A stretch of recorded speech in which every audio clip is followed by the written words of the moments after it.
hands. As the saying goes, however, where there's a will, there's a way, and some terrible games still ended up in places they shouldn't be. Like 2003's Big Rigs Over-the-Road Racing, which holds the record for the lowest ever score of any video game in history on Metacritic, with 8 out of 100. And if that score doesn't sound that bad, consider that many publications have a minimum score of 1, making it a real achievement for a game to get an aggregate score of less than 10. Big Rigs is broken. There's zero collision detection, the AI can't even be bothered to race against you and instead just sits there on the starting line. You can leave the in-game map, and when you go in reverse you can continually accelerate, allowing you to reach a maximum speed of 1.23 times 10 to the power of 37 miles per hour, which is many quintillion times the speed of light. If one were to look for the worst game of all time, Big Rigs is not a bad contender, as while it's not the only broken game ever made, it is broken to an impressive degree, and yet still managed to defy the odds with a retail release and professional review coverage. This raises the question of how did this game release in such a state to begin with, and the answer is that the official American developer, Stellar Stone, were outsourcing game development to Eastern Europe, which was where a small team actually made Big Rigs, and yet that team was only able to reach a pre-alpha state before publisher Game Mill decided to ship it. Hopefully, alarm bells are ringing in the heads of the most astute listeners now, because that publisher has shown up in this video already. Game Mill are still around today, as 2023's Avatar Quest for Balance, Skull Island Rise of Kong, and The Walking Dead Destinies all readily testify, and hey, I guess you can't say they don't know what they're doing. In their own words, Game Mill Entertainment have established a proven track record for leveraging the equity of some of the world's most beloved brands in the $100 billion video game market. And who doesn't love a little bit of leveraged equity? Most of the games Game Mill have published over the years have been licensed games, and clearly, on some level, this is an effective strategy for them, which is likely due to the effectiveness of licenses when targeting certain parts of the market. And for a long time, licensed games were probably the best bet for finding a new bad game. In fact, for many years, all major blockbuster movies would come with an obligatory movie tie-in game. Sometimes one movie would even have multiple completely different games designed to cover every available platform. For example, 2002 movie Star Wars Attack of the Clones had 6 games spanning genres as diverse as real-time strategy, space combat, third-person shooter, and side-scrolling action. Unsurprisingly, movie tie-in games like this often disappointed. Originally, these games were mostly conceived as marketing tools to bring more attention to the more important movies in an era where game development was cheap. These games were also often made on a strict deadline so that they could fulfill their purpose of tying in. That said, not every movie game was bad, and some were great, but the median quality was certainly below average, and for many years, bad movie games remained a consistent part of the industry, from E.T. on the Atari to Captain America Super Soldier all the way in 2011. In the 2010s, this would finally start to change, however, as gaming evolved once more, shifting the nature of bad games with it. One of the main drivers for this was game development continuing to get more expensive, pushing traditional development towards a more risk-averse AAA model, while at the same time small-budget indie games started to flourish to fulfill the role of catering to specific niches. This caused a general decline in middle-budget games, and made it harder for cheaply made games to compete on retail shelves at full price to dupe unsuspecting customers. The internet also brought increased awareness of game quality through things like unedited gameplay footage on platforms like YouTube or Twitch, which provided a much clearer indicator of quality than back-of-the-box screenshots, while the popularity of video reviews and social media brought critical consensus to a wider audience. Digital distribution did provide a new market for low-quality games, but the biggest platform, Steam, would also include easily noticeable user reviews and an easy-to-use refund system to provide some consumer protection. This didn't stop a whole load of terrible games appearing on Steam once the floodgates opened, but the combined result of all these changes were that even though more objectively bad games would be released in the 2010s than any other decade, the role these terrible games played was more limited. They say there's an average of 33 games a day released on Steam. That's crazy. As consumers increasingly knew what they were buying. Still, the biggest change to bad games in this era might be how they came to be weaponized. For years, bad games were bad because of a lack of quality. They were cheaply made, had dated visuals, confusing or clunky gameplay, and so on. In the 2010s, however, bad games increasingly became games that were symbolic of problems players care about, and a lack of quality became less important than player anger and disappointment. One of the earliest, most important, and yet most forgotten examples of this was the 2011 MMO Star Wars: The Old Republic, from BioWare and EA.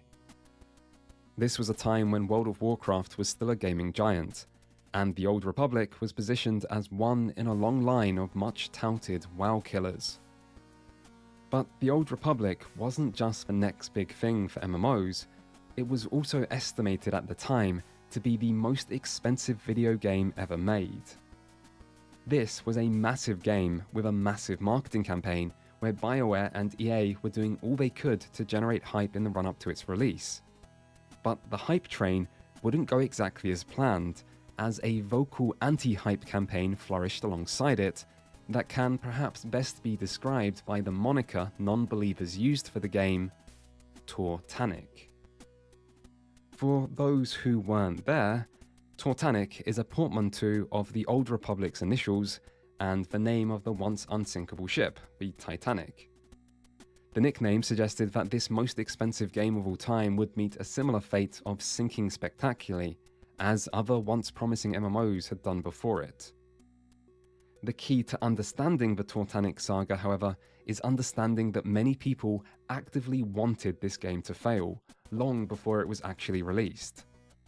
The reasons for why they wanted this are varied, but include anger at the direction the once loved studio BioWare seemed to be moving under the guidance of new owner EA, anger at the long-awaited sequel to the single-player RPG Knights of the Old Republic being an MMO, a genre not everyone enjoyed, and anger and complicated loyalties within the MMO community over the failure of so many WoW killers already, where MMO fans were getting sick of seeing hyped-up MMOs fail to deliver on promises, while possibly also being loyal to certain already existing MMOs. MMOs are a uniquely volatile genre. If everyone believes an MMO will fail, players won't want to invest lots of time into them.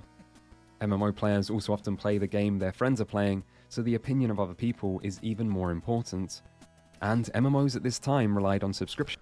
And the MMOs at that time, at their core, I mean, it's all stun-based sticky targeting. You'd click on the target, and then you'd go through your rotation.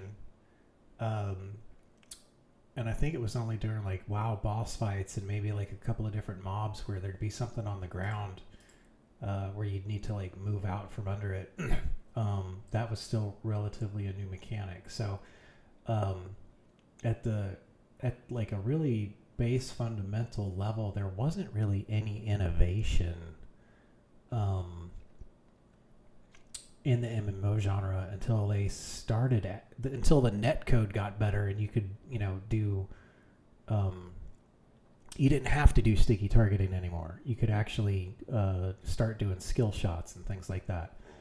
Because we found out from another documentary that one of the reasons World of Warcraft had sticky targeting was because the netcode just wasn't there yet. So it was a lot easier just for a lock-on target and then a rotation of spells. And then I wonder how many games copied that mechanic even though they didn't have to because of the improvements in netcode. And we're only now starting with, I think like WildStar was one of the first MMOs to try and go a lot more like skill shot based, but everything's still very much sticky targeting. Same thing with, isn't like Final Fantasy 14 sticky targeting? That one's still going strong too, huh? Models meaning long-term engagement was necessary for success and growth. Basically, no genre relied more on hype and could be so heavily damaged by negativity, and for this reason, the Totanic movement was a big deal. In the end, the Old Republic released 2 positive critic reviews and more critical user reviews, where it then had a rocky first year that would see it switch to free-to-play, after which it enjoyed a long life as a solid and stable if somewhat unremarkable example of a struggling genre. So it was neither the WoW killer that BioWare and EA claimed it to be, or the sinking ship prophesized by non-believers. It was just... The story for KOTOR is so good that George Lucas made it all canon. So, you know, there is that. The writing, the in-universe writing for the Star Wars MMO is worth it to go through if you're a huge Star Wars fan and you want to get some different stories and things like that. The overall there's like 3 tie-in books, no 4 of them because I've read all 4. I read all 4 as part of the writing project for the Star Wars project stuff. The game, worse than the hype and better than the hate. But its reputation as bad surely impacted its trajectory. As the decade went on, more and more examples like this can be seen. Take 2013's SimCity, a subpar entry into the classic city-building series.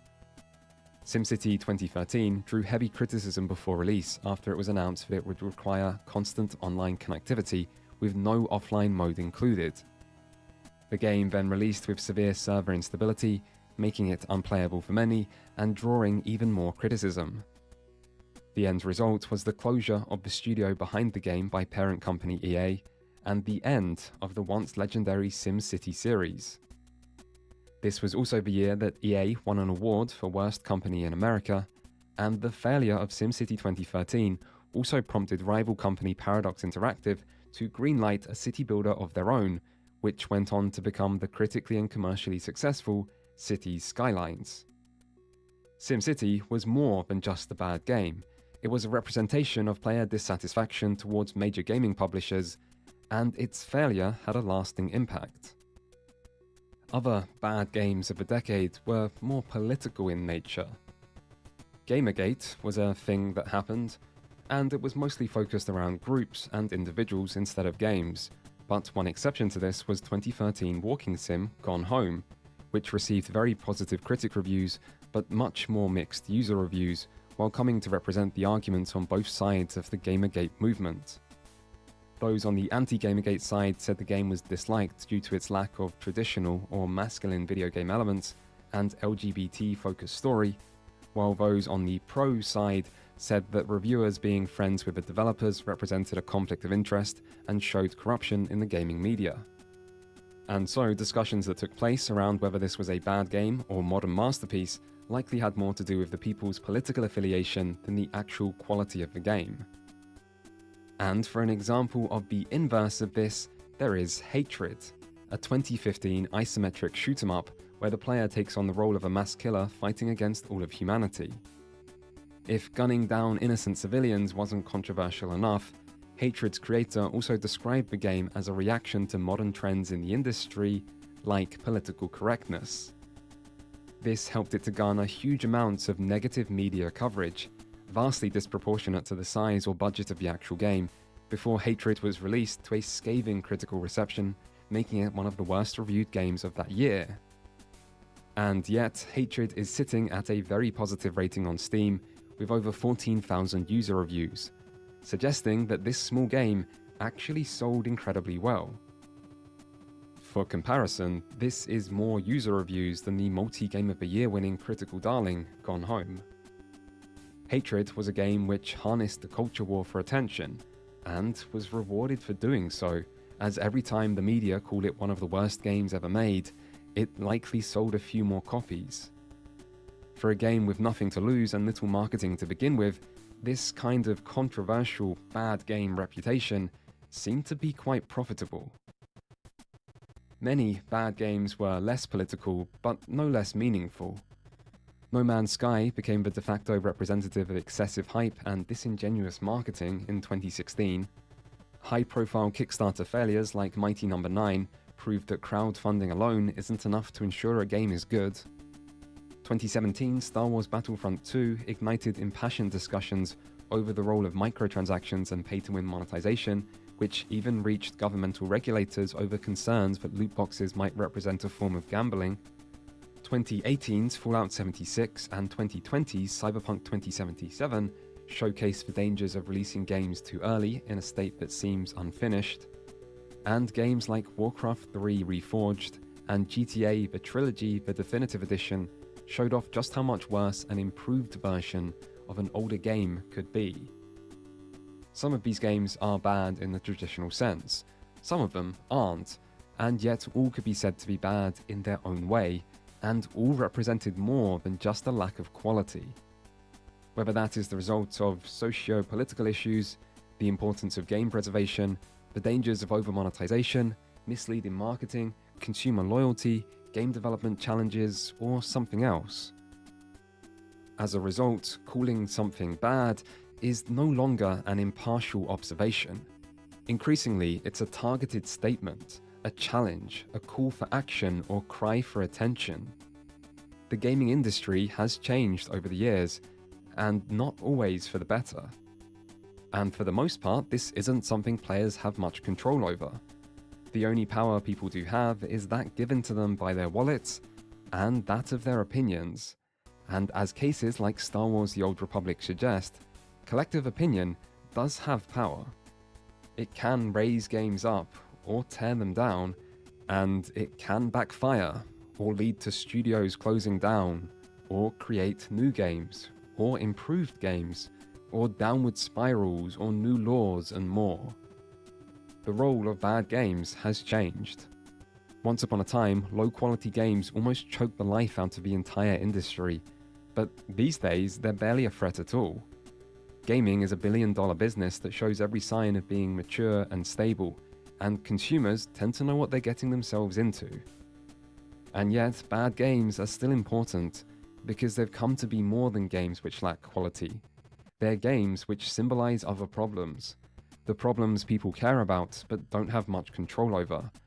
And now that bad games are about more than quality, what is and isn't a bad game isn't so clear-cut anymore. Which brings us to the role of the media.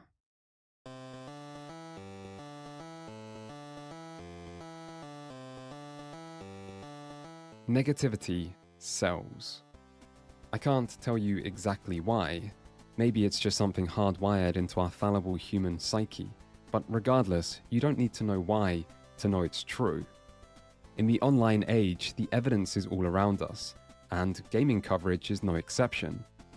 Take top 10 lists. It's well known that on YouTube, top 10 worst games of the year videos tend to get more views than the best game equivalents, even though bad games should, in theory, be less important. Or what about the constant stream of gaming is dying, modern games are boring, why aren't games fun anymore videos that all seem to follow a standard template with nothing new to add and yet still always find a sizable audience? Or go check any review channel that covers both good and bad games and look which get the most views and how big the difference tends to be. Or what about gaming news? What stories seem to get the most coverage and how are issues framed? Or what about the amount of videos that talk about the worst games? There's even Mr. Beast videos on worst ever video games, and I'm not sure you can get better proof of a subject's strong algorithmic viability than that.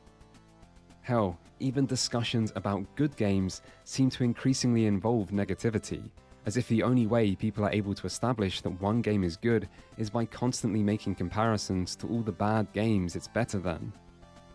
Negativity sells, and the media, YouTubers or otherwise, are here to make money. Still, maybe the media and content creators are the wrong ones to blame, because it's not like they really chose for it to be this way. I mean, hello, look around. The inmates are running the asylum. It's the viewers who are really in charge, and everyone else is just trying to give those viewers what they want. And what they want is blood. Or at least to get to laugh at bad games while repeatedly seeing their dislike for AAA games and large publishers validated, all while they feel better than other people for having the designated right opinions. But hey, don't feel attacked. I'm saying this is normal, not bad. Well, some of it's bad, but mostly it's normal. The people want what they want, and bad games coverage is part of that. That said, it didn't used to be this way. If anything, the traditional gaming media that I grew up with, magazines and early websites and such, could be accused of being overly positive to the point where they could feel like marketing tools for the industry they were meant to be critiquing. But everything changed when the internet grew up and started producing media of its own. In the early days of gaming video reviews, nothing was more popular than being angry at bad games. Some people were angry at old games, some at new games, some at popular games, some at obscure games, some were angry in other languages, some were angry at the industry, and some reviewers were so angry they even put it in their name. I mean, why not? It was the most important part of their brand. Of course, a lot of this was just the influence of one man who came before and did the job better than pretty much anyone else. James Rolfe, the angry video game nerd, is a man whose influence on gaming content creation cannot be understated. Maybe you don't watch the angry video game nerd, maybe you never have, but if you watch any gaming YouTube content, then I guarantee you are either watching someone inspired by AVGN, or you're watching someone who was inspired by someone who was inspired by AVGN. James combined retro game reviews with a foul-mouthed, short-tempered persona to take viewers back to the past to play shitty games that sucked ass. And it was a winning formula. And so, the era of the angry reviewer took off, where the angrier the reviewer was, the better, and through this, the negativity traditional gaming media had neglected was, in a way, counterbalanced. Cowabunga. Cow a fucking piece of dog shit. This game is diarrhea coming out of my dick. To me, the Silent Hill series is over, and if Silent Hill 5 convinces me otherwise, then I will remove 3 of my own vertebrae, kill my spine back, and eat my own ass. Betrayal! What? Betrayal! Betrayed me! This game sucks! It was soon obvious that there was an audience for people willing to attack the industry, or popular games and series, because this was something traditional gaming media had long shied away from, and some content creators in particular were pretty good at this. But, as is so often the case, time marched on and fashions changed, and being angry on the internet went from cool to uncool. And yet, negativity didn't go anywhere. It was the style that changed more than the subject matter, and as the gaming content ecosystem grew, so too did the targets and the rhetoric. Because negativity sells. Say what you like about YouTubers, but they do love to give their audience what they want, and often, people want blood. And no target is easier to make bleed than a bad game. Unlike, say, criticizing a person, bad games don't ever respond to you, meaning you can say whatever you like. Bad games also don't tend to have fan bases who care about them, making criticizing them uncontroversial. Writing a negative script is also often more enjoyable than a positive one, and I certainly think criticizing is easier than praising. And hell, you can even use bad games to... That's a good point. That's one of the reasons why I didn't want to make another negative video about video games. That's why we're working on the the software development techniques scripts and how the industry needs to adopt those. I wanted something to be constructive, because there's just a ton of this. It's just low-hanging fruit, basically. And like you said, it's probably fun to write. It's also a lot easier. Instead of trying to review the situation and propose an alternative course of action, which is why I think my video will be a lot more constructive than just, the people pointing out. And there's a lot of pointing and laughing out there when it comes to video game review and not much constructive criticism. To support whatever political beliefs you want to push. Maybe all of life's problems can be blamed on bad games if you try hard enough. I mean, I don't know why the stock market fell in 2022, but that was the year the new Saints Row came out, and I don't think that can just be coincidence. Bad games are punching bags, and perhaps more importantly, they're often fun punching bags. We do love a story. Redemption or ruin, it doesn't really matter. And bugs are amusing. Downfalls are tragic. Memes make us laugh, and great content is made from bad games. So why shouldn't something good come out of them? And why shouldn't people watch this type of content? Bad games are often symbolic of problems within the industry now, so there's good reason to care about them. Bad game coverage is normal, sometimes necessary, and usually harmless. But can we at least agree that there is a lot of exaggeration involved? I mean, Starfield might not be the game of the year, and plenty of people were likely disappointed, but does anyone really think it's this bad? Starfield is outdated and overrated. Starfield has no soul. Bethesda have terrible writing. Starfield has the worst story ever.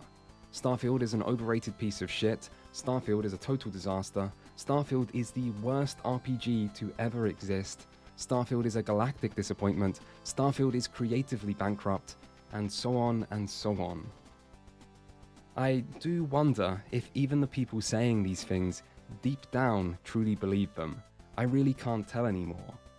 I thought Starfield was alright. You know, a 7 out of 10 kind of game, pretty much what's to be expected from Bethesda, although better than their last game. Still, at least it took several creative risks and was impressive in its ambition, even if that didn't turn out that well, and it's nice to see a new IP from such a big studio, because that's a thing that's becoming increasingly rare these days.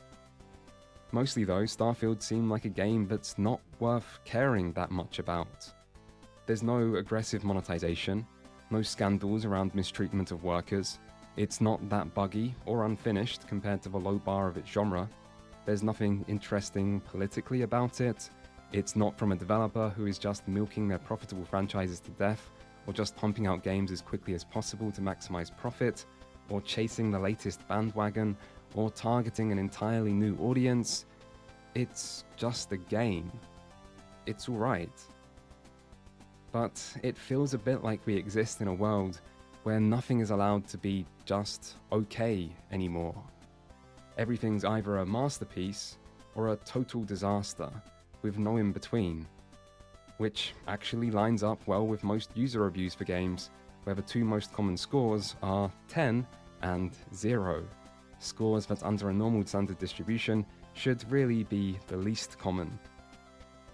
But user reviews generally aren't trying to be Okay, alright, so I have actually done a buttload of research on reviews because I've run a customer support department before, and he's right that an all or nothing, if you give people a scale of 1 to 10, the vast majority of them will always choose an all or nothing approach. So they've actually designed systems around this to better extract information out of people with a series of questions that facilitate this type of dichotomy with the all or nothing choices. A scale of 1 to 10 thing is kind of like a thing of the past. I don't think there's all different types of like user review. There's CSAT, customer satisfaction ratings, all that kind of stuff, and they don't operate on a scale of 1 to 10. The CSAT's on a scale of 1 to 5, and you have like a detractor if they choose a 1, and you have a promoter if they choose a 5, and everything else in between doesn't really matter, because somebody is like 3 times more likely to tell their friends about a bad customer experience than they are to talk about a good one. But when they do say they had a good experience, they're typically very they call you a net promoter score. That's what it is. So he's just not aware of that type of technology or research or school of thought, clearly. Accurate. Instead, they're trying to influence the score of something in one direction or the other, where extremes are the best way to do that. And YouTube video essays on why Not Terrible Game is actually terrible don't seem designed to be that accurate either. They seem designed to be as negative as possible because that's what's profitable, that's what stands out, that's what's easy, and sometimes that's what's fun. I'm not saying any of this content is bad. It makes sense why YouTube is the way it is. Negativity sells, and so negativity is exaggerated, more and more and more, again and again and again. But maybe this means bad games aren't quite as bad as we're led to believe.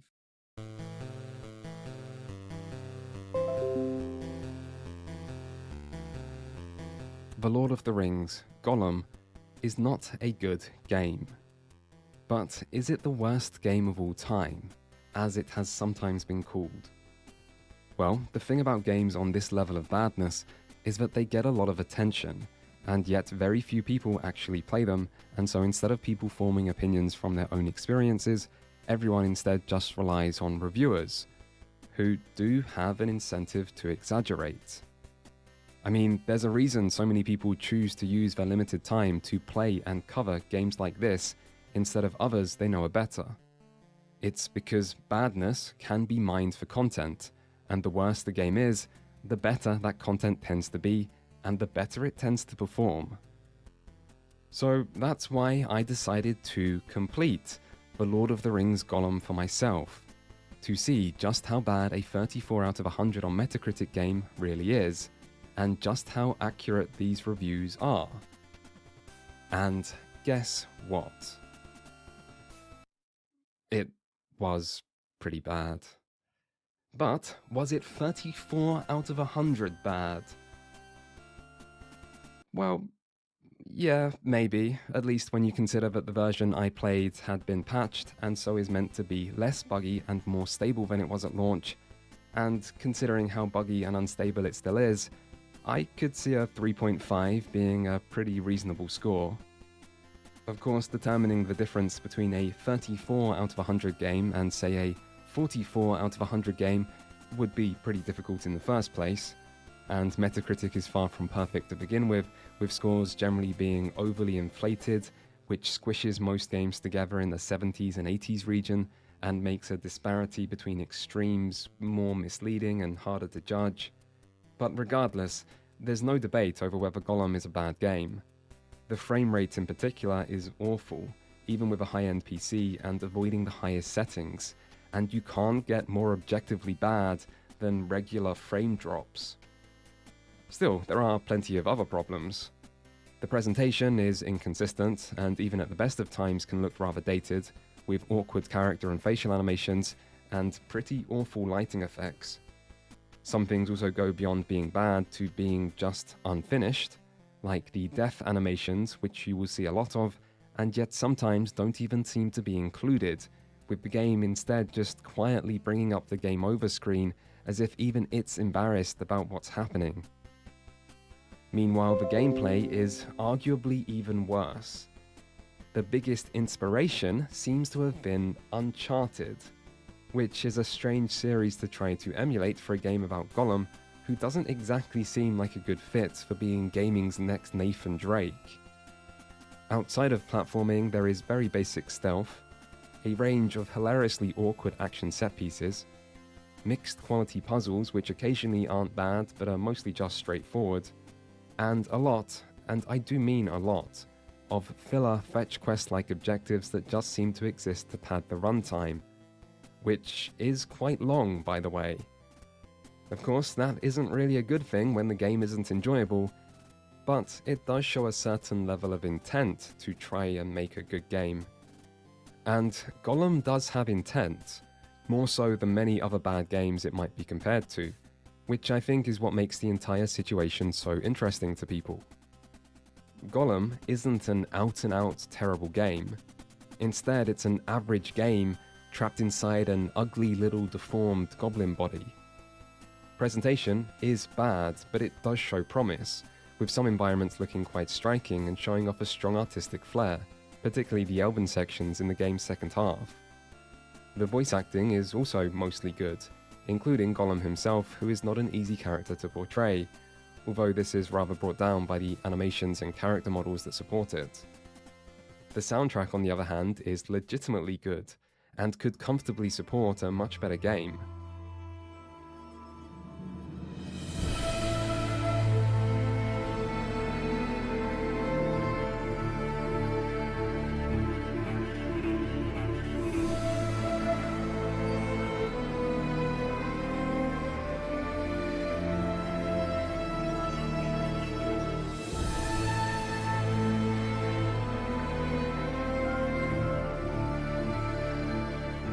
Meanwhile, gameplay is bad, but in a bland and inoffensive way, and it does at least try to create a varied experience, even if this ultimately just makes it a game that is bad at multiple different things, rather than just one. And then there is the story, which has several interesting ideas. Take the game's morality system, a spin on the classic good-bad binary that seemed so popular at the end of the 2000s, except here the choice is between the character's more evil Gollum and more innocent Smeagol personas, where the player not only makes their own choice, but also has to persuade the other personality, which you sometimes fail at. And losing an argument to the voice in your head and then having to watch this character do the exact opposite of what you want him to do really makes you feel like Gollum. The way the story is framed as Gollum recounting his capture and escape from Mordor to a grumpy Gandalf is also a nice touch. And as for the story itself, it isn't terrible, not really anyway, and certainly not considering the quality of the rest of the experience. The day-to-day events which make up so much of the game are not exactly exciting, and while casting Gollum as a mistreated prisoner is a good way to create sympathy for this potentially unsympathetic protagonist, the prison sections still feel like they lack the punch needed to really sell the dire situation these characters are in. Where I think the game does succeed somewhat, however, is in Gollum's relationships with the game's supporting characters. Gollum's flawed and withered morality makes him interesting in his own right, but throughout this game he also helps and works with a range of different people, and yet there's always a tension in these relationships.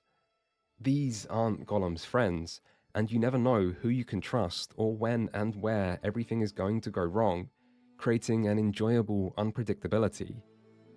The best of these characters by far is Mel, a blind elven outcast who needs Gollum's help just as Gollum needs her, and you never know whether her kindness is genuine, or whether Gollum is capable of sincerely returning such an emotion, and yet it's hard not to start rooting for the two of them anyway. And as for the ending of this game, well, the ending might be genuinely good. And I mean that. Now, I am about to spoil the finale of Gollum game, so if you don't want to know how this gripping tale concludes, you'd best stop watching or skip ahead and go play it yourself. It's only $50 on Steam. What a steal of your money.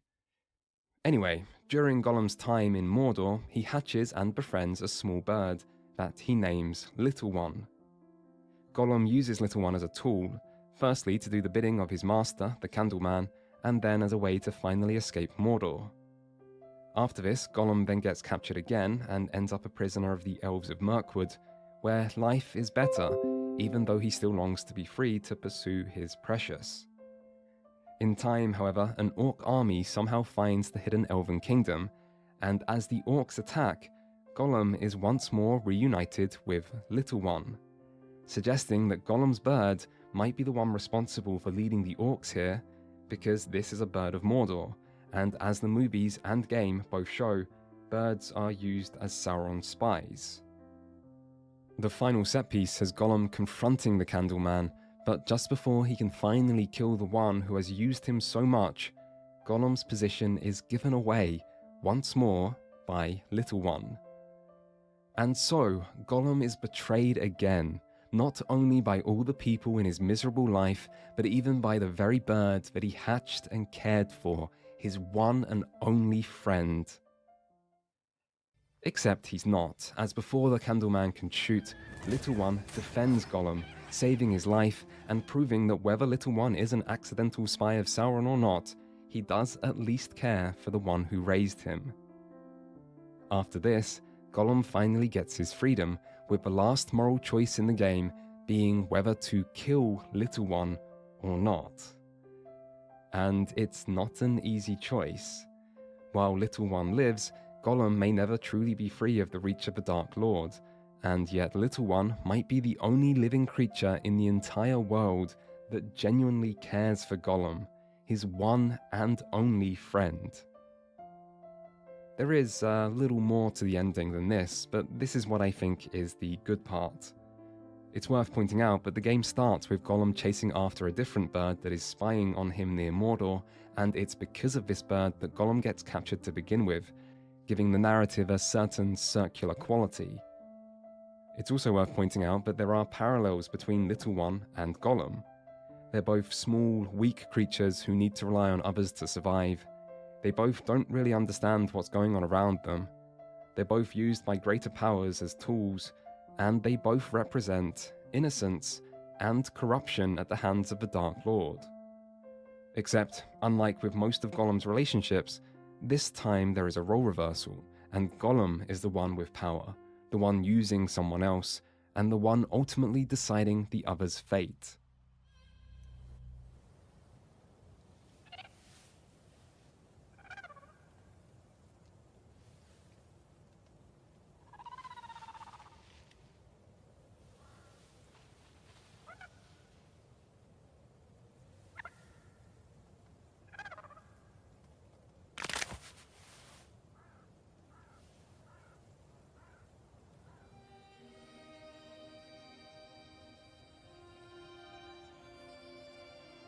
I say all this not to prove that Gollum has a good story, or that it's some underappreciated gem, but just to show that this game did have potential, and that there is evidence of this in the final product.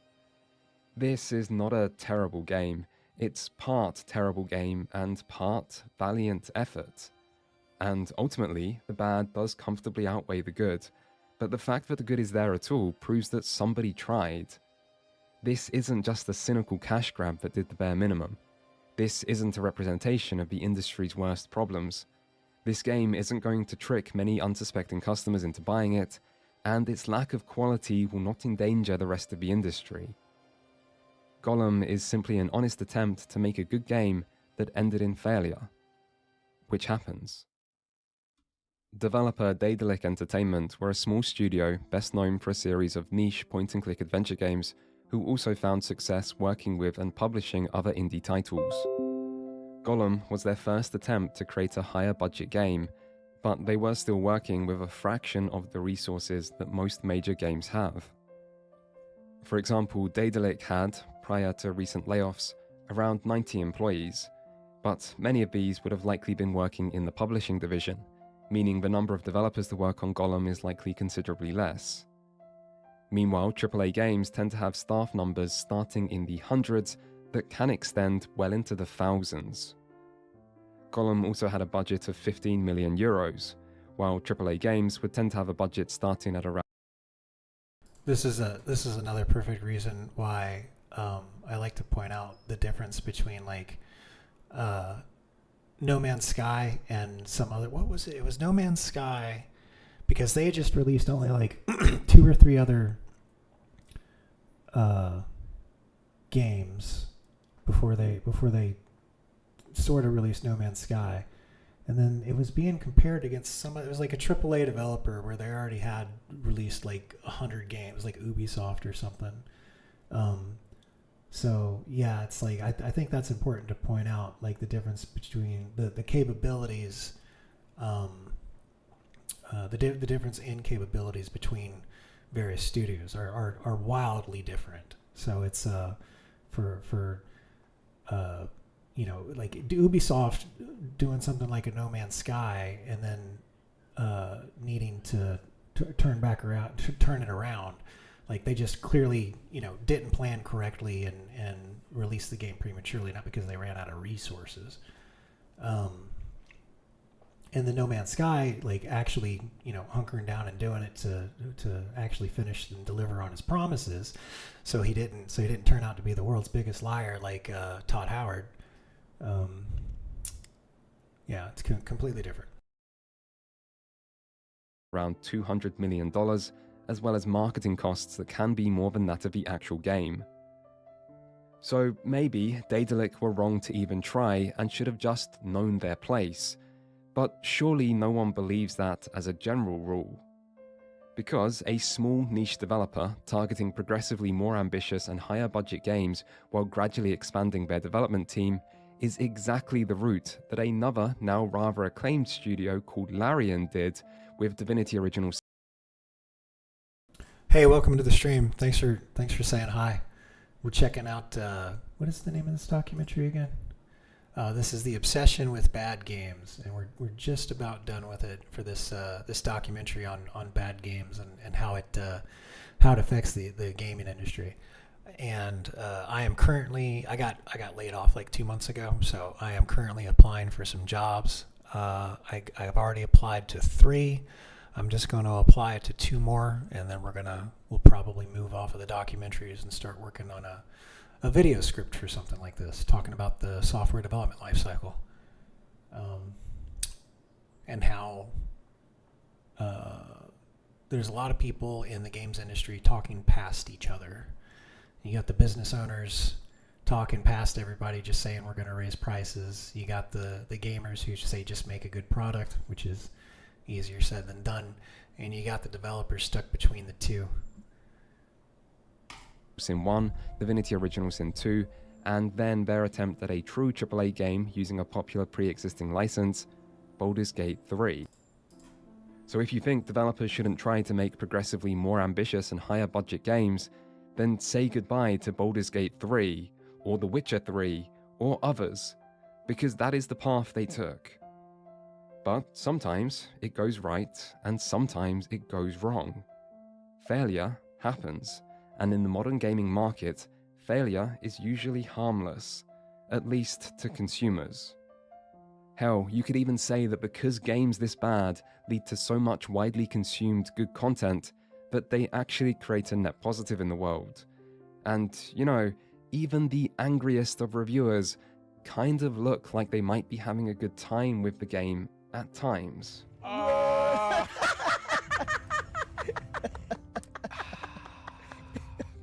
And yet, instead of being treated as harmless and a normal part of an industry that is going to produce a wide range of games, some good, some bad, we seem to treat examples like this as a personal attack on all of gamers, as if the developer has done something morally wrong by daring to make a game so bad. Daedalic, come here. Right here, right now. What the fuck? This is the contempt that they show for you guys now, the gamers. Every once in a while, a game comes along that's so disgraceful in its launch that it shames the entire medium of gaming. That, ladies and gentlemen, is the Lord of the Rings Golem. I severely underestimated Daedalic. Daedalic my balls! Bad games should be criticized, and they certainly can be mocked, but they shouldn't be hated. It's not personal. Some games are bad. The correct response is to not buy them, and to tell other people to not buy them, and of course, no pre-orders. But I don't think situations like this justify anger. Developers don't want to make a bad game, and something this bad could not be easily fixed by a few more delays. Golem is admittedly overpriced and has terrible DLC, but even then, I don't think you can blame a developer or publisher for trying to salvage what they can from failure of this magnitude. Jobs are on the line in these types of situations, and those in charge probably should be doing whatever they think is best for their companies' and employees' survival. What's more, while YouTubers sometimes voice their opinions quite strongly, this always seems to get taken even further by random people on the internet. And I have to say, if you are going to the effort to hunt down developers or voice actors for a game you dislike to leave hate comments on their social media, you are too invested in the situation. And I say this for your sake as much as theirs. Many YouTube reviews do also portray this game in a rather misleading way. Gollum is bad, and maybe it is 34 out of 100 bad, but it's still not as bad as a review that cherry-picks its worst moments makes it seem. It's also not the worst game of all time. In fact, it doesn't even come close. Nor is it the worst game of the year, and compared to the terrible games I played in my childhood, it's in many ways really not that bad at all. I remember buying games that were just reskins of some older game and had nothing to do with what was advertised on the box, as well as games that barely ran at all. For a young kid with limited funds who can only get a few new games a year, bad games were genuinely deadly. But that isn't the case anymore. A lot of bad games these days are harmless, and maybe that should be reflected in the way we treat them.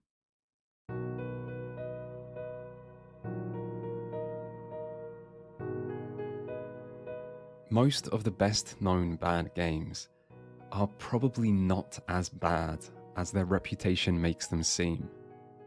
There is an incentive to exaggerate and be overly negative, and the same can't be said about being positive and going against dominant opinion. Ergo, exaggeration and negativity wins.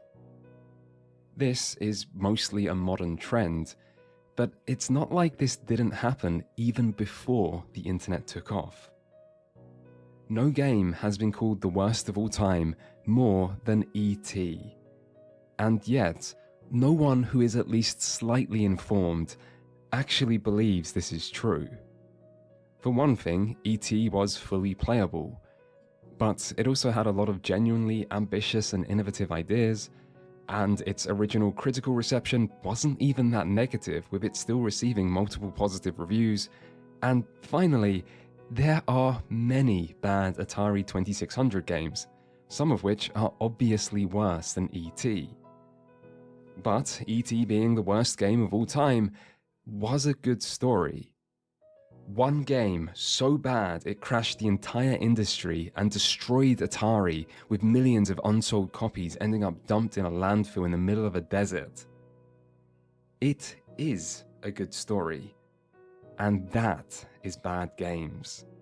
They are the scapegoats, symbols, and story generators of the industry, and in today's day and age, bad games are profitable.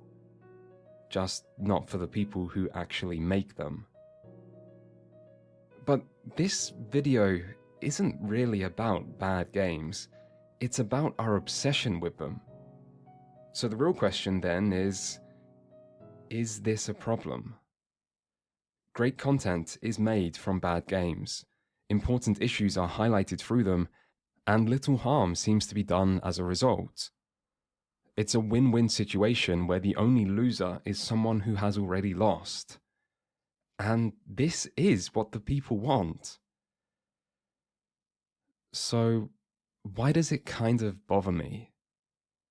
Bad games coverage isn't based on lies, but it does distort the truth. And to me at least, I think this does matter. I know this isn't one of the world's most pressing problems. I get completely why this happens. I don't blame anyone for taking part, and I enjoy a lot of this content myself. But I still think people, i.e. YouTube viewers, should at least be aware of how the sausage gets made. And I still think that even bad games, even the worst, deserve a fair chance. Also, while bad games can highlight bigger problems, there's also a risk of the message being diluted if every bad game is met with anger and hatred.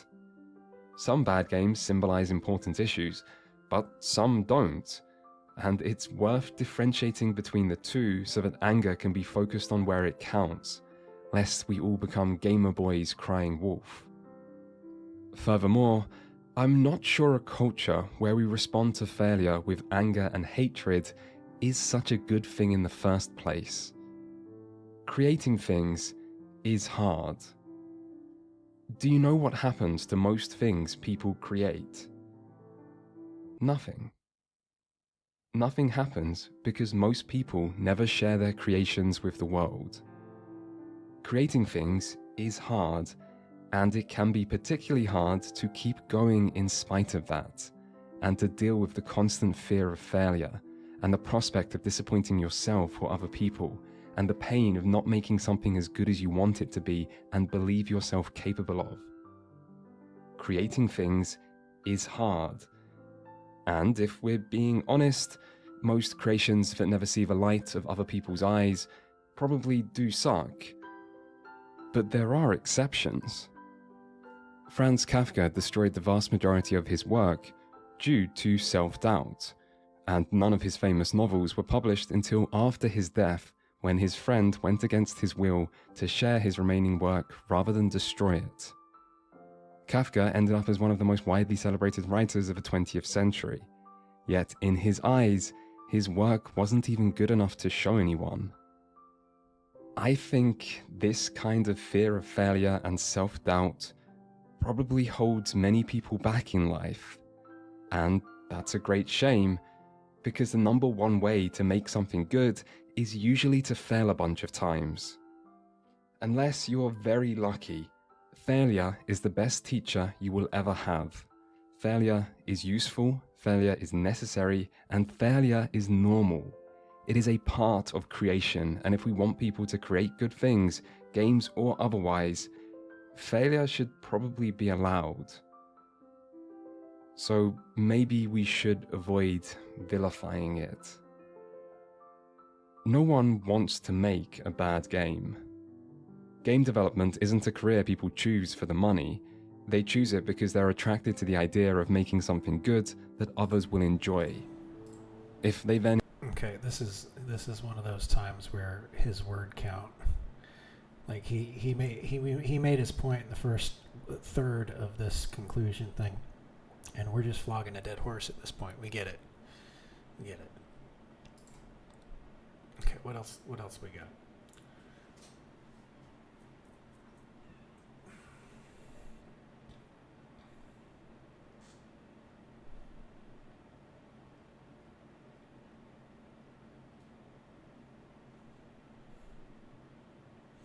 Maybe we check out Deus Ex.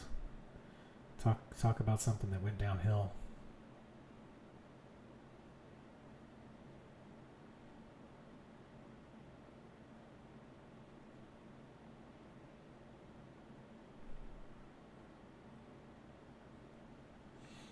WoW Classic in the last 15 years of MMO progress. Oh, that's right. WoW Classic came out 5 years ago? Damn.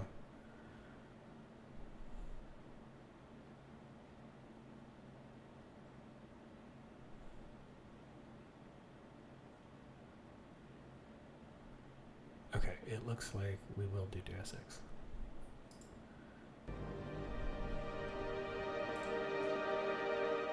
The world is changing. Technological advancements bring us to new frontiers where we don't always know what's in store for us over the horizon. An excess of data, contained within our pockets and accessed within seconds, has led to information overload, with the lines between fact and fiction becoming ever harder to ascertain. And societal divides, both old and new, play out in repeating circles, getting more and more entrenched and leaving a society that's fractured. This is the world we live in, and in the brave new world of tomorrow, what is the answer to uncertainty, misinformation, and division? Who can you trust? How do you find answers? And what can you believe in? This is what Deus Ex is about. The series is a paranoid look at our future, which examines society and humanity's changing role within it, with, at times, more insight than you may be comfortable with.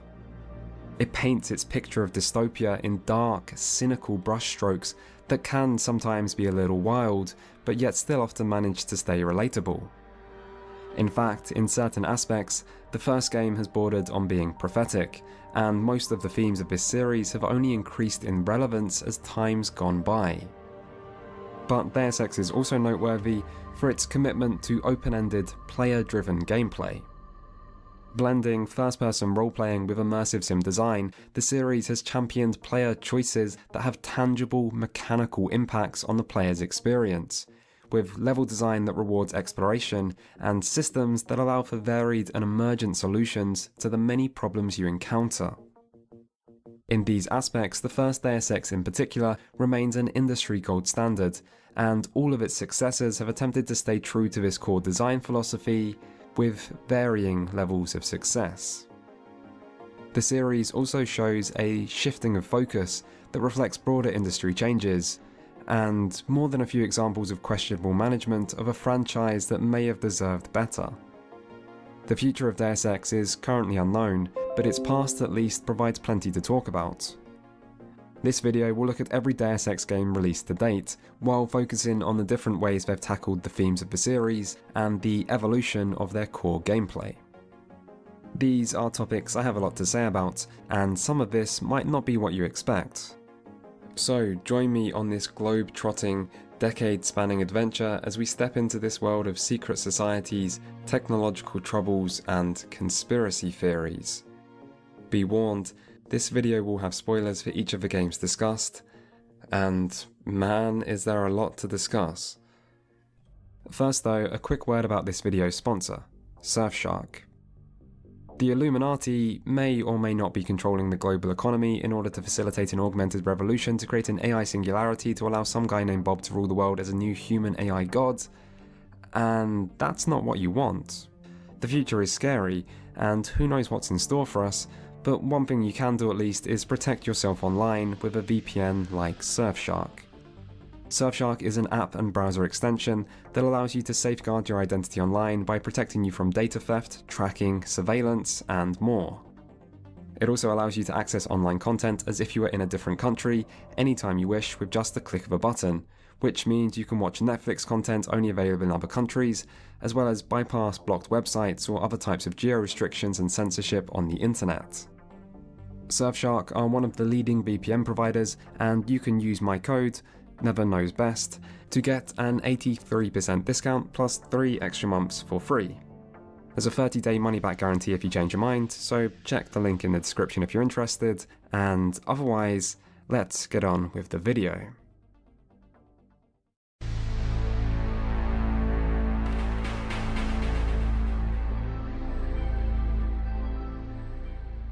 When Deus Ex released in 2000, there weren't any other games like it. 20 years later, that's still mostly true.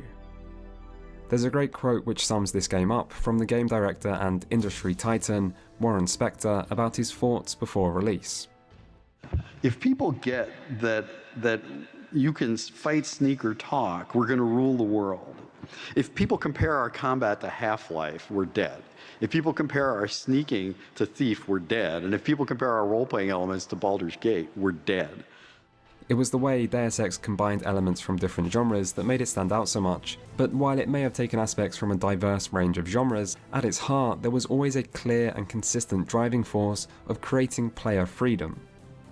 For inspiration, Spector cites the first time he played a Dungeons & Dragons campaign, as well as his experience playing Thief: The Dark Project, where he got stuck during one particular stealth section, which made him want to create a similar experience where stealth was just one option of many, and where if the player got stuck trying one approach, they could just change to another. This is reflected clearly in the finished game. Deus Ex features big open levels, but there are always multiple routes through them, with different skills and items that can be taken advantage of, and non-conventional options many players won't even be aware of. Before you actually get to that though, you'll need to go through character creation. You can't change much about your name or appearance here, which gives an early indication that Deus Ex might not be as focused on being an RPG as other games in the genre. This is okay because its strength comes from how it combines its various aspects, and if that means it's light on some elements players might expect in a role-playing game, it still more than makes up for this in other ways. This does mean, however, that you'll always play as J.C. Denton, who is a man with opinions. How does it feel to be ordered to murder civilians just because they support the fastest growing political movement in this nation's history? In a democracy, armed rebellion is criminal, not political. In conversations, the player has little input, and Denton may express himself in ways you wouldn't, displaying an outlook on the world you may not agree with. This allows conversations to be more direct and serve a specific purpose in the narrative, but that's not the reason why I'm mentioning this. It's because, over time, many people have come to think of an RPG as being about player choice, and the first things that come to most people's minds when they think about player choice is usually character creation, dialogue choices, and being able to define parts of the player character's personality. And that's fair enough, there's certainly nothing wrong with these things, but Deus Ex has basic character creation, few meaningful dialogue choices, and no freedom to define Denton's personality. And yet, it's still a game focused entirely on player choice. It's because of this that Deus Ex acts as a great example to show how player choice can be about more than what people usually think of, and this is a large part of the reason for why this game is so important. Traditional role-playing games have always had a large focus placed on player expression, with the main thing that makes them stand out being the amount of freedom that a format constrained only by player imagination can provide. Role-playing video games, however, have often struggled to replicate this, even if they've been successful in other ways, and really the games that may have come closest aren't RPGs at all, but rather immersive sims. If you don't know what immersive sims are, they're a genre of video games even more poorly defined than RPGs, and this video doesn't really seem the place to try and rectify that. As far as I can tell, however, what really makes a game an immersive sim is being able to pick up unimportant objects and turn on bathroom taps for no reason. There may be other qualities games of this genre share, but these two seem to be the most important. I must admit, part of me has always wondered why picking up random crap and wasting water are so significant to the genre, but I guess the obvious answer is likely correct. Interacting with the environment is more immersive. And snide as I may be, I have to admit that I do often find myself interacting with objects for no actual reason quite frequently. Hell, it was the first thing I did on this playthrough, and the moment where Paul ran up to me, and there I was just playing with this bag of trash I'd just found, made me feel surprisingly guilty. Paul, I thought you were in Hong Kong. Interacting with objects does tend to serve a purpose in immersive sim games, however, and Deus Ex is no exception. They can be used to create sound to get a guard's attention, or stacked on top of each other to create platforms to climb on, or just moved to the side to uncover hidden routes. A big part of immersive sims is emergent gameplay. This is when you're given a range of tools and then left to find solutions to problems on your own. Movable objects are one such tool in Deus Ex. Others include the player's augmentations, which are like upgrades for the player's body that have a range of beneficial effects, as well as the player's skills, which can allow you to open locks, bypass security systems, and hack into computers. Then there are items in your inventory, which, in addition to a large variety of weapons, can contain items that allow you to survive toxic environments, or go invisible, or breathe underwater. Then there is the most obvious tool, good old-fashioned violence, which can be useful on both NPCs and any objects you may take a particular dislike to. And for the more refined amongst us, there's also stealth and non-lethal methods of incapacitation. The end result is every problem does have multiple solutions, and while this still might not quite match the absolute freedom of traditional role-playing experiences, it's still a lot closer to this than most games. To illustrate all this, let's look at one of the very first problems the player might run into: finding your way into the enemy base on the first mission. In your way stands a formidable opponent, an unyielding shaped mass of reinforced steel. It's a door. There's a locked door in the way. To combat this mighty foe, you can use a couple of lockpicks to open it that way, or hack into a nearby computer terminal if you have your computer skill high enough, or find a datapad that has a password for the terminal if you lack that skill, or meet with an NPC informant in another part of the map to get the key directly that way. You can also go in guns blazing and weaken an enemy NPC near the door, and then wait for them to get scared and retreat, hopefully opening the door for you on their way. Or you can go for the locked door, non-lethal approach, leaving the poor innocent inanimate object exactly how it is, and instead find a stack of crates in another part of the map to climb up instead. And hell, maybe there's other ways inside as well that I'm not even aware of. I don't know, I'm not creative. The point is, you have options. You just have to get out there and find them. It's this commitment to giving the player options that makes Deus Ex work so well, but this wouldn't mean very much without being supported by good level design. Unlike a certain American president, Deus Ex tends to favour a rather hands-off approach. It's usually happy to just tell players what their objective is, and then leave it up to them to work out how to achieve this. It's worth repeating that Deus Ex's levels are big and open, but you have no quest markers or mini-map to guide you.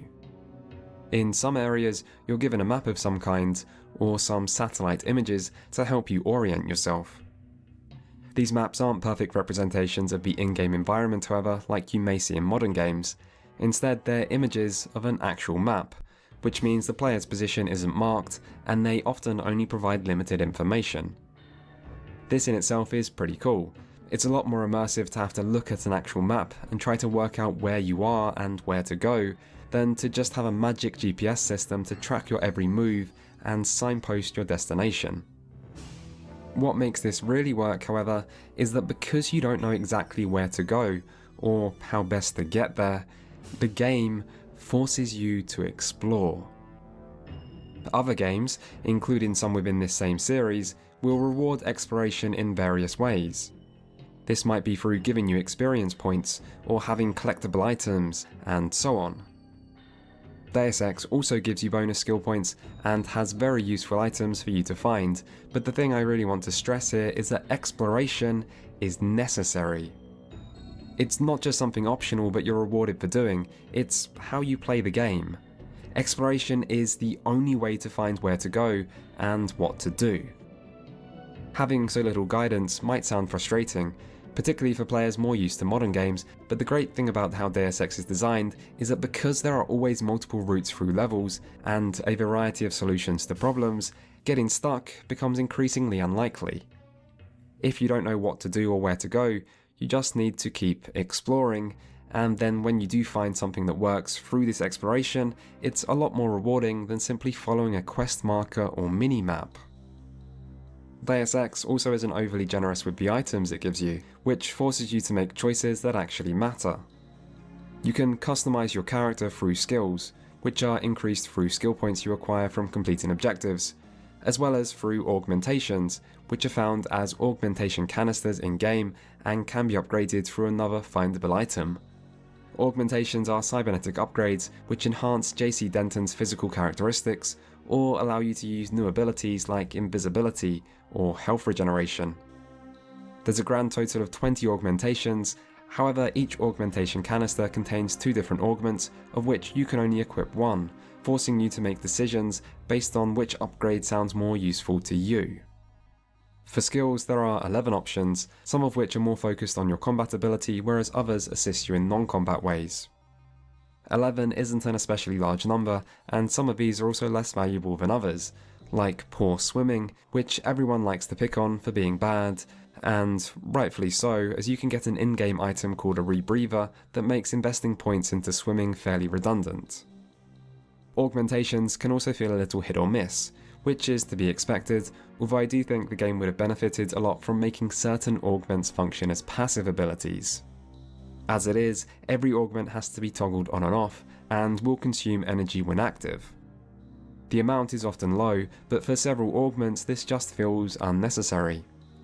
Like for the Power Recirculator augment, which reduces the energy cost of all other augments. Even this needs to be activated, which means you have to spend energy to toggle on an augment that reduces energy of other augments. So, every time you want to use an augment, you need to toggle on the Energy Saver augment first, which just feels like extra unneeded button pressing and leaves you forever paranoid about whether you left your Energy Saver augment on by mistake. As for the non-combat skills, Each one of them is made to feel very useful because of the game's approach to level design, but the player also isn't punished for not investing in these skills because of the specific way they work. To open a lock or bypass an electronic device, you need a lockpick or a multi-tool respectively, and the difficulty of the lock or device will determine how many lockpicks or multi-tools it requires. By increasing your lockpicking or electronic skill, you increase your effectiveness with these items, and so will need to use less of them to open stuff. This means even if you don't invest in these skills, you are still not locked out of accessing the things they open. Thanks for seeing to the band, Phoebus. You'll just need to spend more items to do so.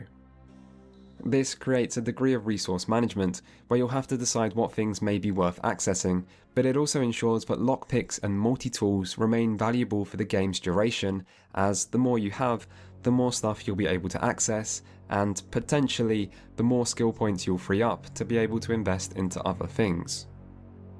Overall, this approach works great, although the same can't be said for hacking, which by contrast requires no consumable item to use, and one skill point in computers is also enough to hack every computer in the game.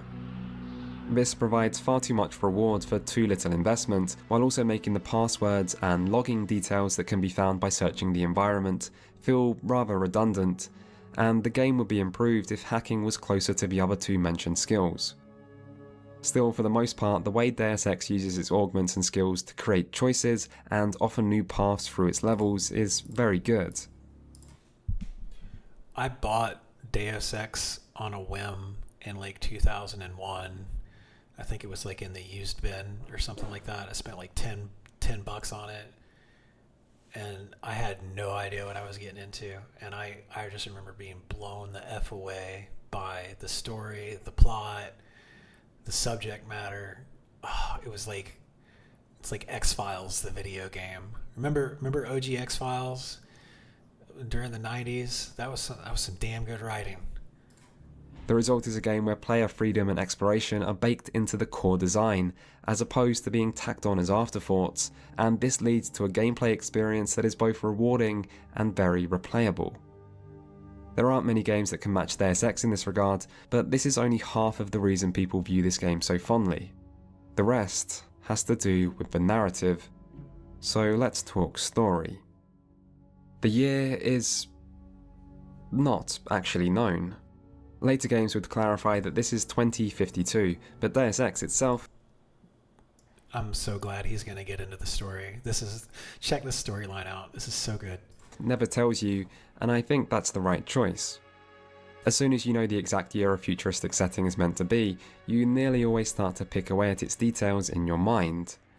You question the likelihood that this specific thing is possible in this specific time frame, and the more time that passes, and the clearer the differences between fiction and reality become, the worse this problem can be. I mean, for an example, look no further than Deus Ex Human Revolution, which takes place in 2027. This is now only 7 years away instead of 18, and it seems pretty obvious that this isn't what the future will look like. After all, there isn't much time left to develop advanced augments or a universal gold filter over everything. But the first game doesn't have this problem, and it comes across as much more timeless and grounded as a result. So, for now at least, pretend that the year isn't known and doesn't matter. All that's relevant is that this is the future, and it sucks. The opening cutscene will inform you that people are rioting as a new plague is spreading amongst the population. In the current year, this sounds eerily familiar, but don't worry, the men in charge have a solution. This plague, the rioting is intensifying to the point where we may not be able to contain it. Why contain it? Let it spill over into the schools and churches. Let the bodies pile up in the streets. In the end, they'll beg us to save them. I think I prefer the whole stay home, save lives, and wear a mask message of my own government, and I guess that's how you know things are really bad in this future, because it starts to make the present day and present day governments look good by comparison. Still, I'm sure the player will save the day. Enter JC Denton, a newly trained UNATCO agent enhanced with cutting-edge nanotechnology that allows his body to far surpass normal human capabilities. UNATCO stands for the United Nations Anti-Terrorist Coalition. In this future, the power and influence of the UN has continued to grow, but so has unrest. The first mission in-game tasks you with infiltrating a decaying Statue of Liberty to intercept a terrorist group who have set up base within. The symbolism here is pretty obvious, but I think it's effective all the same. Anyway, you find out the Statue of Liberty was actually destroyed in a separate terrorist attack a year earlier, and from this you might be wondering just how common terrorist attacks are in this futuristic land of the free. The answer seems to be that they're pretty common, and if you talk to people in the bars and on the streets, you'll soon see why. The public aren't very happy, and there are good reasons for that. Things were bad before the plague, but now they're even worse, and there's some pretty strange ideas going around about who's to blame. Your first real exposure to this is the terrorist leader in the Statue of Liberty. Don't believe me? It's all in the numbers. For 100 years, there's been a conspiracy of plutocrats against ordinary people. You have a single fact to back that up? Number one. To save some time, yes, he has plenty. Falling corporation tax and self-employment rates, corporate and government consolidation, Rockefellers and Rothschilds. He almost starts to sound like he's talking a lot of sense, until you remember he's a terrorist. You might also hear people claim that the plague spreading across the world, known as the Grey Death, is man-made, and that the government and UNATCO are using their power to ensure only the elite will receive a vaccine. It's a worrying idea, but conspiracy theories often are. Still, nothing you need to worry about. For now. As well as the setting, the first mission will also introduce you to Deus Ex's gameplay. If you're expecting a traditional first-person shooter, you might be disappointed, because even if you can shoot in first person, someone forgot to tell the aiming reticule what's going on, and so you'll have to wait quite a long time for it to shrink enough for your bullets to reliably go where you want them to. This can be improved by increasing your weapon skills, but Deus Ex will never be very satisfying if you view it purely as an FPS. Your lack of effectiveness in combat does give you a pretty good incentive to try out stealth, however, while also forcing you to think about your approach to each combat encounter. Anyway, your ability with firearms might be limited by your low skill level, but there are always weapons that require less finesse. And if you really want to go in guns blazing, it's still an option. However, for those who haven't forgotten to take their ADHD medication this morning, you'll probably want to at least make selective use of stealth. There are no necessary skills for stealth, so it's an option that will always be available to you, although it can be made more effective with augments. That was funny. Stealth does have a few problems in Deus Ex, which are largely due to the player not being sure whether enemies can see them or not. Most stealth games would have some kind of indicator to provide the player with this information, but in Deus Ex you're left to guess, and it mostly comes down to how far away you are. In the first level you can walk under street lamps, and as long as enemies aren't too close, they won't have any awareness you're there. Stealth gets harder once you head into more enclosed spaces, and if you really want to make your way through the game undetected, you'll probably have to develop an intimate familiarity with your quick save key. Brute forcing your way through the game on the back of quick saving and quick loading isn't very satisfying, and can remove a lot of the tension that a stealth game should have, although being allowed to quick save at any time does at least have the advantage of allowing player experimentation. Despite these problems, I do enjoy the stealth in Deus Ex, but it's hard to deny that this game's core gameplay can, overall, be a little janky. The AI doesn't always seem to display a high degree of intelligence either, and I suppose while we're admitting more obvious flaws, it also has to be said that Deus Ex's presentation hasn't aged that gracefully. Even in the year 2000, it wasn't the best looking game on the market, and 20 years later, its early 3D graphics haven't got any better. The environments might be big, but they're also lacking in detail, overly boxy, and often rather empty. Animations also tend to be quite awkward, and up close, NPC models look downright awful, which is a shame because the presentation during dialogue is actually surprisingly well done, with good use of varied camera angles and smooth transitions in and out of conversations. Voice acting also isn't that bad, as long as you accept that the level of quality may not be very consistent, and you don't mind Denton's iconic deadpan delivery. Still, even if its presentation and gunplay can make Deus Ex hard to get into, if you stick with it, you'll soon see the game's strong points. For now though, let's get back to the story. With the terrorist threat dealt with on Liberty Island, JC returns to the UNATCO headquarters, which is conveniently located right next door. But this aside, it's an interesting location that you'll be in and out of a few times. Here you can speak to some of your co-workers to find out a bit more information about the setting. There's a decent amount of reactivity through this, with both your boss and the UNATCO quartermaster regularly commenting on the way the player has or has not completed objectives, and they even give extra rewards if they agree with your actions. Once you're done with seeing the sights and being told off for entering the woman's bathroom, you'll be sent back out to deal with the same terrorist group, who have stolen a shipment of Grey Death vaccine that you're now tasked with recovering. This will take you to the game's first hub area, Hell's Kitchen, New York, and here the game opens up a bit more with the addition of some side quests and a larger area to explore. As you continue to track down the vaccine shipment, you'll cross paths several times with your brother Paul, who likewise is a cybernetically enhanced UNATCO agent. However, just before you finally intercept the vaccine shipment, along with one of the terrorist group's main financiers, a man named Lebedev, Paul confronts you and reveals that he's a double agent and is now working for the terrorists. He tells you that the terrorists are actually in the right and that it's the government and UNATCO preventing the populace from receiving that vaccine. After this bombshell, Paul takes off, leaving you to wonder who's telling the truth and whether you're doing the right thing. But you still have a mission to complete.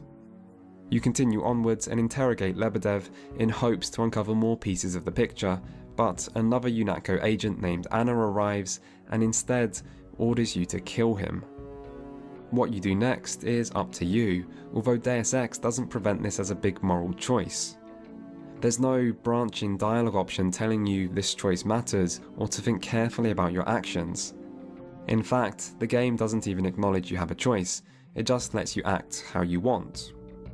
If you don't follow your orders, Anna will eventually step in and take actions into her own hands, so whether by your hands or Anna's, Lebedev will die either way.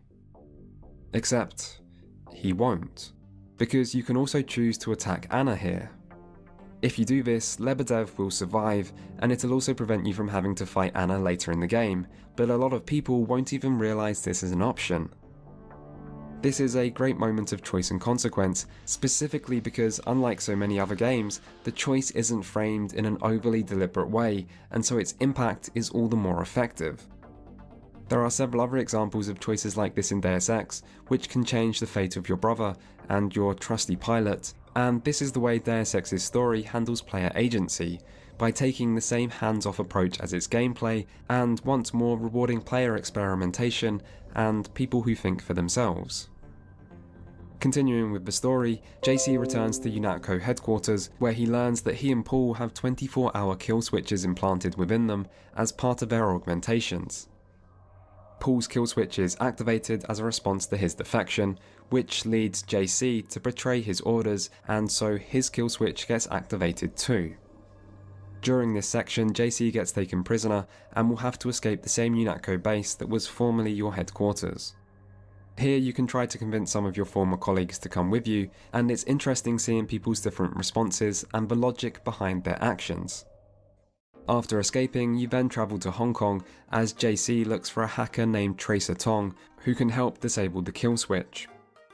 In Hong Kong, the story takes a bit of a detour and the pacing suffers as a result, but the location itself is excellent.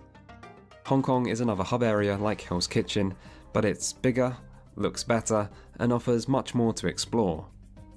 These moments of non-combat exploration make for a nice change in terms of gameplay, and the busyness of Hong Kong also makes it feel much more lived in than any other location in-game.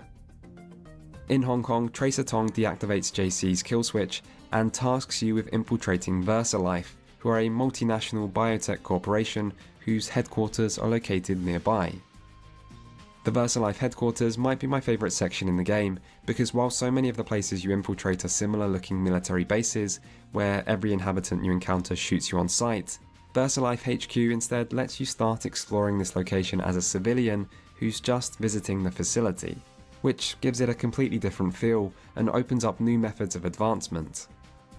At VersaLife, JC discovers that the Grey Death is indeed man-made, and his focus now shifts to stopping the group behind it. This leads you to Paris, where you search for and eventually meet with the Illuminati, who were once a powerful group of men and women who sought to rule the world in secret, but are now a shadow of their former selves after one member, the trillionaire businessman Bob Page, seen previously in the game's opening, betrayed the group to form a new organisation called Majestic 12. Through money and blackmail, Page grew his power, positioning men within important organisations and ultimately creating the Grey Death to further control the world's population. In your quest to stop Page and Majestic 12, you're taken through a number of military bases, with the game ultimately culminating in Area 51. Along the way, JC is helped by a mysterious figure known as Daedalus, who's revealed to be a powerful AI that was originally developed by the Illuminati to aid humanity. In response to this, Page releases his own advanced AI named Icarus, which he developed as a malevolent counterpart to Daedalus. When the AIs come into contact with each other, however, the two merge, forming a new, even more powerful AI named Helios. At Area 51, Page tries to merge himself with Helios to become a human-AI hybrid of immense power that can rule the world, which is revealed to have been Page's real objective all along. JC stops Page, with the story ultimately ending on a choice of who to side with. The Illuminati ask JC to join them as a member, so together they can once more rule the world from the shadows and maintain global order. Tracer Tong asks JC to destroy Helios and disable all global communications, which would plunge the world into a new technological dark age and return civilization to a simpler time. Lastly, Helios asks JC to merge himself with the AI in place of Page, so that together they can create a new consciousness that can rule the world as a benevolent human AI dictator. The choice is ultimately up to you, and it's not easy to know who to put your trust in. I like how this game concludes, but the narrative of Deus Ex is often at its best in some of its smaller conversations, where JC speaks to the world's inhabitants about ideology and events. At its core, however, this is still a story about conspiracy theories. The writers of Deus Ex looked at real life for inspiration, and so incorporated a wild range of different real-life conspiracies that were given credence and mixed together to form their very own cyberpunk dystopia of tomorrow. It has to be said that when I said wild, I meant it, and really that's one of the narrative's biggest flaws. As you get further into the game, it can start to feel like Deus Ex is overdosing on conspiracy theories to the point where the setting starts to lose some of its groundedness and believability. There are, after all, little grey aliens in this game, which don't add anything to the story, but might— Lies. It's all lies. There's not enough conspiracy in it. There is never enough conspiracy in the game. take something away from it.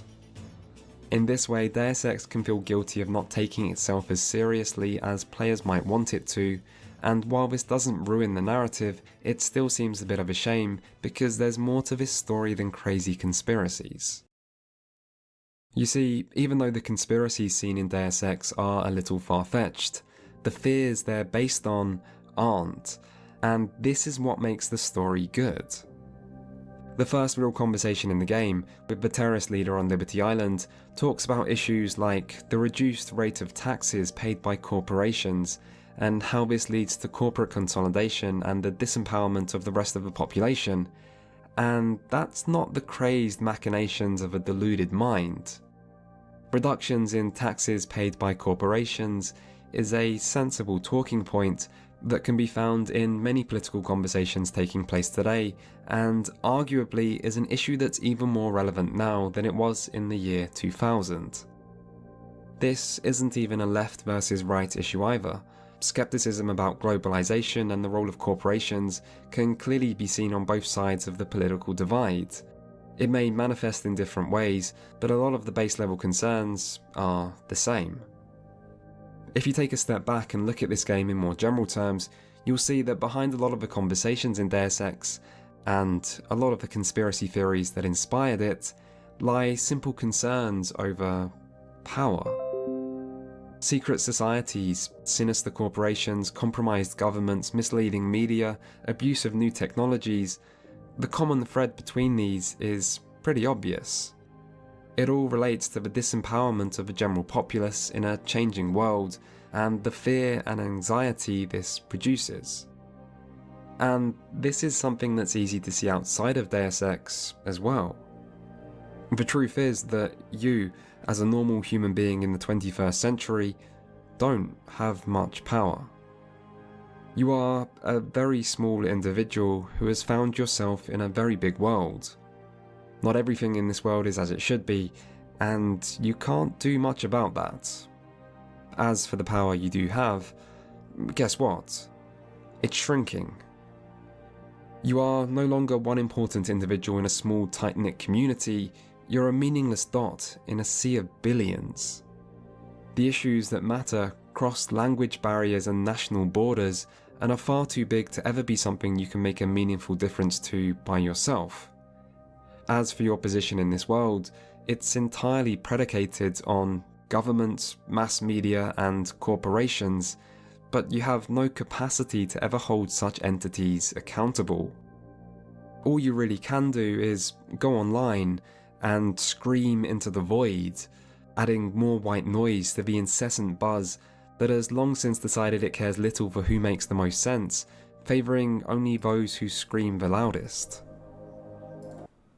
He must be applying for online jobs too.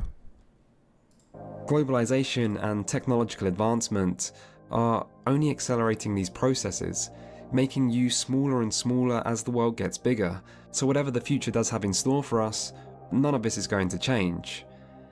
And how could that not worry you? The future means uncertainty, and that's never been something humans have dealt well with. We like to know, we crave answers, and so we find them on conspiracy forums or in YouTube videos or in ideologies and politicians that tell us what to think. And it doesn't matter what they say or if they're accurate, as long as they give us something to believe in. And so, with humanity's need for answers, and all this fear and anxiety bubbling away beneath society's surface, it makes sense that someone's going to end up taking advantage of that. That someone probably isn't the Illuminati, and it might be ridiculous to think that it is, but the fear behind such an idea isn't ridiculous at all. There's a clear message behind Deus Ex, and it's not that conspiracy theories are good or true, nor is it that corporations are bad, or governments are bad, or the rich are bad, or science is bad, or anything else like this. It's simply to be skeptical of power. And that's not a bad message to have. You have to remember that skepticism goes both ways. A conspiracy theorist isn't being skeptical if their skepticism is limited to only one direction, and just because Deus Ex features conspiracy theories doesn't mean it endorses them. There's really nothing wrong with fictional portrayals of conspiracies, providing that the work of fiction isn't trying to claim to be anything more than this, and Deus Ex has little grey aliens running around, so it's pretty obvious that this isn't the case. And yet, this game does manage to say something meaningful about our world and the future, and that's something I can respect. Deus Ex uses unproven conspiracies to explore very real concerns, and the result is something that's managed to stay surprisingly relevant to this day, which might be why so many rate this game as highly as they do. Of course, the great game design certainly doesn't hurt things either, and it's not hard to see why this game is considered a classic. It's a shame then that none of its sequels would ever be able to do both of these things quite so well. But that didn't stop them from trying.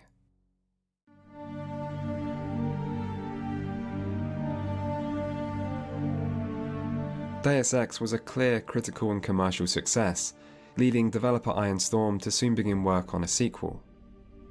Series creator Warren Spector would take a step back from his previous role as director, but many members of the original team returned, and in 2003, Deus Ex Invisible War released to positive reviews. Many fans of the original game, however, weren't so generous. Of the 4 mainline Deus Ex games, Invisible War has a reputation for being the worst. And it's a reputation I think it deserves. A lot of its problems result from the series' move from PC only to Xbox. Invisible War shows a large amount of consoleization compared to its predecessor, which makes many aspects of its design and gameplay seem like a downgrade. For the majority of the development team, including game director Harvey Smith, this was their first time designing for console, and subsequent interviews have confirmed that this was something the team struggled with. The story of the first game also didn't leave any obvious direction about where to go next, and the ideas Invisible War does add feel like they lack much of what made the original Deus Ex so memorable. Still, in many ways, Invisible War is a very similar game, and by looking at what's now worse, despite how much stayed the same, you can see which parts of the first game's formula might have mattered more than the developers anticipated. The most obvious of which is the level design. If the original was big and open, Invisible War is instead small and constricted. Large, multi-layered bases have been replaced with a world made entirely of narrow corridors. Even the cities are made of corridors, and this isn't the result of a stylistic choice or some metaphor for a future populace trapped by their maze-like urban existence. No, instead the reason is much more mundane. It's because the game needed to run on the Xbox's more limited hardware. This also meant that there was significant change to the UI, like how your hotbars are now arranged in a strange circular design that takes up much more screen space than is necessary. The inventory's also been changed from the more than functional grid system of the last game into just 12 slots, which means... Yeah, it looks kind of similar to Knights of the Old Republic too. Imagine a PC-based interface for Knights of the Old Republic. The game would look totally different.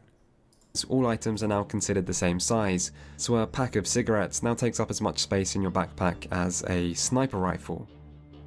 Annoyingly, this makes your already small inventory even smaller, which is made worse by a persistent bug that can stop items from stacking correctly, limiting you even further. Still, if you really want to see bad UI design, just look at how Invisible War displays your objectives, which for some reason are shown individually, forcing you to slowly scroll through each objective one at a time to try to access the specific information you actually need. There's so much wasted space here when they could have probably fit all this information on screen at once, if they actually tried.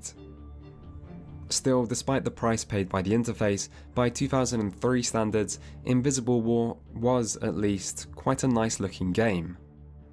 It had advanced lighting effects, much improved character models, and even some pretty nice ragdoll physics so you can play around with the bodies of those you kill like a bored sociopathic house cat. The downside though is that the environments have been scaled down considerably, and this trade-off just isn't worth it. The result is that Invisible War's levels might look better, but they're not as immersive, and exploration was hit even harder. Even though Invisible War makes many attempts to retain its predecessor's philosophy of multiple approaches and player freedom, the reality is that smaller levels means fewer options to explore and experiment. And what divergent pathways you do find feel less meaningful because regardless of the exact path you take, there's nearly always a sense that they'll just take you to the same destination now. Some areas of the game are better than others in this regard, but overall it's a clear step down. The console-focused level design also means that you'll be running into loading screens with an alarming regularity. This can make moving through the game's small cities surprisingly disjointed and time-consuming, as every few feet you run into more sections of loading. It's also annoying how the game brings up an "Are you sure?" box every time you try to change area. This isn't an important decision in my life, and I don't need some extra time to think about it. I clicked the door because I wanted to go through it, and I'd appreciate it if the game could just do us both a favour and take me at my word. As for exploration itself, it's still further diminished by the way the game's mechanics have been streamlined. For starters, skills have been removed. Nothing was added to replace them, so the previous way to differentiate your character and personalise your playstyle is just gone. As for the in-game resources needed to navigate the environment, lockpicks and multi-tools have been combined, so now multi-tools work for everything, which is less satisfying as it feels like you're always using the same item for every problem. Multi-tools themselves are given out quite generously, particularly once you get to Cairo, which is about a third of the way through the game, where for reasons I don't understand, there's just a huge pile of multi-tools on the floor in the middle of the mosque. So from this point onwards, you'll never be short on multi-tools again, and I don't understand why these multi-tools are even here in the first place, and whether or not this is a bug, but it sure seems different to the first game where these types of items remained valuable for your entire playthrough. Other resources like health restoration items and energy cells are also too common, and even on the hardest difficulty, you'll get far more of these than you can ever realistically use. One of the most valuable items you could find in the previous game were augmentation canisters, but now Invisible War makes nearly all augmentations available during the game's opening, instead of making the player acquire them as you progress through the game. Augmentation upgrade items do make a return, but just like most other items, you'll come by them too frequently, as Invisible War likes to give them out like they're cheap candy at Christmas.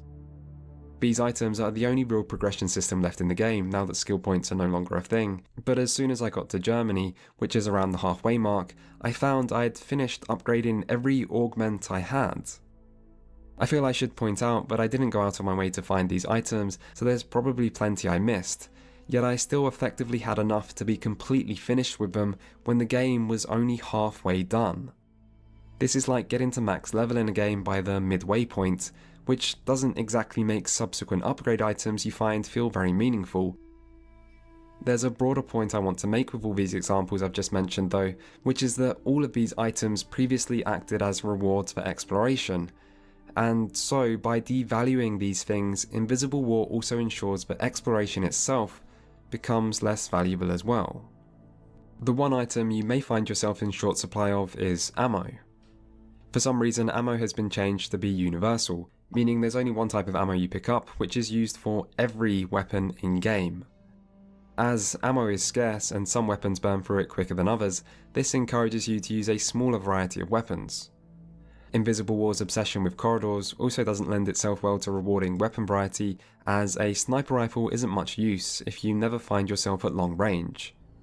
And while I'm back to complaining about the corridors again, I also feel it's worth pointing out that these environments don't make for very exciting shooting galleries. You could say the first game's large open environments weren't much better in this regard, and you'd be right. But with so much of its mechanics stripped down or streamlined, Invisible War ends up reliant on its core gunplay to at least be better than the low bar of its predecessor. And to its credit, it probably is. The aiming reticule is no longer a reluctant participant to the gameplay, making the basic act of shooting enemies a bit closer to what you might expect from an FPS, and there's still a range of different weapons that can be modified, so if the only thing you do care about is shooting your way through a level, then Invisible War probably meets your needs better than the first Deus Ex. But at the same time, if all you wanted was a pure FPS, there's no need to play a Deus Ex game in the first place, and as soon as you start to compare Invisible War to other FPS games of the same era, it starts to seem lacking. This is because enemies are bullet sponges, their AI is light on common sense, weapons aren't very weighty, and you don't even need to reload in this game. Another important part of the first Deus Ex's gameplay that had room for improvement was stealth, but in this area Invisible War barely even tries. To start with, your means of incapacitating foes without being detected is even more lacking than it was last game. Headshots don't kill in one, and trying to take down foes in melee is unreliable. There is a solution though, which is the cloaking augmentation. Unlike in the first game where this was only attainable quite late on, in Invisible War you get this augmentation, along with most others, right at the opening section. And Invisible War reduces the energy requirement to use this augmentation while also making energy in general easier to come by. You also had to make a choice in the last game whether to install a cloaking augment that was only effective against humans or only effective against mechanical enemies, meaning you could never rely solely on cloaking to get past everything. Now though, that's no longer the case, so the cloaking augment works in all situations. Finally, in the last game, you still had to be careful when cloaked about making noise. In Invisible War though, you can make as much noise as you like, and you can even take it further by bumping straight into enemies, and they still won't know you're there. So, after all these changes, it's probably no surprise to learn that the cloaking augmentation is completely overpowered, and you can, if you choose, use cloaking to run through most levels in the game without any real problems if that's how you want to play. In the first Deus Ex, stealth is a valuable tool at your disposal that you're rewarded for taking advantage of.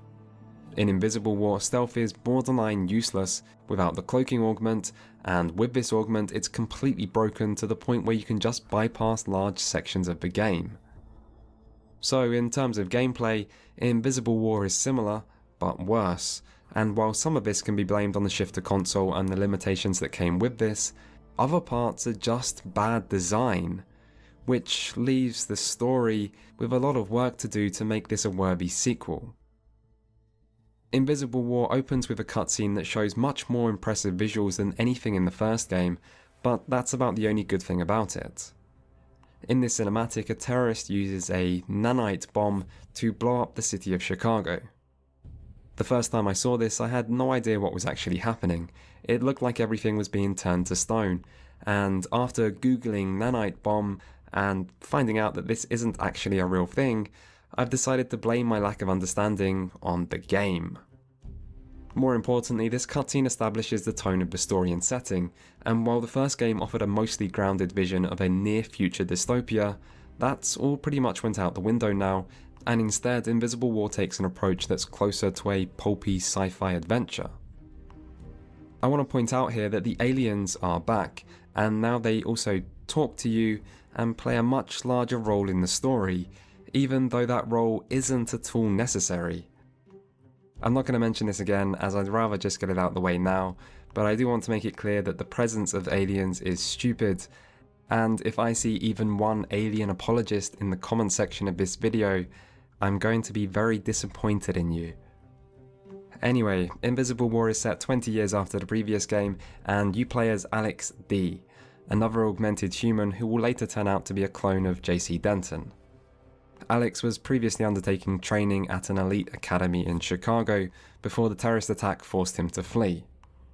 Alex is rocking that early 2000s boy band look, which doesn't do him any favours, and really, Alex gets more shit than he deserves for his spiky gelled hair.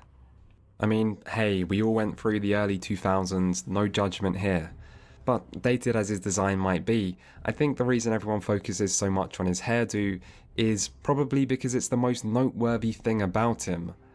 His personality is bland, and I don't want to overly romanticize JC, but you'll soon be missing his deadpan delivery, because at least he had some semblance of an identifiable personality. If dialogue allowed more room to roleplay, maybe this would make sense, but it doesn't, and so Alex just seems weak. Anyway, like it or not, Alex is who you're stuck with, and after travelling from Chicago to Seattle before the game's opening, he finds his new academy attacked by a terrorist group for the second time this week. The group responsible is the Knight Templars, who are a vaguely fascist organisation that consider all bioaugmentation to be evil and see augmented individuals as impure. Factions play a much larger role in this game than the first Deus Ex, and once you escape the academy and move on to the city of Seattle proper, you'll be introduced to the other two main groups. The first of which is the World Trade Organization, who have become the acting de facto government body and seem to protect the status quo, and the other is the Order, a widespread religious group who have somehow managed to replace and combine all organized religions, and yet don't seem to have much of an ideology. They talk a bit about natural balance, and that augmentation use might be bad, and that capitalism and corporations might also be bad, but they're vague on details, and it would be hard to blame anyone who just sees any of these three factions as generic and shallow. There is one other group who are more interesting, which is the Omar. This heavily augmented group of cyborgs just seem to want to trade illegal weaponry, but their mysteriousness adds some degree of intrigue, and that's more that can be said about any of the other groups. It's unfortunate then that the Omar don't feature more often, leaving them seeming as poorly developed as the others. Still, poor as these factions might be, the story will frequently ask you to make choices between them, none of which have any real impact on the narrative, as right up until the very ending you can still work for whichever group you choose, regardless of your previous actions. This shift in focus towards factions isn't a bad thing in itself, but the factions themselves don't feel strong enough to make this approach work. This change does provide more regular narrative choice than the first game, but the choices are also more conventional now. Generally, I tended to just side with... Phoebe says it's been a busy day. Yeah, I'd have to say, getting a lot done, applying for a couple more jobs. We'll switch over to some writing in a little bit. I gotta apply to at least one more job.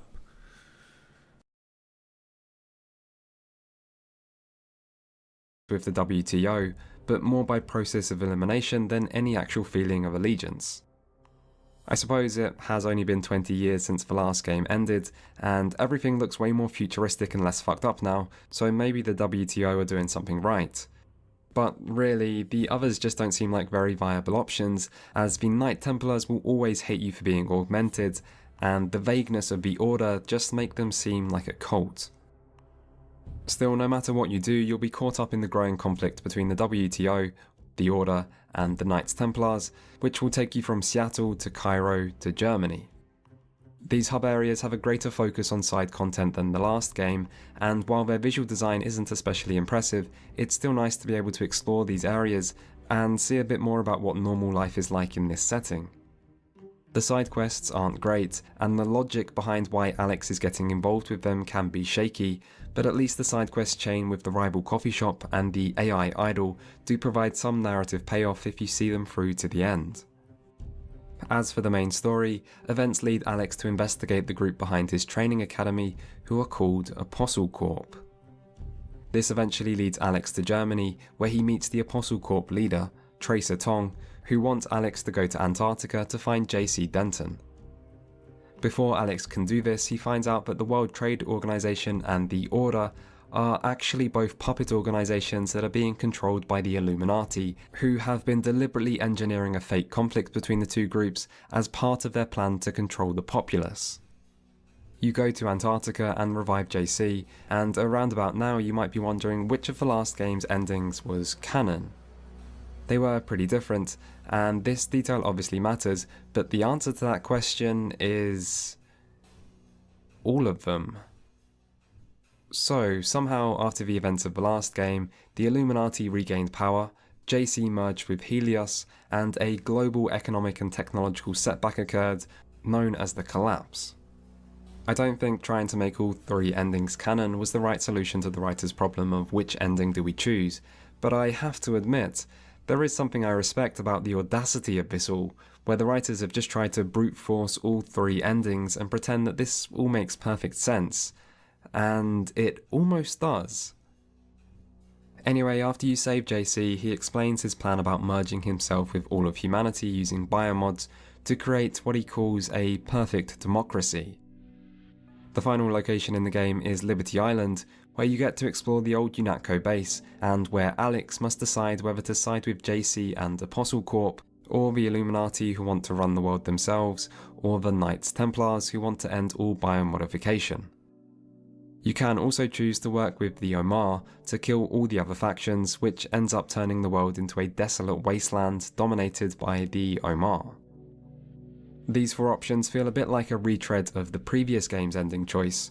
You can once more side with either the Illuminati, or put your faith in the JC AI hybrid, or take an extreme anti-technology option. As the Illuminati's persistent manipulations doesn't present them in a very positive light, and the Knight Templar's violent extremism seems even worse, this doesn't make the final choice especially compelling, and I'm pretty sure almost every player will just side with JC here as a result. His idea of a perfect democracy sure sounds better than anything else being promised, and that's before accounting for the player's likely loyalty to him as a result of the last game. I do like that you can choose not to side with any group and try to kill them all instead by working with the Omar, but the Omar themselves don't provide any argument for why you should support them. As a group, they represent a transhumanist option through their use of technology to surpass human limitations, but this isn't communicated much in-game, as pretty much all your interaction with them just revolves around their black market activities. As for the Illuminati, the twist that they actually control both the WTO and the Order does at least explain why each group seems so generic, but this still leaves the question of how they managed to do this in the first place. It doesn't sound like an easy task to replace all world religions and governments, particularly as 20 years ago the Illuminati were all but destroyed, and yet the question of how the Illuminati did this is left largely unexplored, despite this arguably being the most interesting thing about them. Then there's the Knights Templars, whose extremism barely makes them worth mentioning. An anti-augmentation group could have worked, but they would need to be toned down several degrees if the player was meant to consider siding with them or giving much credence to their ideology. Another issue with this ending is how some parts of it contradict what we see in the previous game. The Helios ending in the first Deus Ex was about JC merging with Helios to rule the world as a super powerful human AI dictator. Yet now choosing this path is about merging with all of humanity to create some connected consciousness to form a perfect democracy. And the ideological difference between a democracy and a dictatorship seems pretty significant. Then you have Tracer Tong, who previously wanted to destroy all advanced technology and plunge the world into a new dark age, but now wants you to help JC merge with all of humanity to create a single shared consciousness. Characters can change, but this still doesn't seem very consistent, and if the story had to feature JC, Paul, and Tong, I think it would have been much better if each of these returning characters presented their own distinct option for the player to consider. This way, people wouldn't just end up siding with the returning characters they know and like, and it may have also forced the writers to take a less black and white approach. Instead, Invisible War's story ends up feeling like it has a few good ideas, but has very little to say about them, and I find it hard not to see it as a disappointing follow-up to a much... AFK for a couple minutes. I need another cup of coffee. And then we'll switch over to do some writing. Or exercise. We gotta do exercise. So let me drink my coffee. And then we can do the exercise.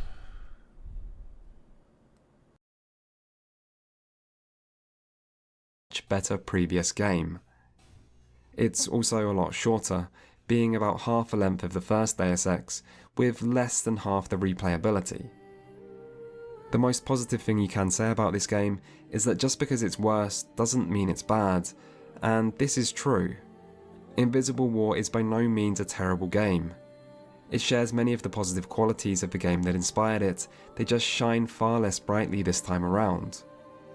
Still, I find it hard to be positive about a sequel, where the best you can say about it is that it's similar but worse, and really I'd rather have a game that tries to do its own thing, even if that means it won't always be successful.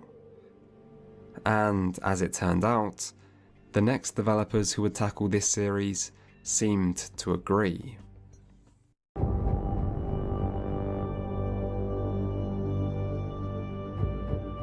After Invisible War, multiple attempts were made to develop a sequel, but Iron Storm eventually shut down in 2005. Parent company Eidos Interactive would go on to be purchased by Square Enix, with the series being continued by the newly formed studio Eidos Montreal. The result was Deus Ex Human Revolution, which released in 2011 to critical and commercial success.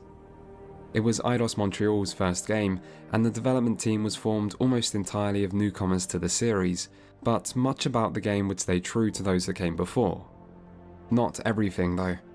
Where Invisible War was a faithful if ultimately more forgettable follow-up, Human Revolution felt more like a reimagining. Set 25 years before the first game, it used its status as a prequel to provide itself with greater creative freedom in how it would approach this universe. While in terms of gameplay this meant it would be a modernization of the same Deus Ex formula of the first game, stylistically, Human Revolution would be something else entirely. It should be acknowledged that there are a number of older fans of the series who did not appreciate the direction Eidos Montreal went with the game's visuals, but I'm not one of them. In truth, I think the new art style is great. I love the simple but striking colour palette, with its heavy reliance on blacks and golds, giving the game a mood that's hard to pin down. Sometimes warm and inviting, but other times ostentatious and decadent, or metallic and uncaring. I love the overly designed fashion choices, with their intricate Renaissance themed detailing and unconventional geometry, and I love the urban environments, as unrealistically achievable in such a time frame as they might be. In short, I love the aesthetics of this world, even if they're not in line with the first game, and maybe in some ways even because of this. I've never been much of a fan of sequels that are just content to do the same as what came before, riding their predecessors' coattails to avoid facing the accountability of originality. And as sensible as many of the arguments levied against this game's visuals may be, you won't be hearing them from me. Hell, I even like the gold filter that so many people complained about. So much so that I actually modded the director's cut version of the game, which normally has the filter removed, just to add it back in.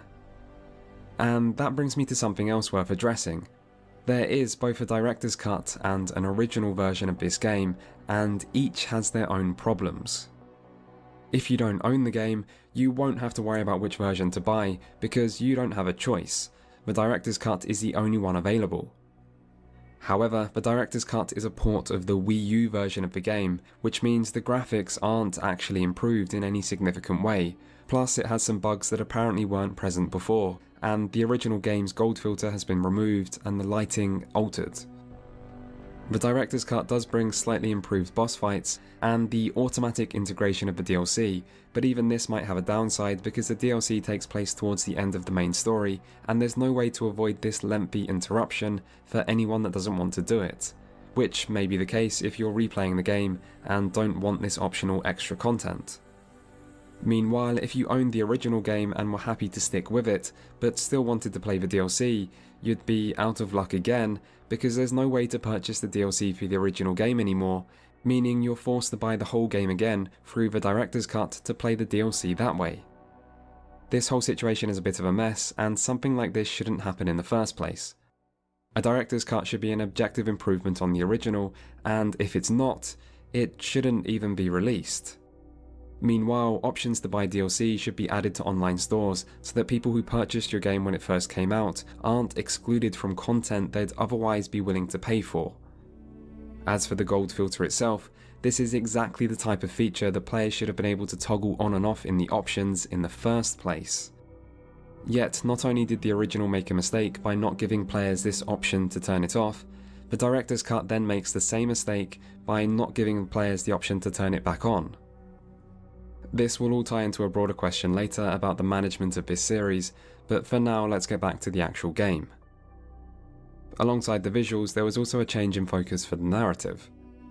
Where the first two games were mostly concerned with secret societies and government agencies, with the rest of society being pushed more into the background, Human Revolution instead does the opposite, with the new focus placed firmly on society and its response to the recently pioneered technology known as augmentations. The secret societies are still here, but you won't be seeing them as much anymore, and I think this shift in focus works quite well, as the ethics and consequences of augmentation is an issue that allows plenty room for exploration. In some ways, this new focus on technology can make Human Revolution seem more sci-fi than the first game, despite being set 25 years earlier, although there are other ways it comes across as more grounded, like the absence of little grey aliens and a toning down of the present-day conspiracies. Surprisingly, gameplay is probably what changed the least, although this is still a game released more than 10 years after the first, and that's clearly evident in the design. Despite this, Human Revolution might end up feeling like less of a casualization of the series than the last game was. A lot of the features you'd expect to return do, including, thankfully, the grid-based inventory and different ammunition types. There's still no skill system, but augmentations are back, with plenty of options to choose from, and the level design is closer to the original in terms of complexity. Of course, being closer doesn't make it its equal, and the first game is still the clear winner on the basis of number of options available and freedom given to the player. But Human Revolution is a clear step up from Invisible War, and even if the environments are simpler than the first game, they at least try to make up for this by looking a lot better and featuring a greater amount of detail and variety. One issue that returns is how Human Revolution handles hacking. Where the first Deus Ex made locks, computers, and electronics all distinct things, Human Revolution instead has everything handled by hacking. To hack something, there's a reasonably involved minigame which looks like this. The minigame isn't something I want to go into in too much detail, because overall it's not bad, despite the reliance on RNG. I do feel it's worth pointing out, however, that you'll be hacking things so often that if you don't like this minigame, then you'll damn sure get pretty sick of it. Also, when you fail several times, you're locked out for 30 seconds, which is just a waste of time. Either give failure a real consequence, like setting off an enemy alarm or permanently locking you out of hacking something, or let me retry right away. Forcing players to wait 30 seconds achieves nothing except for being an annoyance. It reminds me of how in the first Deus Ex, when you restore your energy at a robot, it only restores 75%. For the other 25%, you have to wait an extra 60 seconds for the robot to recharge so you can use it again. And I'd just like to ask, whose idea was this? Seriously, I want a name. 60 seconds adds up, and too much of my life has been spent waiting on this stupid robot to hurry the fuck up and recharge the rest of my energy. Anyway, the hacking minigame in Human Revolution itself is generally fine. It's just this game has the same problem that the first Deus Ex had, which is that hacking still makes the in-game codes you find a little pointless. You can choose not to level hacking up, but so much in the game is hackable that I think increasing your hacking rating ends up seeming like one of the most valuable augments there is, and after increasing this, you'll never need an in-game code again. Finding codes through searching the environment was a good part of the series, so it's a shame hacking once more makes it often irrelevant, and hacking even gives you greater XP reward than inputting the code manually, meaning even if you do find a code, you may prefer to hack an object anyway. The next game does add an XP reward for using codes, so at least it's only this game where you're punished for not hacking, but I still think it may have been better if the XP reward was removed and hacking was made to require something like an easy to find consumable akin to the first game's lockpicks and multi-tools. This would reduce the amount of hacking in-game, so the quantity of hacking isn't quite so overwhelming, while turning whether to hack something or not into more of a meaningful decision, rather than just being the player's automatic response to every hackable object they find. As for your other augments, despite looking like a lot, many are just connected to hacking, so the overall amount of choice isn't quite as impressive as it may first appear. But I still think Human Revolution manages to have enough different options to allow players to customize their build in meaningful ways. Augments can loosely be split into 3 different categories: combat, stealth and hacking, and at least for most of the game, players won't be able to get everything they want, forcing them to consider what abilities matter for their playstyle. Something many people complained about, particularly at the time of release, was the presence of boss fights. They argued, often quite loudly, that featuring combat-focused boss fights in a game that let you choose to play a non-combat focused character was unfair. This is something I disagree with completely. The point of introducing choices, whether in character building or otherwise, is to create consequences. The consequence of creating a non-combat focused character is that sometimes you might be forced into a combat scenario, and then you'll be at a disadvantage. This is choice and consequence working as intended, and it's not like there aren't positive consequences to non-combat characters to offset this. Negative consequences themselves aren't bad game design, they're a necessary part of the system, and the idea that giving players choices should mean the game always caters to their selections is ridiculous. As for the actual concept of boss fights being something players take issue with, the first game had them too, and I don't see what's wrong with them returning. The fights themselves aren't anything special in Human Revolution, but they certainly aren't bad enough to justify the hate they received, and when augmentation upgrades are given out a bit too freely anyway, these boss fights actually end up serving a useful purpose by making a greater number of augmentations feel valuable. As for the core gameplay, modernization does have some advantages, like improved shooting.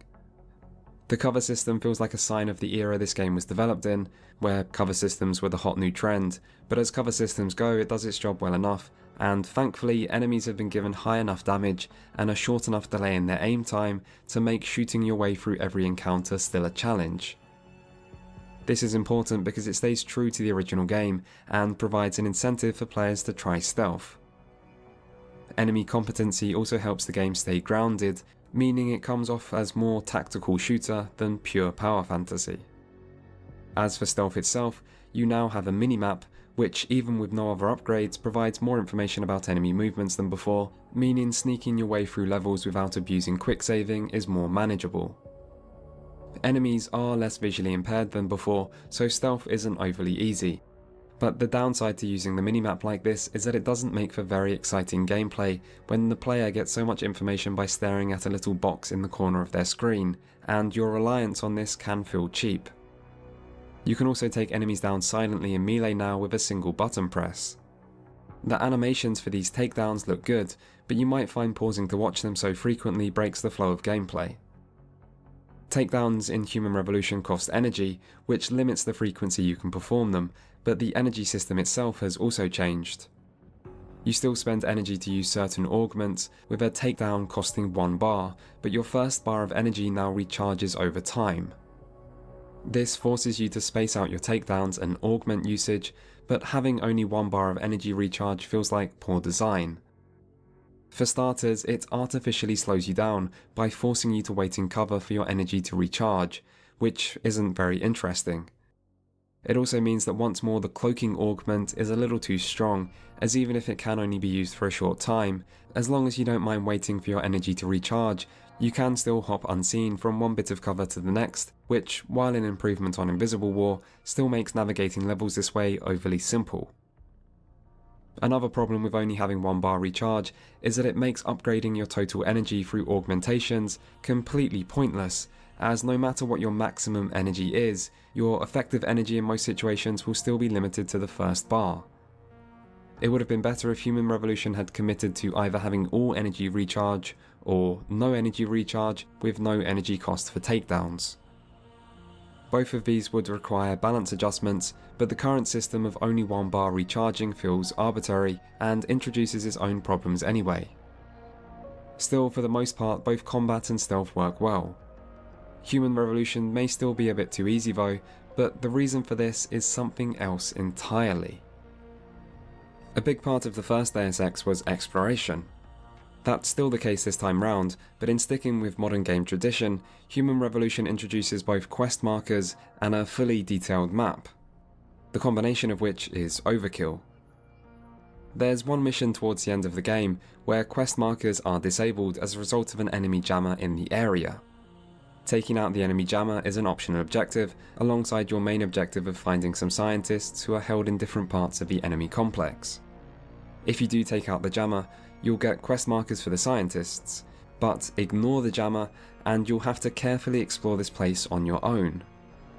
You can look at your main map to try to work out where the scientists may be held and plan out your route between areas, but most importantly, you will explore. Because you have to. This is the best section in the game in my opinion, and it's what the series' gameplay should be, but you wouldn't even experience this if you don't ignore the optional objective or get lucky enough to not find it. Modern games have embraced minimaps and quest markers, but they don't work as well in a game that's meant to focus on exploration. Human Revolution still has interesting levels, with multiple paths through them, but yet it wants to hold your hand the entire time, when really most players are old enough to tackle such things on their own.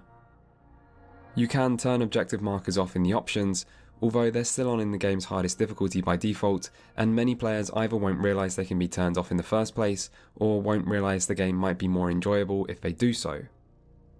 There's also times where quest markers can be useful, particularly for some less important side quests in hub areas where you might be walking back and forth quite a lot. And even if Human Revolution allows you to turn quest markers off, that doesn't mean it's designed to still give you all the information you need to do so without occasional moments of frustration. Still, as it is by default, quest markers hinder the game from reaching its full potential by pointing you in the exact direction you need to go, when finding this out should be part of the fun. It's really the combination of quest markers and the detailed map that make it too much though. With these two tools, you don't just see where to go, you often see exactly how to get there as well, and despite having larger levels, the first Deus Ex was still just fine without either. The approach I think Human Revolution should have taken is to use situational implementation of these tools. For objectives where your character should know how to reach them, like returning to an NPC who gave you a side quest a little while earlier, then it makes sense that this is knowledge the player's character should have, so why not have a quest marker? But for information that there's no way your character would have, like where is an item in an enemy military base you're infiltrating, then there shouldn't be a marker and players should have to find this out themselves. This could benefit gameplay while also being more immersive and preventing frustration in areas of less importance where markers could remain. And the game could take the exact same approach with the map. This way you can give players a fully detailed map when it makes sense, but not in areas it doesn't, which could be beneficial for the same reason as selectively removing quest markers, while also providing a bit of variety by changing up what information the player has access to. You could even have maps act as an additional reward for exploration in certain areas by making players start the area with no map and then be able to find one through something like security terminals. This could be explained in game by these terminals having the building layout on them, which your character could then upload through their augmentations. And you could even do the same for quest markers by making them show up if players learn key information, like maybe by overhearing NPC conversations. And this way players who do get lost have an increased chance to find extra information that could in return allow them to find where to go, so the chance of anyone actually getting stuck for a long time is lowered. This might all sound a little overly ambitious, but really I don't think it is, and in a game that's meant to prioritise player freedom and exploration, the effort this would take would be worth it in my opinion. Ultimately, Human Revolution and the later follow-up Mankind Divided have a difficulty setting called Give Me Deus Ex, but I don't think they quite do this, and this is why. Despite this, the gameplay ingredients needed for a great Deus Ex game are all here, and the end result does come very close, but Eidos Montreal have lost a little bit of what made the original so great in their attempt to modernise the series. There are things Human Revolution does better than the first game, like its shooting, enemy AI, the visual variety of its environments, or the much more interesting hub areas, and there's also a lot more to like about the story this time round than the last effort. As for that story, it begins with a trailer. I mean, it doesn't really, but it probably should, because this cinematic trailer is a better introduction to the narrative than the actual opening, and it shows an important part of the main character that the rest of the game often forgets. That character is Adam Jensen, a man with a distractingly pointy chin whose voice is so gravelly it could give Christian Bale's Batman a run for his money. Jensen is the head of security at Sarif Industries, a leading biotech company on the cusp of a breakthrough that would allow a new type of body augmentation where recipients are no longer reliant on an expensive anti-rejection drug called neuropazine. But before this research can be completed, a group of augmented soldiers attack Sarif Industries, killing the team of scientists involved in this research, including Jensen's girlfriend, and leaving Jensen himself near death. The CEO of the company, David Sarif, then saves Jensen's life through heavy augmentation, transforming him into a half-machine super soldier. The narrative of Human Revolution is about augmentation. In this world, this is a relatively new advancement, and the game explores the ethics and impacts of this new technological frontier, which is why I mentioned the cinematic trailer. Jensen himself is a great conduit to explore these issues, in part because he never asked for this, but also because in the game's opening he fails at his job, and at protecting himself and the person he cares most about, because he wasn't augmented and went up against an opposition that was. He then finds himself in the strange position of not just having his life saved, but through this becoming a tool of the corporation who saved him. This is a great premise. In just this opening, the player is shown the advantages of augmentation and some of the risks that come with it. There's a lot that could be explored through Jensen's role in this story, which is why I like the cinematic trailer so much. In it, we get a rare glimpse into what this character is experiencing. We see his recurring dream where he finds himself as Icarus flying too close to the sun, which reflects his fears on augmentation, and we also see the difficulty he has adjusting to his new body by the way he accidentally breaks a whiskey glass, in an act where his unfamiliarity with his own body causes him to fail at something normally so simple, which also highlights his superhuman strength as if to signpost its potential danger. It's not a bad trailer, and I can't help but think that there's a great story waiting to be told here about an individual who's thrust into a new body in a new world as they struggle with the ethical and societal implications of what this means to them. That's not what Human Revolution is though. Make no mistake, this game is all about augmentation, perhaps to the point where it takes it too far. Everywhere you go in this world, it feels like augmentations are the only thing anyone cares about. They're in every news story and readable piece of side content, they're the topic of conversations you overhear on the street, and they're the main story's main focus. It gets to the point where it's a bit much, and it can feel like you're being hit over the head by a message you were already well aware of. I remember when I first got to Jensen's apartment building, where I overheard a conversation between his neighbours who were discussing their relationship problems, and I thought to myself how strange it was to hear someone in this game finally talk about a subject other than augmentation. And then it turned out the reason for their argument was that the woman cheated on the man because she, quote, wanted to be reminded of what it was like to be with someone normal. So even this was all about augments. And that was the point where Human Revolution's obsession with augmentation really started to feel like it was undermining the authenticity of the setting in my eyes. It's one thing to want to explore a particular topic in your game. It's another to do so to such a degree that the setting starts to feel like it's being reduced to a single subject. And there are other problems with how this game tackles augmentation as well, but we'll get to that later. To continue with the story, once Jensen recovers and returns to work for Sarif Industries, he's sent in to deal with a group of anti-augmentation extremists, which leads him onto the trail of a mysterious group responsible for the original attack. Jensen follows this trail from Detroit to the newly built Chinese megacity of Hengsha, where he learns that the attack is connected to a powerful organisation that control global interests from the shadows. During this, anti-augmentation riots break out across the globe. Jensen continues to unpick at this conspiracy, uncovering certain details about his own past, as well as knowledge that the scientists who were kidnapped in the game's opening, who were previously presumed dead, are in fact alive. Jensen rescues them, but before he can finally confront the group responsible, the world is thrown into chaos when a man named Hugh Darrow, a billionaire philanthropist known as the father of augmentation for the role he played in their development, emits a signal during a live television broadcast which makes every augmented individual with a recently installed biochip enter into a murderous frenzy. Hugh Darrow was once a believer in an augmented future who saw his invention as something that could help the less fortunate, but he since became disillusioned, due in large part to the way he saw his technology evolve into a tool for the powerful to spread their influence. The group behind the attack at the start of the game, that the player has spent all this time pursuing, is the Illuminati.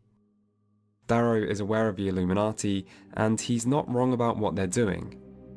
In fact, you can find several allusions to both the Illuminati's questionable methodology, as well as details featured in other games in the series, including information about the creation of the Grey Death, the development of a kill switch that will later be installed into augmented individuals, and the epilogue even mentions a Project D, which surely refers to the creation of JC and other Dentons, and implies that this was made possible by the use of Jensen's genetic code.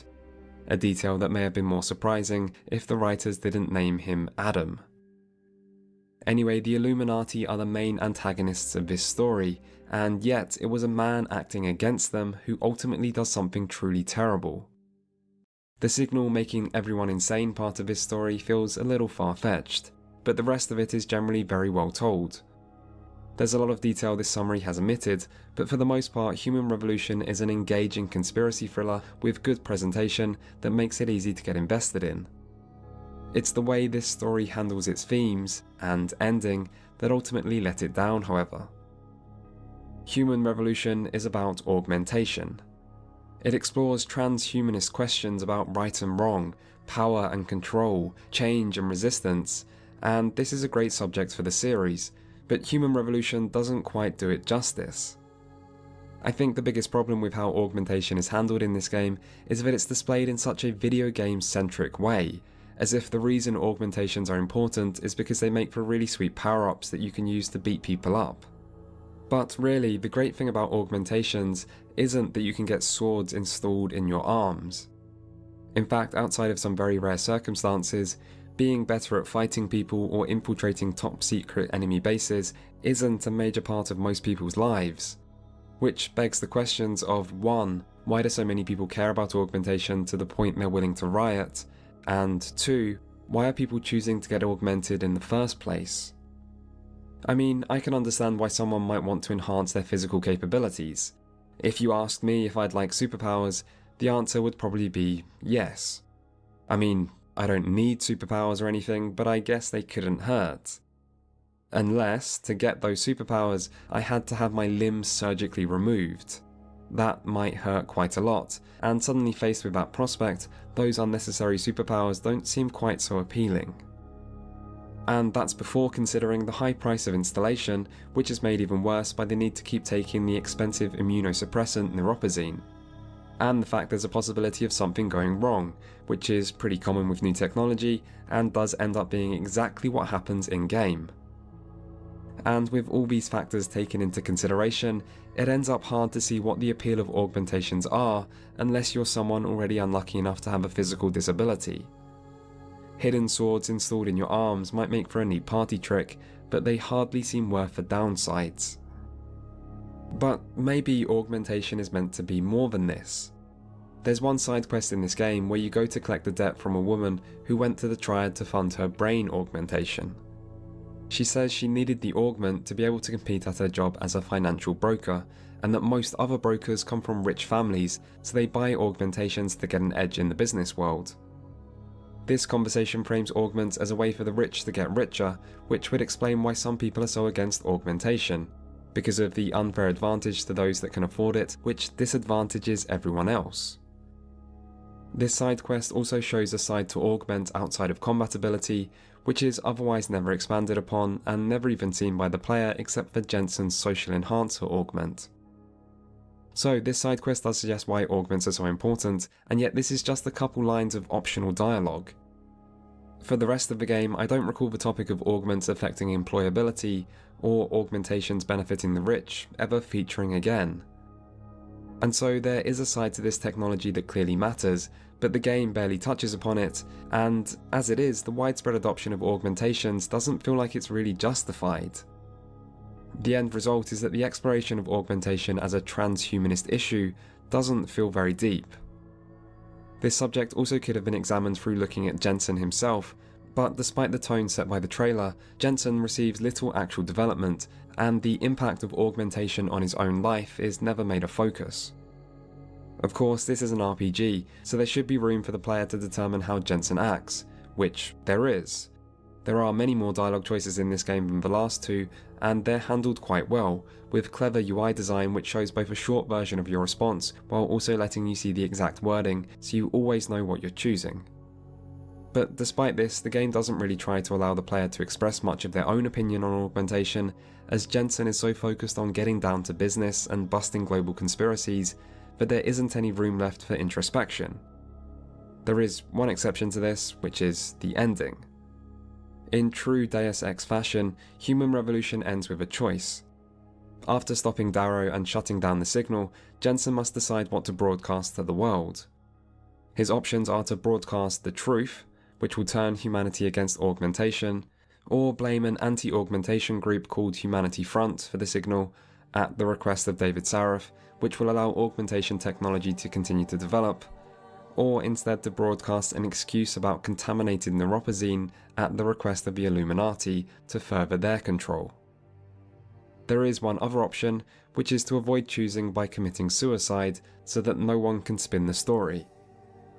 This doesn't make much sense, because committing suicide doesn't actually prevent someone else from spinning the story, and surely you can avoid making a choice by just not making a choice. Why does suicide even need to be included? It's like the world's worst package deal. For a limited time only, take the avoid making a choice option, and we'll throw in a free side of kill yourself, all for no extra charge. There are other problems with this ending as well though. Firstly, this choice is just about which button to press, and I mean that literally. There are actual buttons to press in-game. This makes the choice seem lazy and tacked on, which it is, and even in the first game this was handled better by having different gameplay sections for each choice, so it at least seemed less like picking A, B or C from a list. Then there are the end cutscenes themselves, where Jensen monologues over some imagery which, while not terrible, still seems like a clear missed opportunity when the game could have ended with the actual broadcast. I mean, that's what we're choosing here, what to broadcast to the world, so why not end it by showing what the rest of the world is meant to be seeing? Then there's the problem with how this game is asking you to choose a consequence, not an action.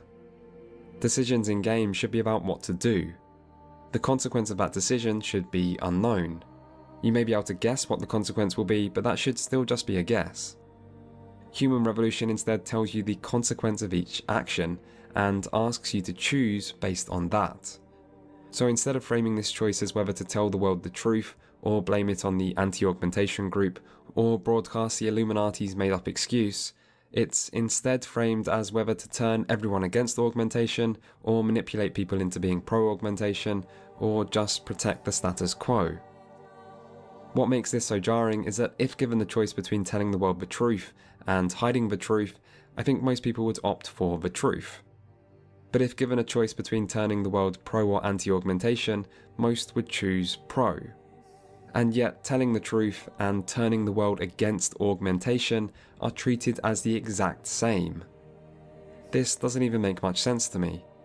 I wouldn't expect the consequence of exposing the truth about the Illuminati and Darrow's actions to be that the world becomes anti-augmentation. I'd expect it would make the world anti-Illuminati and anti-Darrow.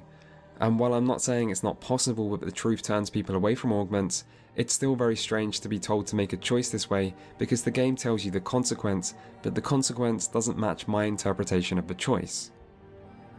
There are other ways Human Revolution actually does choice well.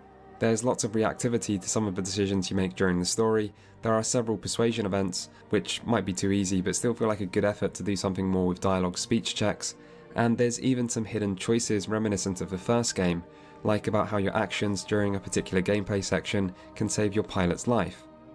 But the ending choice itself was a real disappointment, and it's a shame that this low point is the last thing players will experience.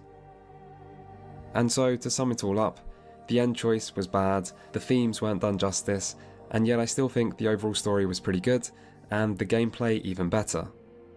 Human Revolution was a much superior game than Invisible War in my eyes, even if it was a bigger departure from the original. When it comes to the gameplay, a lot of effort was made to stay true to the philosophy of the series, but it's in the attempt to modernise the first game that part of its magic ultimately gets lost. Although I am willing to admit that modernisation does have some benefits. And when it comes to the story, Human Revolution did succeed at delivering a new and interesting look at this world that left plenty of room for its themes to be explored further by a sequel. And that is what happened. Sort of. Before we get to that, however, I do want to at least mention Deus Ex: The Fall, a mobile spin-off entry to the series that was later ported to PC, and is by no means worthy of its own section in this video. The Fall is quite impressive, if viewed solely as a 2013 mobile take on Deus Ex. Otherwise, it's thoroughly forgettable. In terms of gameplay, it's a simplified version of Human Revolution that maybe isn't quite so simplified so as to lose all enjoyableness, but isn't far off. In terms of story, The Fall is set just before Human Revolution and focuses on the Tyrants, the group of augmented soldiers who attacked Seraph Industries at the start of the last game. Really, for a game like this, it's up to the story to redeem it and make playing it feel worthwhile, but that doesn't happen, and it's not even because the story is bad, it's because this game is completely unfinished.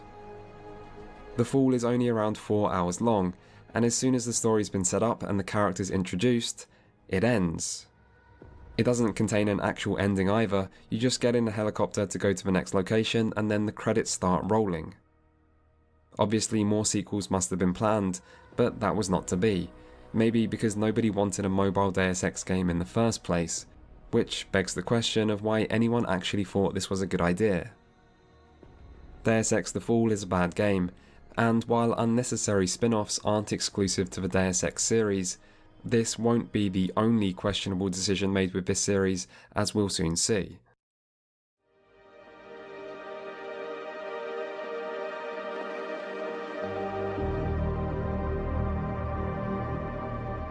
With Human Revolution, Eidos Montreal had created a great foundation to build on, and the sequel, Mankind Divided, would certainly build on parts of it. Released in 2016, this follow-up features some of the best and worst parts of the entire series. Its strongest aspect is its expanded hub area that far surpasses anything seen yet in size, depth, and detail, but in other ways the flaws of Human Revolution remain. Mankind Divided's handling of its themes might be even less successful than last time round, while the main story's conclusion leaves many unanswered questions that are made worse by the unanswered question hanging over the series' actual future. But we'll get to that. For now, welcome to Prague. It's 2029, 2 years since a man named Hugh Darrow tried to bring the world to its knees in an event now referred to as the Incident. And while Darrow may have failed to go all the way, the rest of humanity has nevertheless seen fit to meet him in the middle. In the wake of the chaos that came when the augmented populace of the world lost control of body and mind, society has responded with new discrimination and hatred, leaving no uncertainty over what the title of this game is referring to. Just as Human Revolution allowed its focus on augmentation to dominate the setting, so too does Mankind Divided, except augmentation is now no longer about transhumanism and the impact of technology, but is instead just a metaphor for racism. I used the word just back then, not because racism itself is a topic I think video games need to avoid, but instead because I wanted to make it clear that those previous things that augmentation allowed the exploration of are no longer a part of this narrative. Really, this is a game about racism, not augmentation, and the role of augmentation is to simply be a stand-in for race. Mankind Divided does feature technology, but it has no interest in looking at racism through the lens of technology or looking at technology through the lens of racism. Instead, discrimination based on augmentation is used as a substitute for race, and almost every part of this game is designed to focus on this single issue. It's what the main story is about, what most of the side quests are about, what most of the readable documents you find are about, what the structure of the world is about, what the smaller environmental details are about, and what side characters' personalities are about. You may have noticed one thing I didn't mention there is gameplay, but that's about the only exception, as once more from a gameplay perspective, augmentations are awesome.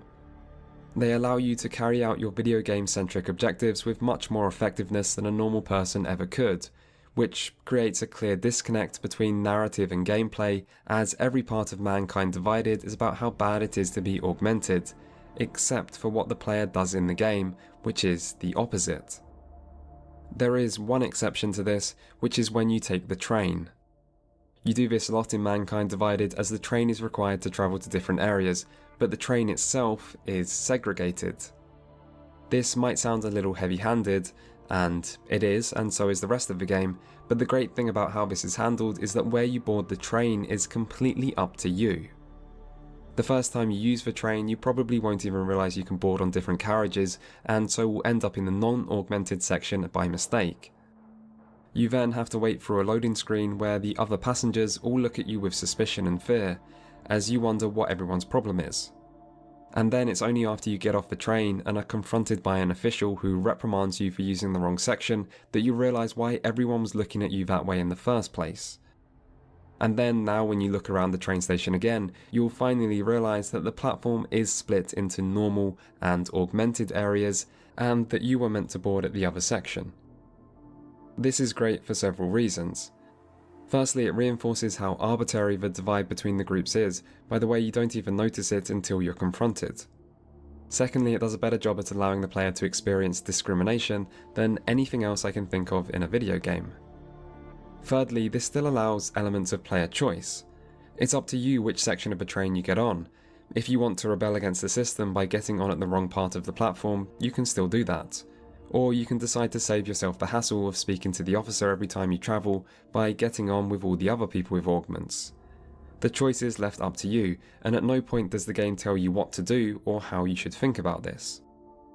And lastly, the final reason why this works so well is it does all this completely naturally, just by allowing the player to play the game.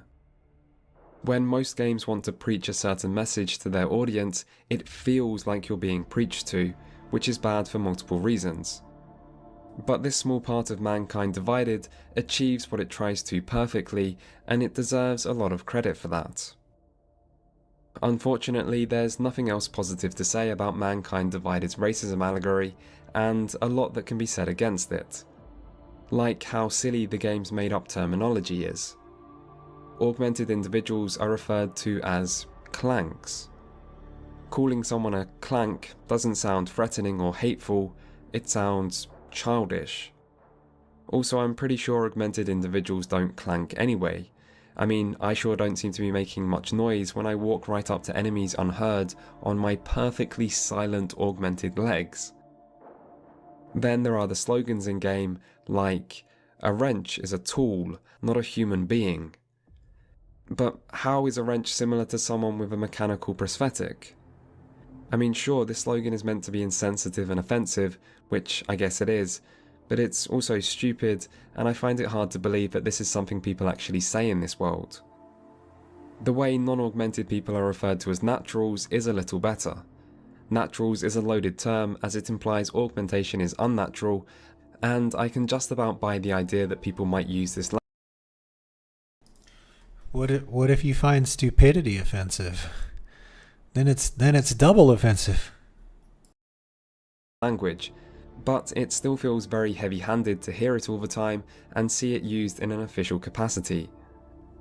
Then there's the issue of how extreme the discrimination is. This is a world where augmented individuals are being rounded up and put into huge ghettos, where cops aren't interested in investigating a murder of someone if they're augmented because they care so little about an augmented life, where many businesses have banned augmented people from entering their premises, and where the United Nations is about to pass a piece of legislation to force all augmented individuals to have a control chip inserted into them to ensure orgs will always be subservient. Maybe I'm too much of an optimist, but really I find the degree of discrimination here hard to believe when this world is only a few years distant from our own. This is Nazi Germany 2.0, and everyone's just okay with that. But why? The answer to this in-game is that it's the result of the Illuminati, but how have the Illuminati convinced the global population in just 2 years that racism is the best thing since sliced bread? Keep in mind the most anti-augmentation ending of the last game was to broadcast the truth, which included mention of the role of the Illuminati. I know the org incident still happened, and people are going to be more concerned about regulation and restrictions afterwards, but there's a long way from that to pure hate. This event was also the result of a piece of technology going wrong, so I would have thought the anger that followed would be directed at the creators and manufacturers. If, in the future, many people use self-driving cars, and one day they suddenly all go out of control, leading to considerable loss of life, people would be very angry. But wouldn't that anger be directed at the ones who developed these cars and sold the cars and told everyone they're safe, not the drivers who chose to trust them? I'm not saying it's not possible for everyone to now hate people with augments. People can be manipulated, and large groups can adopt bad beliefs. But the question of how this happened needs to be answered better in-game for this situation to be believable in my eyes. That question also seems like a more interesting focus for the narrative. I think how people are manipulated into being racist is a better subject to explore than what are the consequences of everyone being racist. People already know the answer to the latter, and that question of how still allows you to explore issues surrounding discrimination, while also better connecting to the series' actual themes of power and manipulation. We do get glimpses of this during the main story, but it's not much, and it doesn't address the question of how the world got to this point in the first place. There are also problems with the allegory itself. In Human Revolution, the augmented were the richer members of society, as augmentation is an expensive procedure, which also requires further cost by way of the regular immunosuppressants people have to take. Being rich and choosing to get your body augmented is not the same as being born with a certain colour of skin, or any other characteristic people don't have an input over. This meant many found the equivalence that Mankind Divided made between race and augmentation to be offensive. There was even a whole mini controversy before the game was released, where journalists were angry over the use of the term mechanical apartheid for this reason. And while I don't agree that using the term mechanical apartheid is necessarily a problem, the allegory itself does seem flawed for this general reason. A more accurate fit than augmentation and race would be augmentation and dislike of the 1%. The augmented members of society could be seen as the new bourgeoisie, who are hated by normal people for both their financial and technological privilege, as well as for now obvious risks they pose to society following the Org incident. For inspiration, the writers could look to the discord that followed in the wake of the 2008 recession, except ramp it up to a far greater extreme. The game could then explore what happens when a large amount of tension exists between a majority with less power and the more wealthy augmented elite. This comparison is a much better fit, and it also returns the series to being about exploring potential questions of the future, as opposed to just being a racism metaphor that has more to say about our past. Obviously, I understand why the game didn't go this route.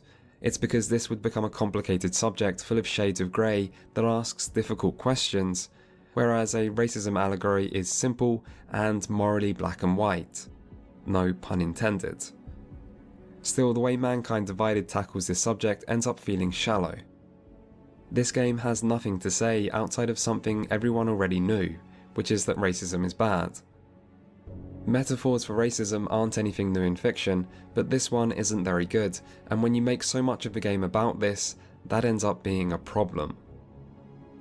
Anyway, there is more to Mankind Divided than this, and having now talked at length about the biggest issue I have with the game, we may as well move on to something more positive, like its most impressive feature, which is the city itself.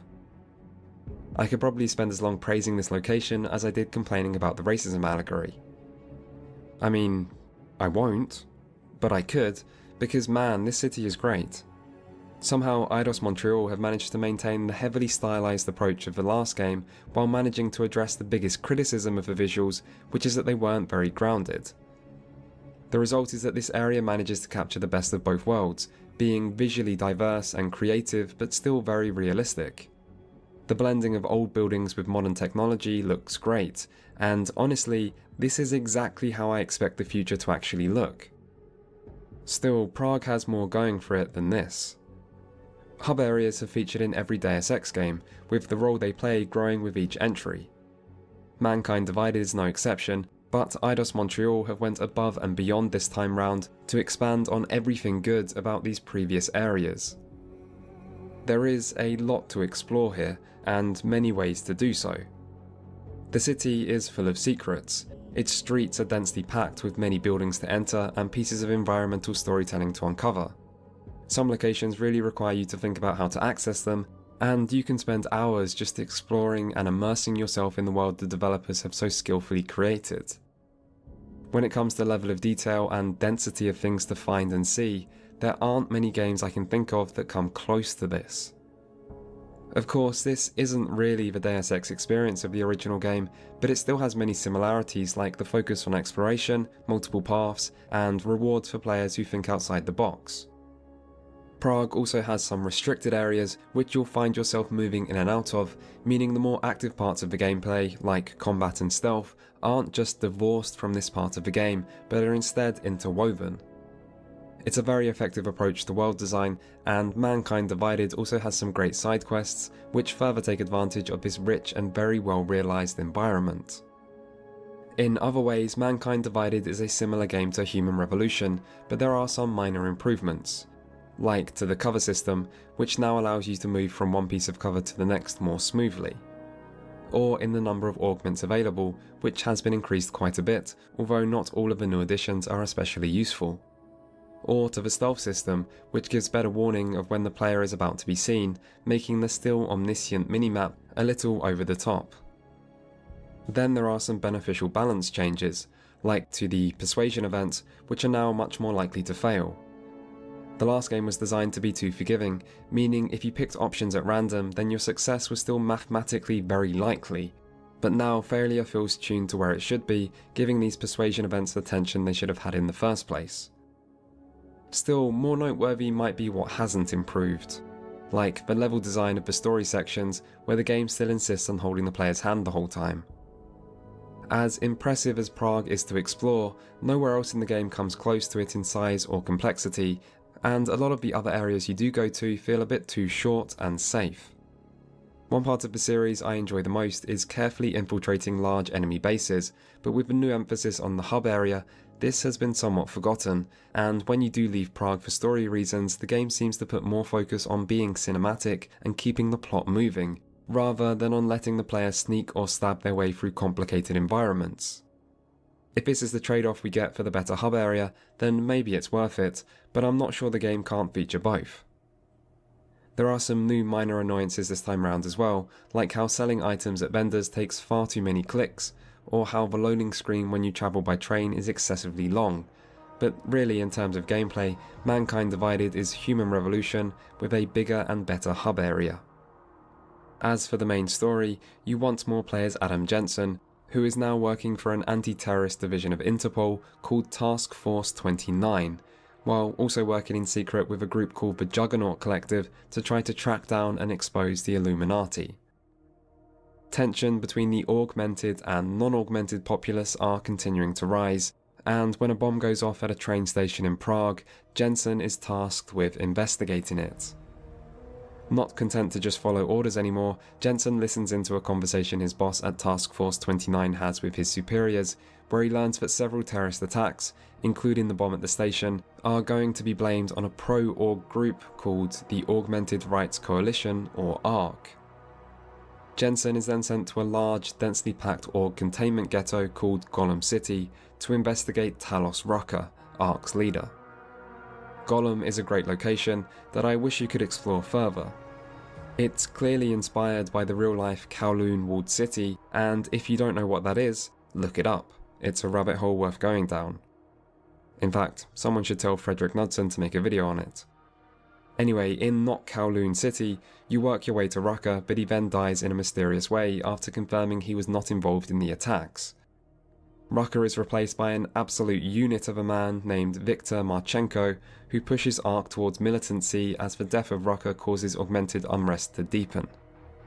As Jensen investigates further, he learns that Marchenko is an Illuminati agent who is planning to use a biological weapon at an event where a group of influential individuals are meeting to discuss their opposition of a new Illuminati-backed UN law. The law will enforce strict measures on augmented individuals around the globe, which the Illuminati are trying to get passed as a means to further their power. Jensen ultimately stops Marchenko in Mankind Divided's one and only boss fight, although the exact fate of the lobbyists will be determined by your actions in the final mission. Just as with Human Revolution, there are details to this story that I've skipped over, and the quality of storytelling remains very good. The dialogue is well written, there are important choices which have consequences further along in the game, and the cutscenes are no longer rendered at a distractingly low resolution like in the last game. However, even ignoring the topic of augmentation racism, there are still two problems I have with this narrative. The first is that the Illuminati aren't very effective antagonists. This is mostly because you know exactly who they are and how they're going to end up. Mankind Divided seems to want to be a mysterious thriller about this sinister secret society, but the mystery itself is already spoiled. This removes all the suspense a good mystery relies on, while also making the Illuminati feel very unthreatening for what's meant to be such a powerful and enigmatic group. I can't help but compare the Illuminati to the Patriots from Metal Gear Solid, who play a similar role in that series. And to summarise my thoughts on the comparison, everything about the Patriots was better, for the first 3 Metal Gear Solid games at least, because it turns out mysterious groups work a lot better when they have some actual mystery to them. The Illuminati and Mankind Divided seem like a bit of a joke. They come across as a few guys sitting around a table, twirling their metaphorical mustaches while thinking about what dastardly plan to do next. Which brings me to another problem I have this time around, which is that the Illuminati seem pretty evil. They always seemed questionable, but their dubious morality came from their secrecy and desire to control, not from their blatantly evil actions. Yet now they're committing terrorist attacks all over the world, while trying to tear society apart and set up an almost genocide against the augmented population. I always assumed the Illuminati were a powerful group of people who tried to act in the world's best interest and just arrogantly saw themselves as the ones most capable of ruling. Not a group with no concept of right and wrong who are willing to do anything just to increase their influence. I mean, in all 3 of the other Deus Ex games, we were given the option to join them, and while this never seemed good, it never seemed truly evil. But now that's changed, which makes this setting much more black and white when the series should be about shades of grey. Still, maybe the Illuminati are just represented poorly in this game, and everything will make more sense when we find out more about their plan in the next Oh. Yeah, and I guess that brings us to the final problem. This story isn't very finished. And it's not just the overarching story about the Illuminati. Mankind Divided introduces a number of plot threads that don't find resolution. There are questions raised about the mysterious circumstances surrounding Jensen immediately following the last game's ending, as well as about the implications of the Illuminati agents within Task Force 27, or the identity of Juggernaut Collector leader Janus, or what will happen to the UN resolution on augmented rights now that the latest Illuminati scheme didn't succeed, and for Jensen as well, also over who are the Illuminati and what do they actually want. And some of these aren't just unanswered questions, they're actively teased throughout the game in a way that suggests answers are on the way. Mankind Divided received a lot of criticism for its abrupt ending. Originally, everyone suspected that this might be a cynical ploy to sell the real ending as DLC, but that didn't happen.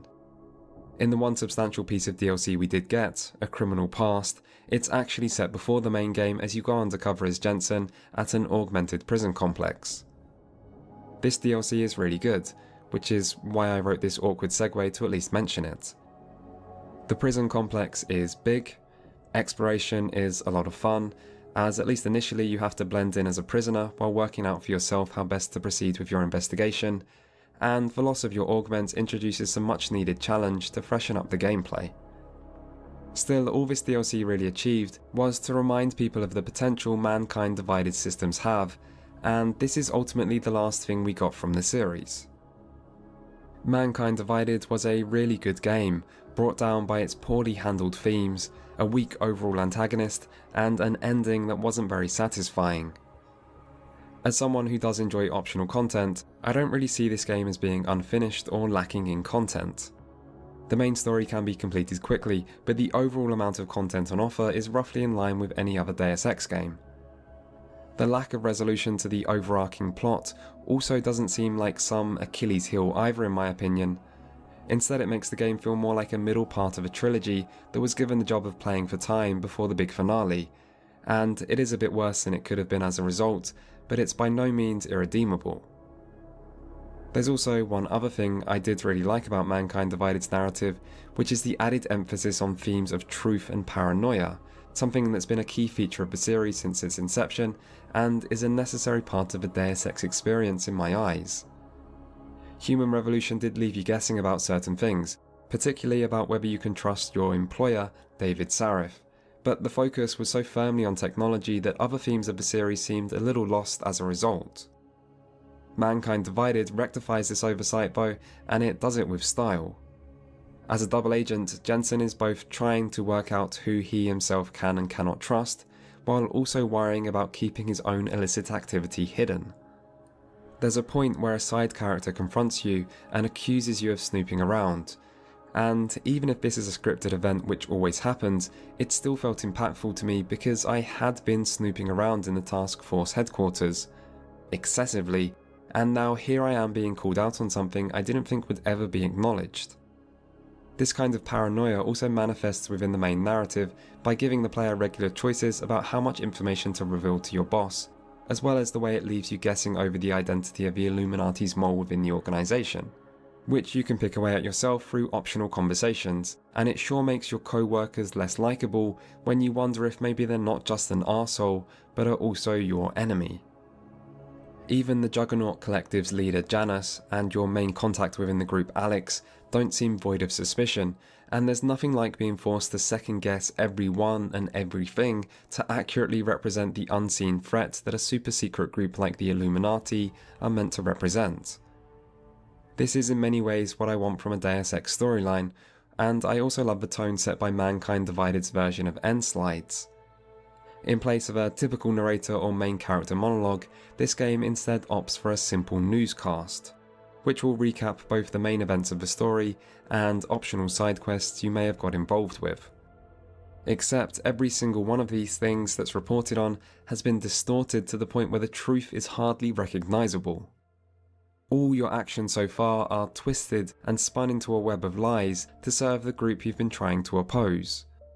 It's a reminder that the problems of this world are still out there, and that the real enemy can't just be defeated in a simple boss fight. But it's also a reminder of how small you are, of how your borderline superhuman heroics are still pretty insignificant in the grand scheme of things, and how your supposed victory is only one small battle in a war you're still rapidly losing.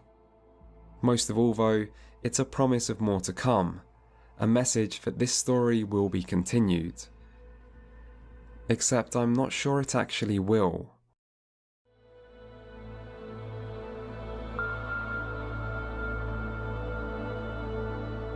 With 4 games released over 16 years, many parts of this series has changed, but its core design philosophy has mostly managed to stay the same. Deus Ex is a series about open-ended design, player choice, emergent solutions, freedom to explore, and the merging of immersive sim and RPG. The original Deus Ex feels like a grand relic from a different age, yet there's still so much to appreciate about how this game is designed, and most of the things it does so well, modern video games barely even try. Invisible War was a clear step down, but Human Revolution and Mankind Divided show that a modern take on a game like this can still be done, and that there's still an audience out there willing to buy it. Whether that audience is big enough, however, is a different question. One of the reasons this series is on ice right now is because Mankind Divided didn't meet Square Enix's ambitious sales targets.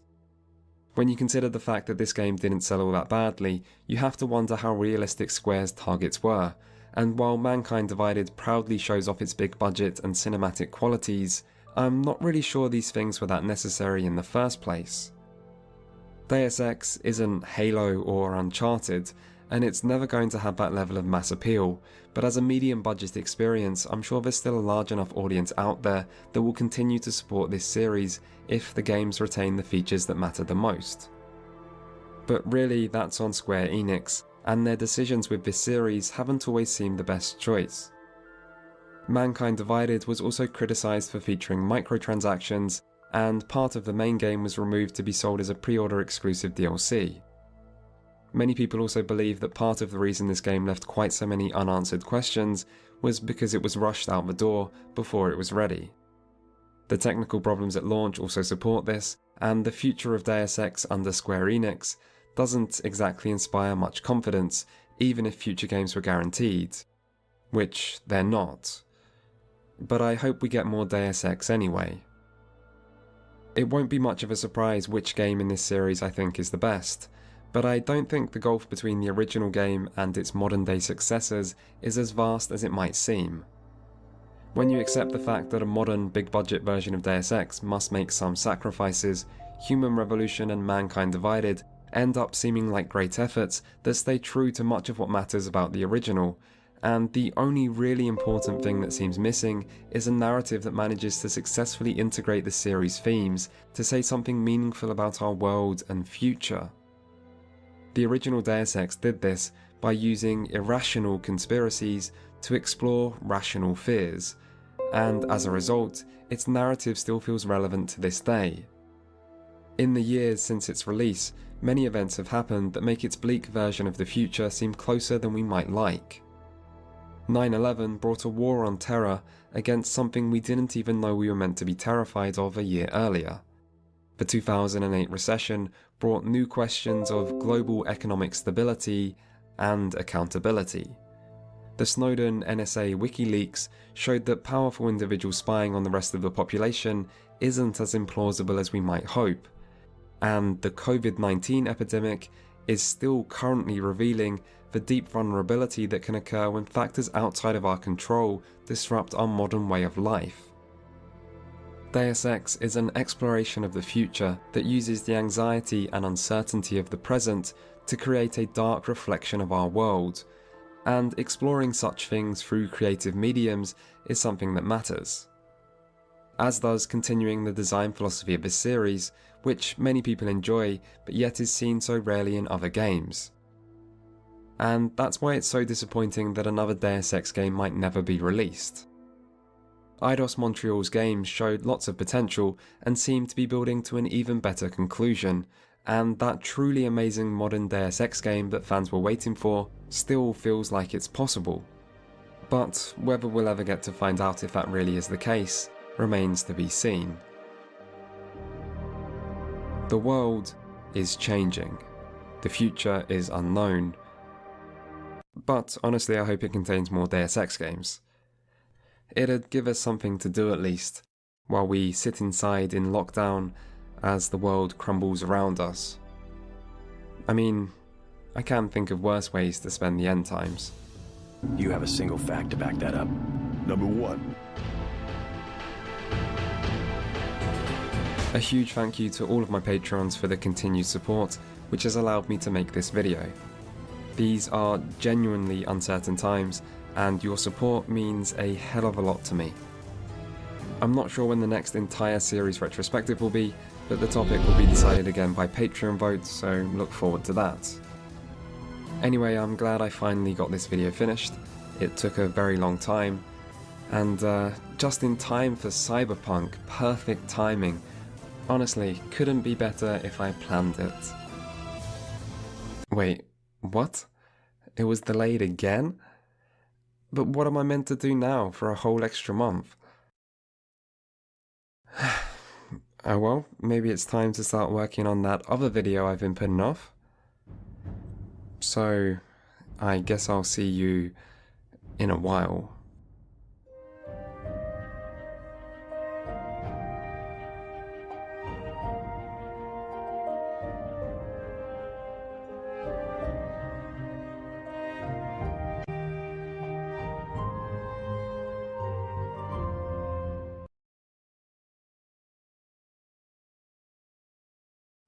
What a tease. Okay, that was a good documentary, and that was a good workout. And now it's time to kick it and relax a little bit. I think before it gets too much later, let's try to play a little Doom Eternal, because Doom Eternal is the type of game that you need to play earlier in the day, preferably after you've had your second cup of coffee.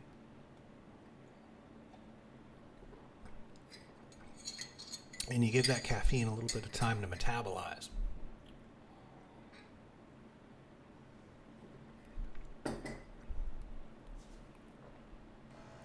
Okay. I still gotta play Space Marine.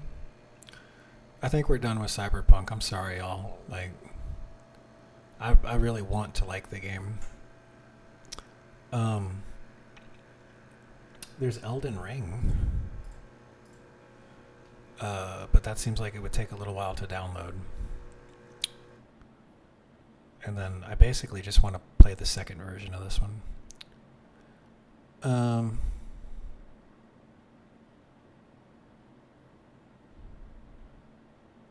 So I think it's it. Yeah, I think we're going to do some Doom.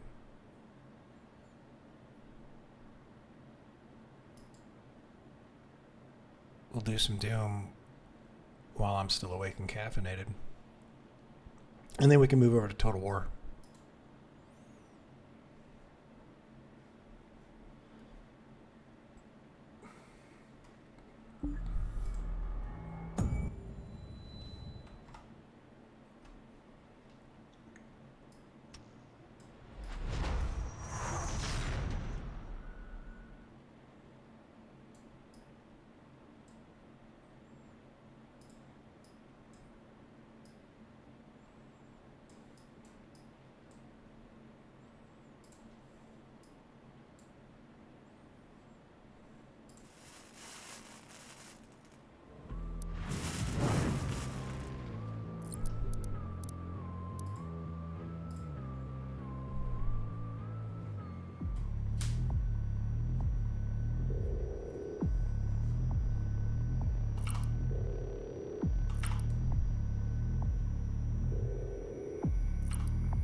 Oh shit, he can really turn around.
Shit.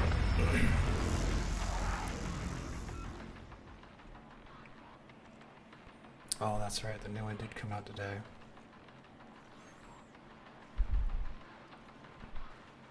Damn, I think this is gonna be. I think this is like an early Saturday morning game. Honestly, I gotta like. I need to like back up a level or two and warm up or something. Is there here, reset mission.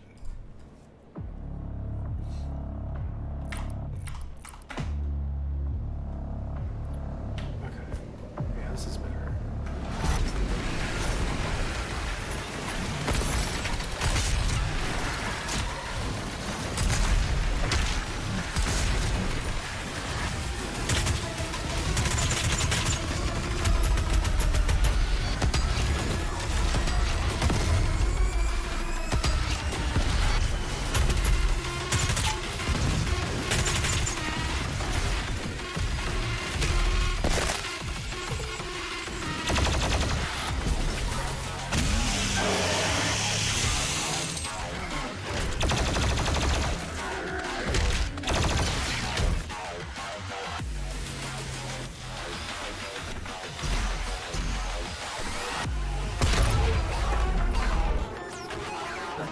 Position is stable now, and his guardian is somewhere in the facility ahead.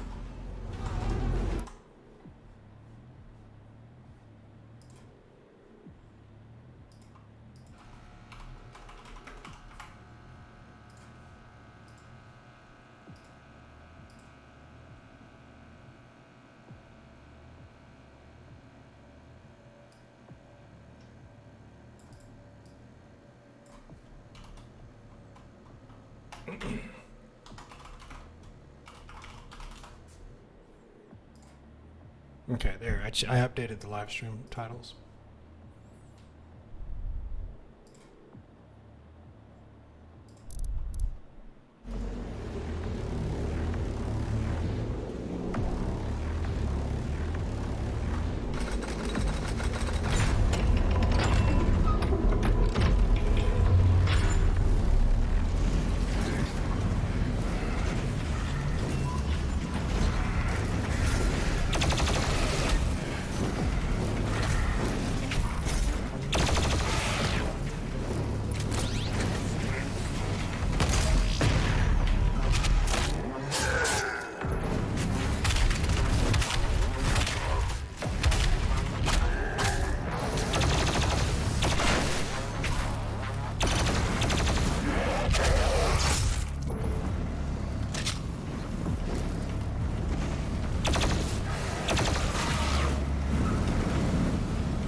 I should have switched. Do I not have my shot? I didn't have the shotgun.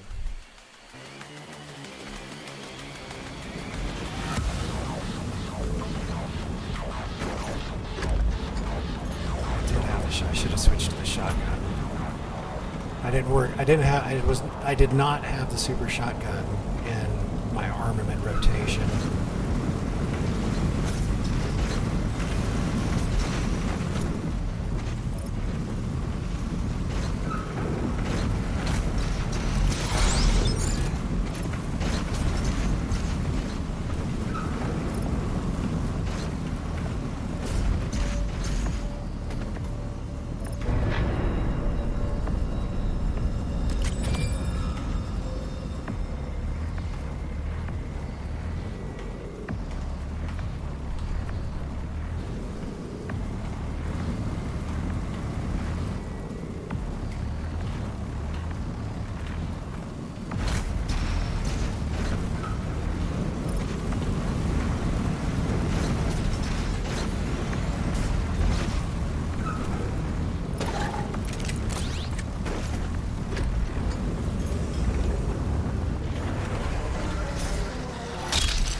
It was not easy to find an opponent worthy of the Slayer, but I think you will be impressed.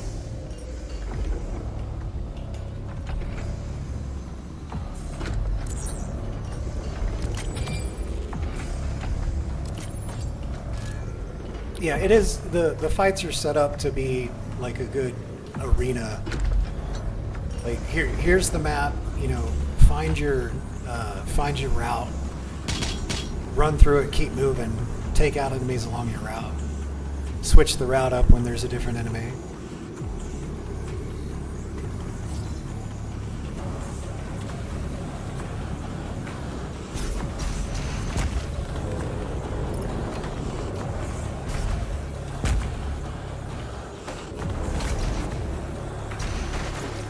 Ah.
Reform Glory kills faster. Gain a speed boost. That might be really good. Greatly increased movement speed. Survive one death blow. Enemies killed by drop. Enemies killed by blood punch, shockwave, drop health. That's what I keep expecting.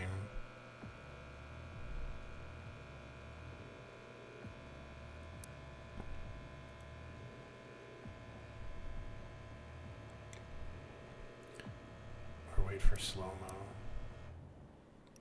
Let's get health back with blood punch.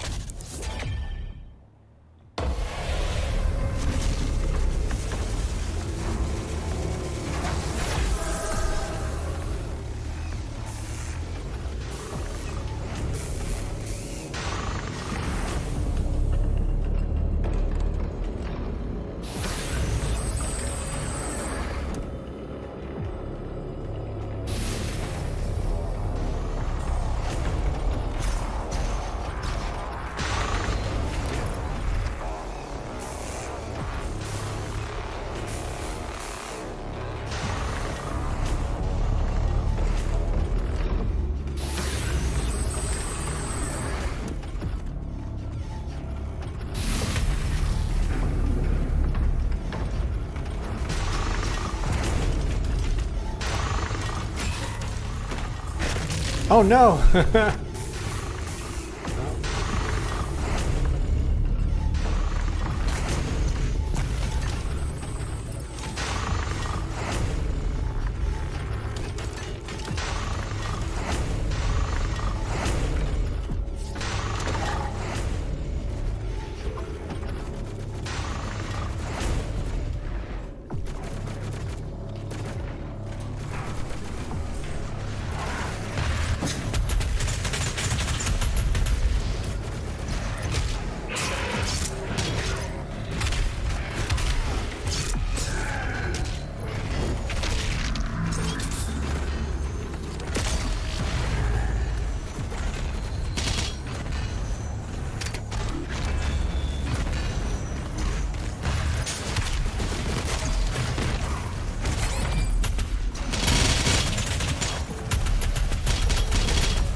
Hit at least 3 enemies in a single macro missile volley 15 times. Okay. I can do that.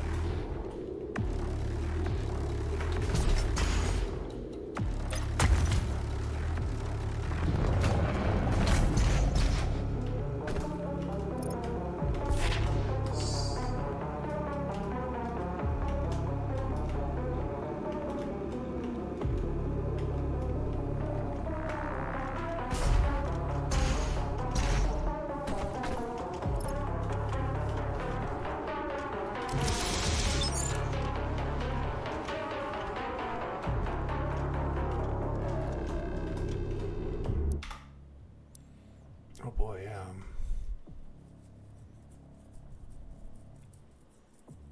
Teammates drop armor at a faster rate. That seems good. And this gives us more health. And that'll unlock whatever that is. So let's do it. Belch.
The jump a long time ago.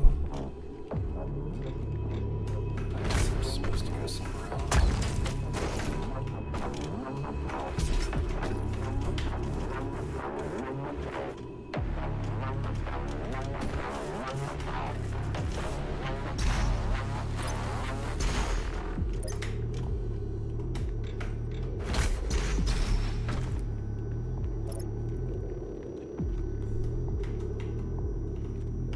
Let me get up there. Okay, now what?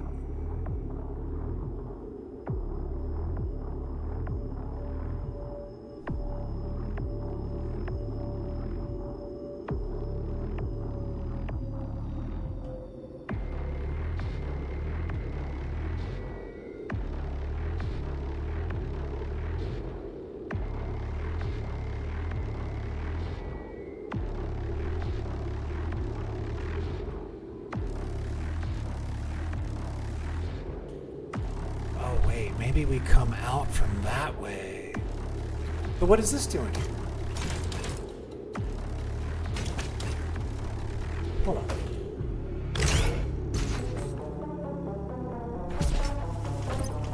Okay, so that gets me in here, no problem. Are we supposed to go that way?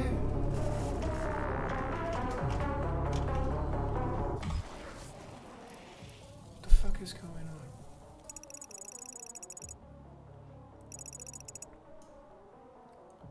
I guess there's a red door. Let's go back. There's a red door.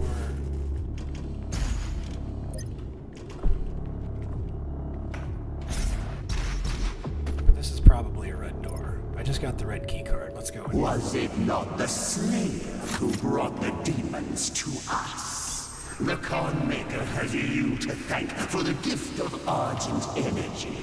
It is you who are responsible for your people's suffering.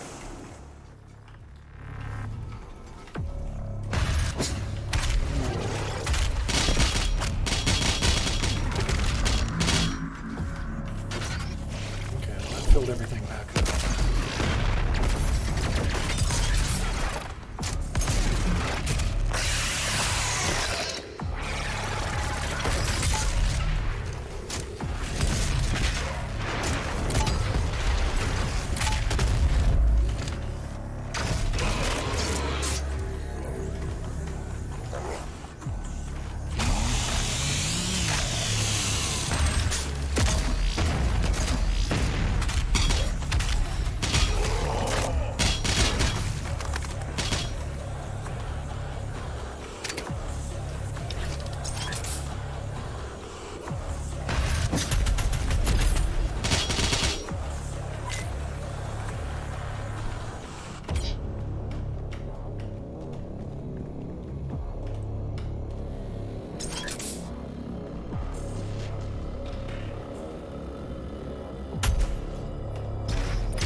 That's a pretty tough amp. That's like a different amp. That thing was tough.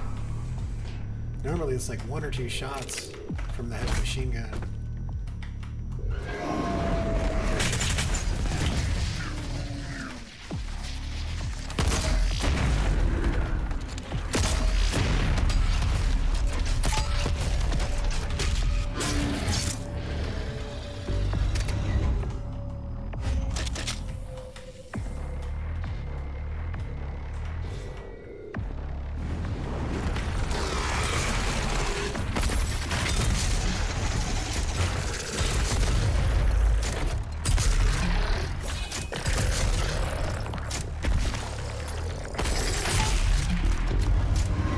Meat hook.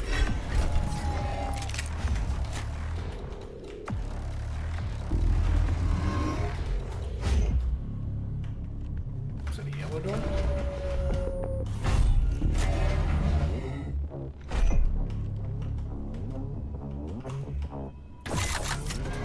Rocket ammo. Thank you very much. Can you open it?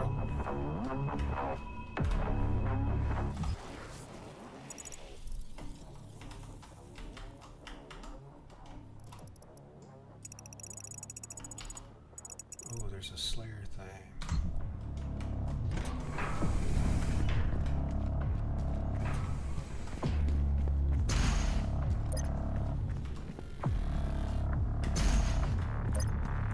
Oh, it's right there.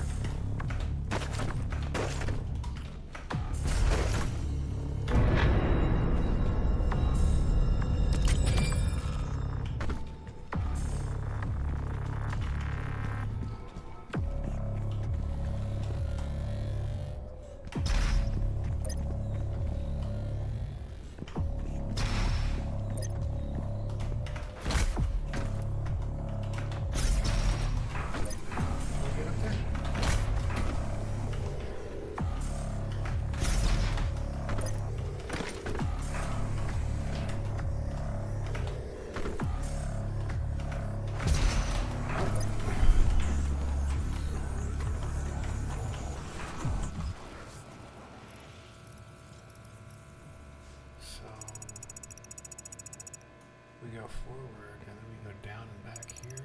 That looks like that's where the boss fight is. What is that?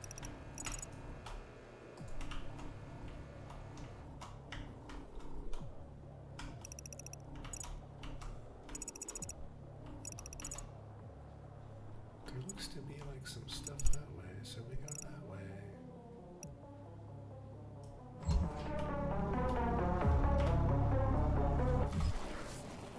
Take a right.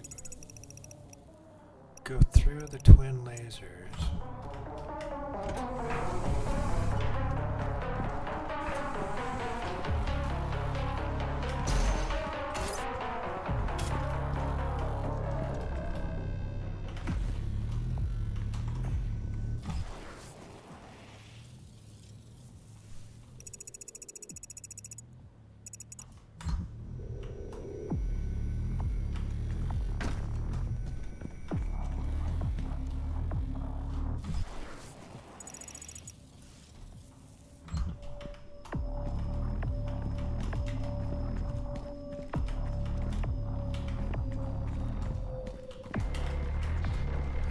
Back out there.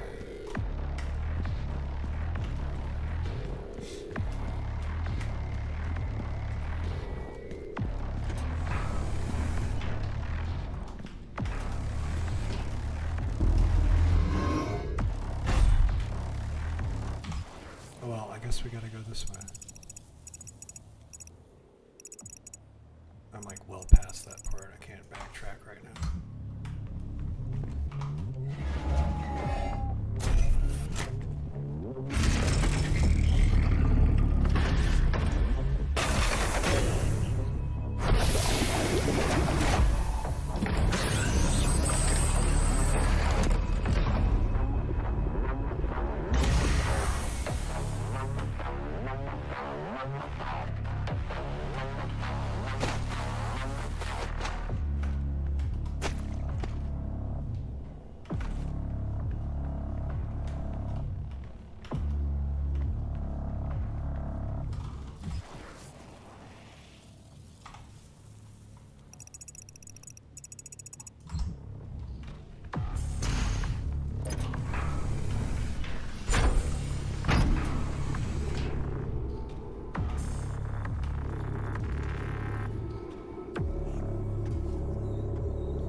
Okay, we got 6 tokens left. Faster dash refill. Probably. Exploration, environment. Immune to damage from barrel explosion. That's pretty good. Takes less time to cool down after firing. Yeah, probably that one.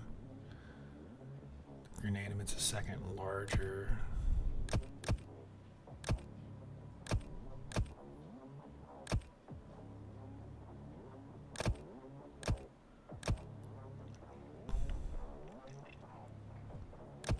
I think we make the grenade more effective.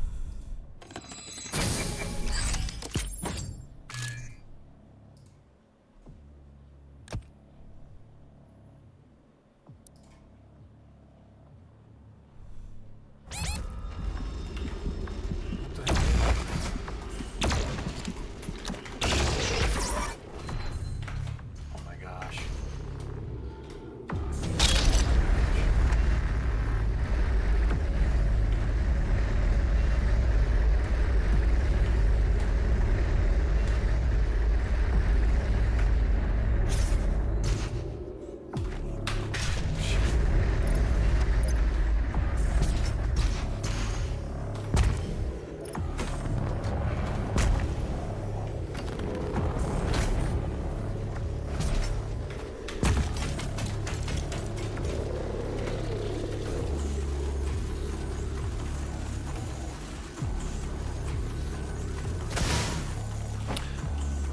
Yeah, I'm looking forward to.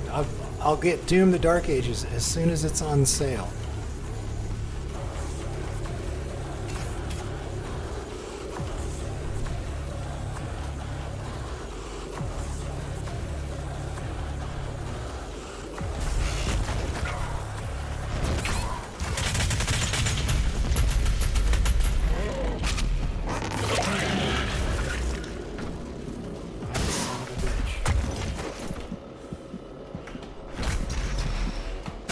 Oh shit.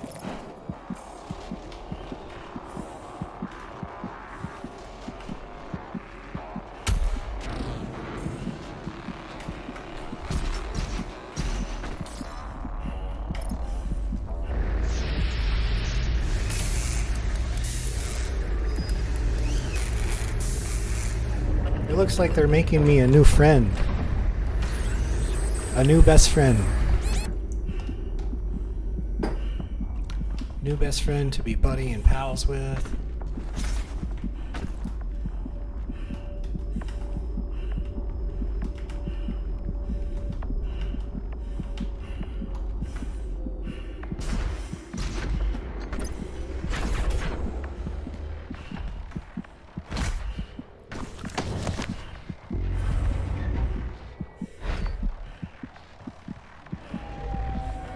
Welcome, Slayer.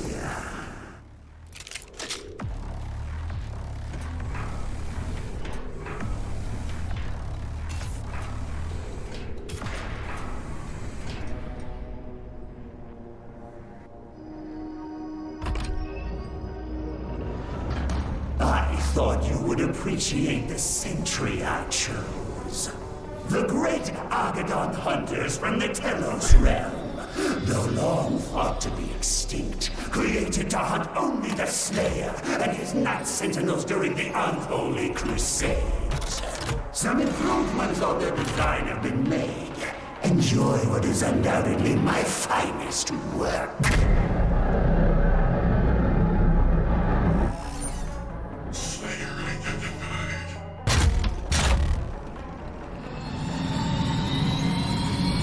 Oh boy.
machine attack!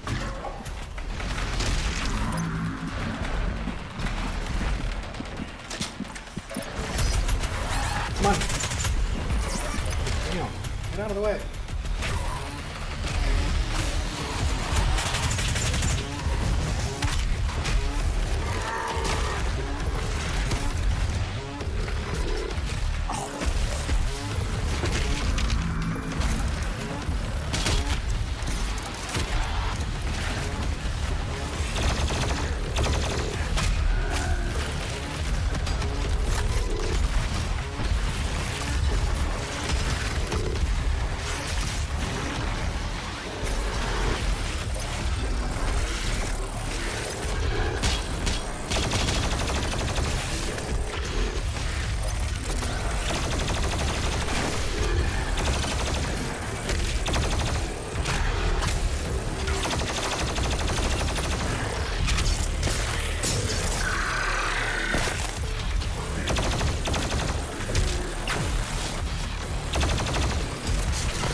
Just don't want to leave any ammo or armor behind. Give me 1 sec. There it is.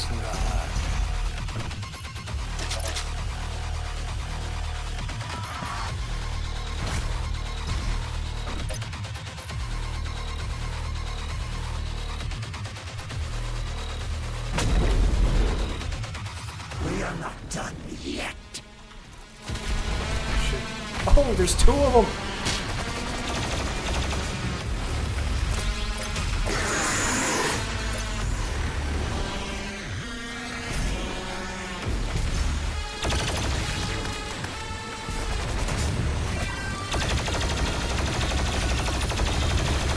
Excellent. Smash the heretic.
heretic!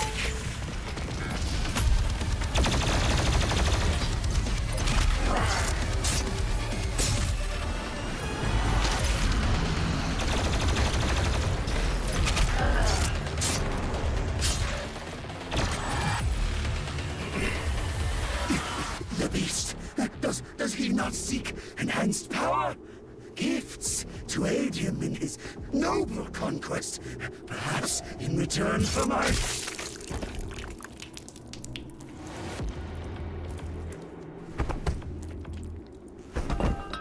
You talk too much.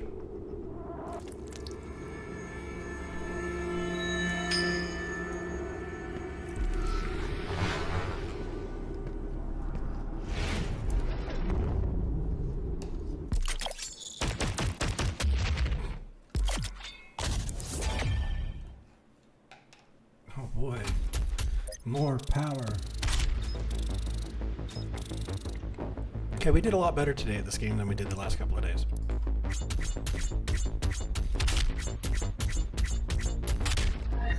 I got all the weapon points.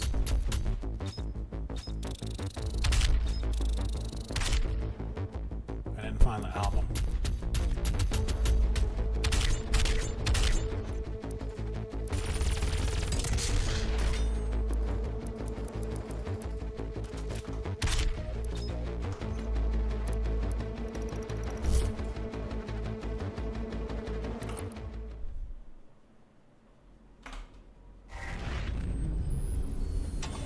Our system is being corrupted. This game has gone far enough. I will have her transmission removed in a moment. Despite the loss of the priests, Earth will fall, and my people will survive. I will answer the humans' prayers, reward those that believe. This hub was of Maker design. She knows the systems well. The final priest will be moved to a more discreet location, so our work can continue without further disruption. The third Hell Priest signal is no longer visible to us.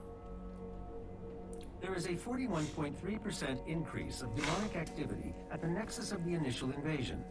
That is the largest gore nest on Earth. I will set the portal coordinates for the Super Gore Nest now. Yes, the Super Gore Nest.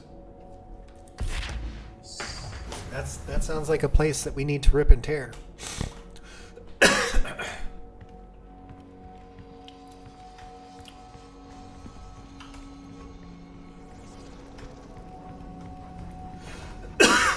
Jeez.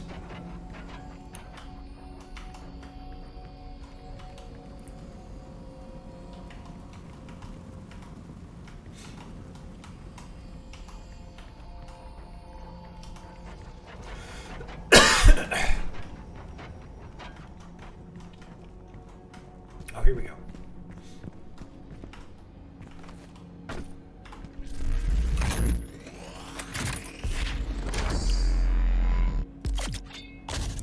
What is this? The ballista.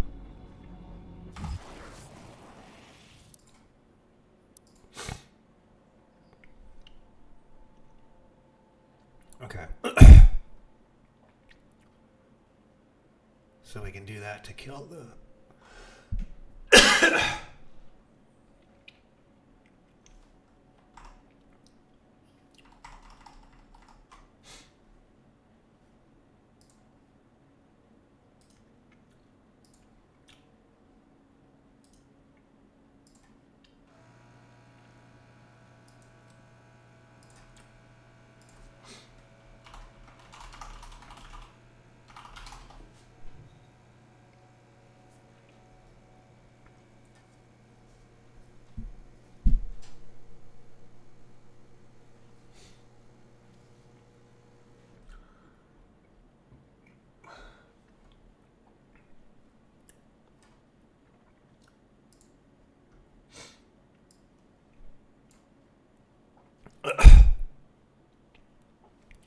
$89 million Steam accounts details just got leaked, so now is a good time to change your password.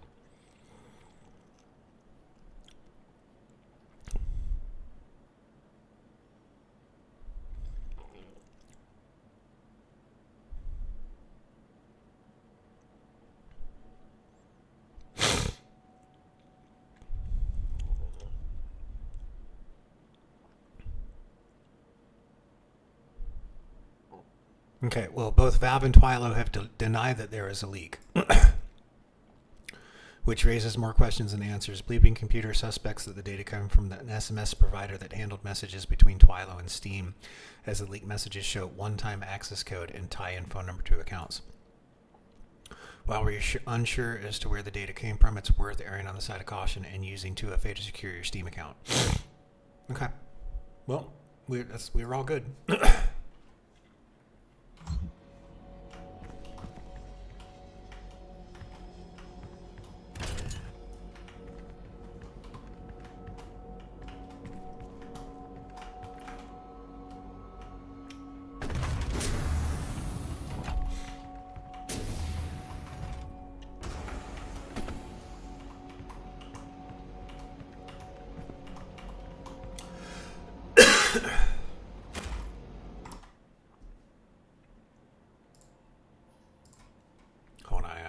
Yeah, no, it's good to inform everyone. It's a good thing you linked that, Phoebus. It is a good PSA. So, yeah, just update your Steam password. That's all you got to do. Just change it. That's all we're saying. Is that a sharpening wheel? And some nunchucks. That's great.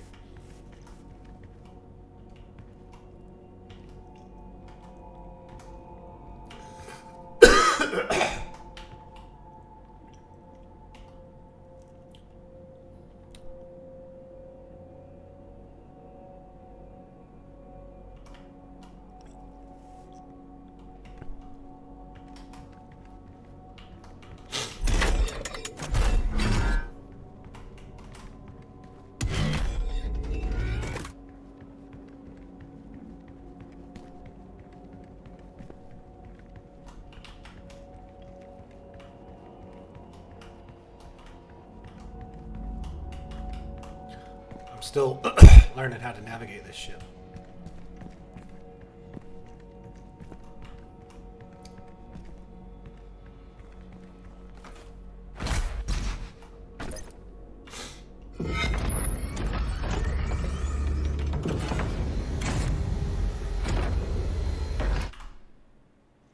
Mission select. Let's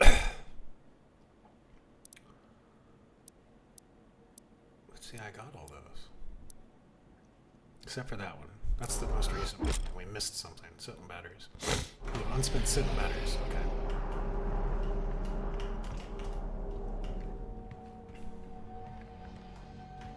Where do I spend my Sentinel batteries? How do I know what to go unlock?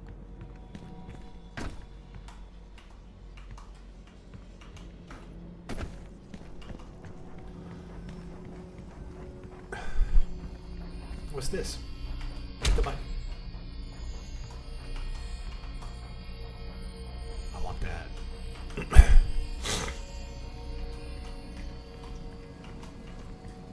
Okay, this is another upgrade thing. So it looks like, you know.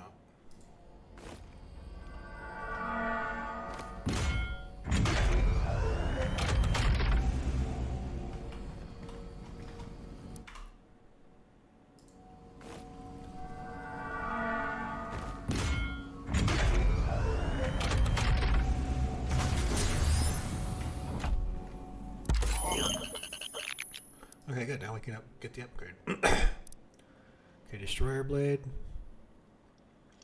That looks pretty badass, but I like the Aeroblast better.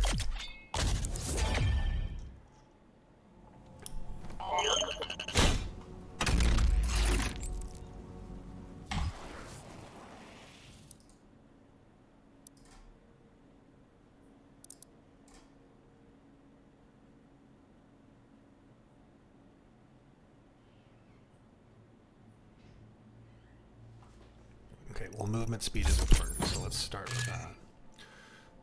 And then when we get another point, we'll upgrade it again.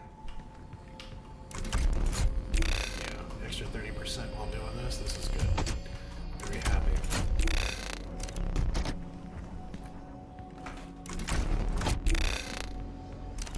It's a very satisfying. It feels very powerful. It feels like a big gun.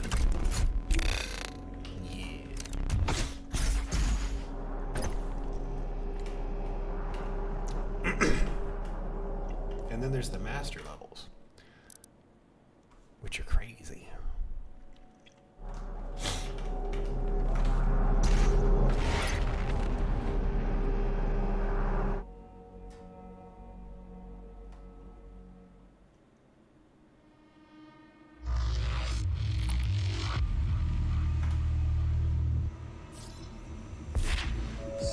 Please remain calm. You may notice a slight change in the environment.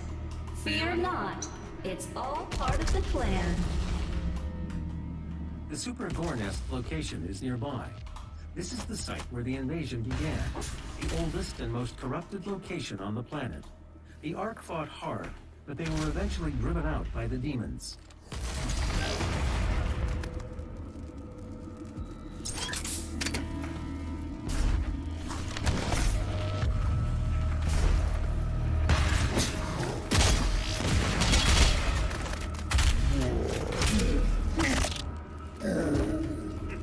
So much armor.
ballistic cube.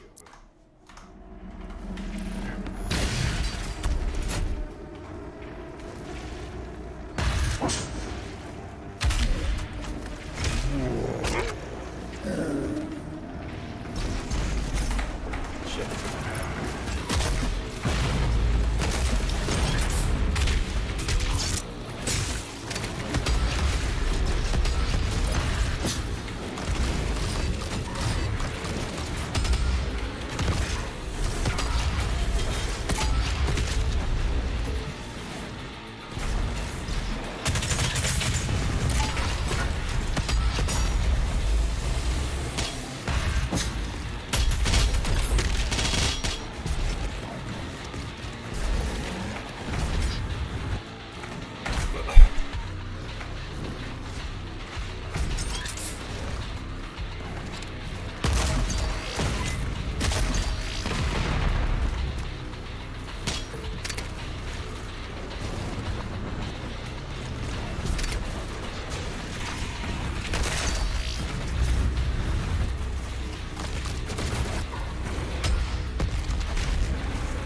That was brutal.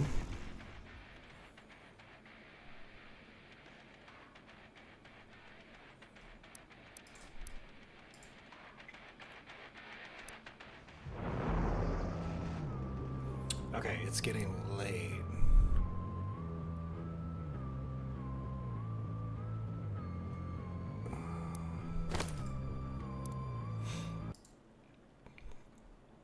Alright, let's go ahead and what's on deck?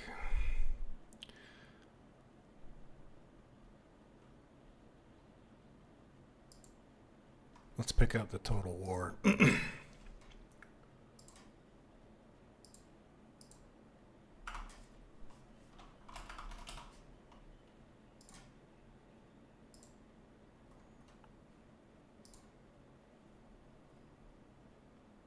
There we go.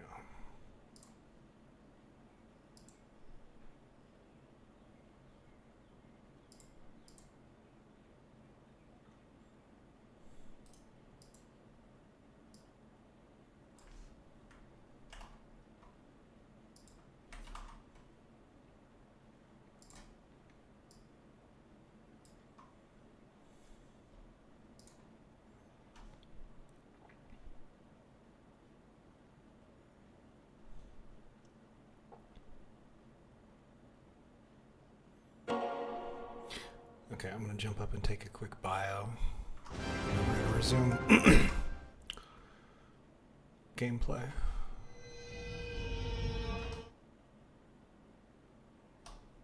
Let me leave this plane. We're back.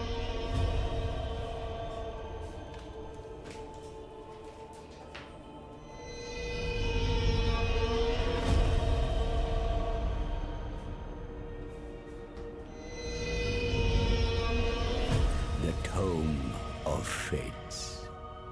It reveals the secrets of the past, the present, and what may come to be. Most would think me fortunate to own such a book, but I can only use it in service to others. That is my curse.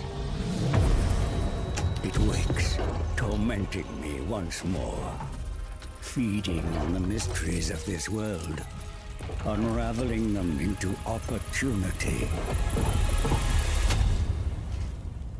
But opportunity for whom?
Okay.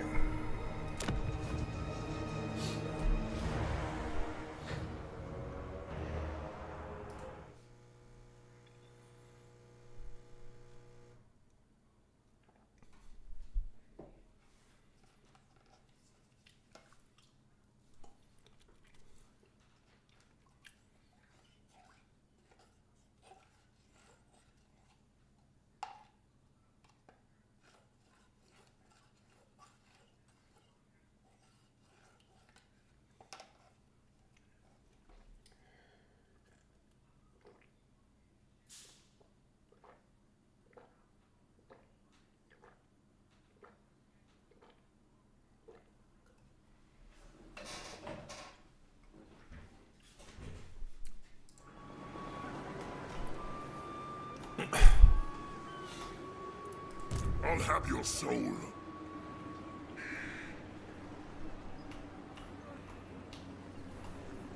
are ill at ease. Protector of the Everqueen. Okay, minus 10 from Conquest, so we just gotta sit in there. Princess of the Asur. Entering the city.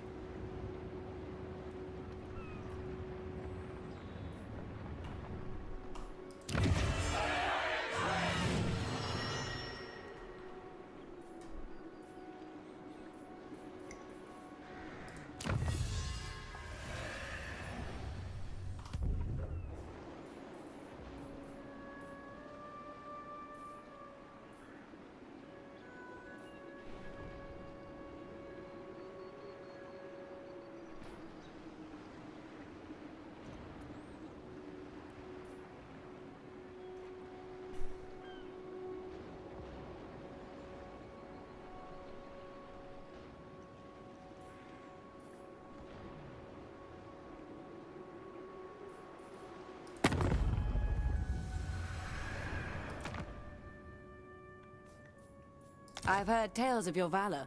Let us sit and talk together.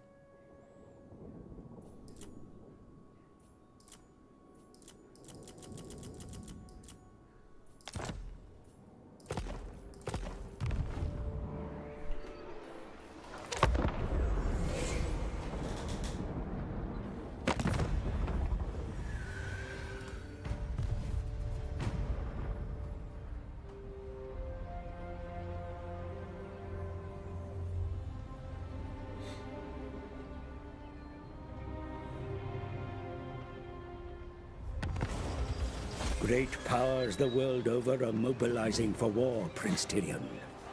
The waning strength of the Vortex induces those of evil heart to fight for its control, all while the princes at court deal in gossip. A wise course.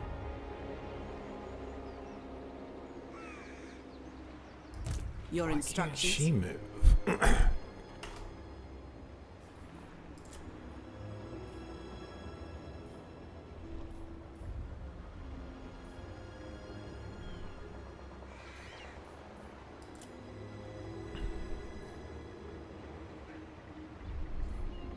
Stance none. Building upgrades available.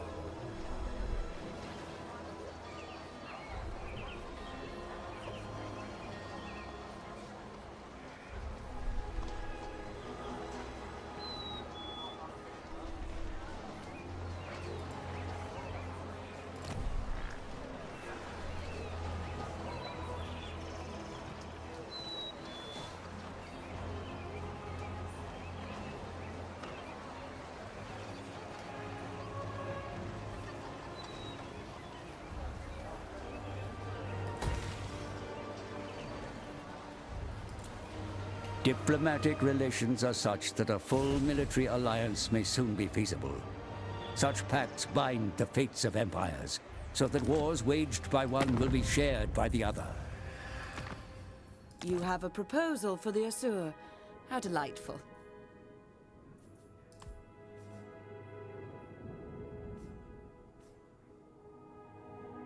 Mistress of the I bid you welcome. What do you wish to discuss?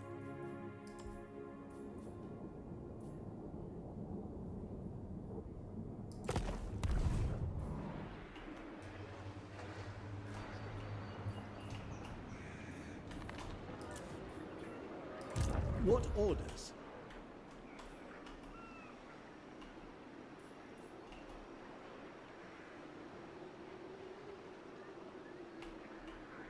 They need to sit in there another turn or two.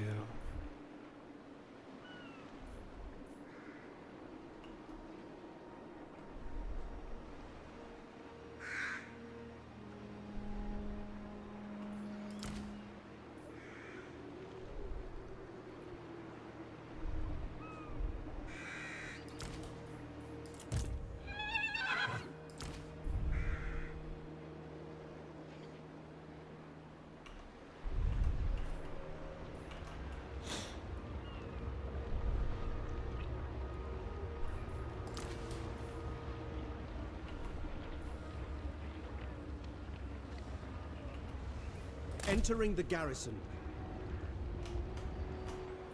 Here, y'all go Inspecting in the there. garrison. Oh shit. Oh, it didn't. It did not. Oh, you have to get a different. Damn it. Alright, well, we'll just have to stay there. We'll move them back up there next turn. I was trying to split these units off, but you can't do that. We must restore order. Garrisoning. Princess.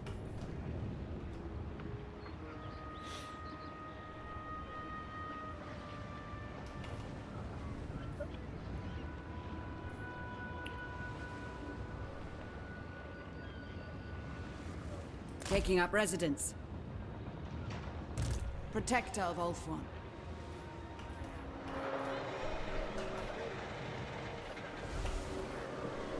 We march on. It shall be done. I serve the Phoenix King. Oh, he's over there. Oh, that's why. So You she's called? got to stay in there. He's got to stay in there for a turn, and then we can swap them. We can swap army pieces out. So that means. No, that's fine.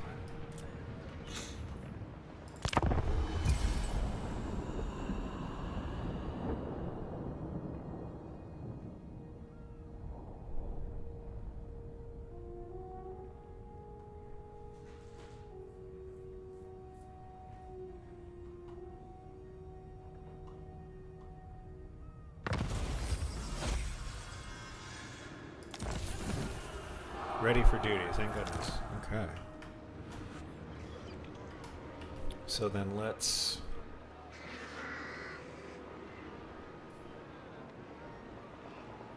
Lady of Ulthuan. On my way. go over here. Let's swap out.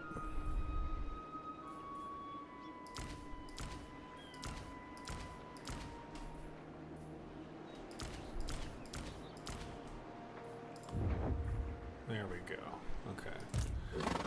Now, that's a much better army comp right there.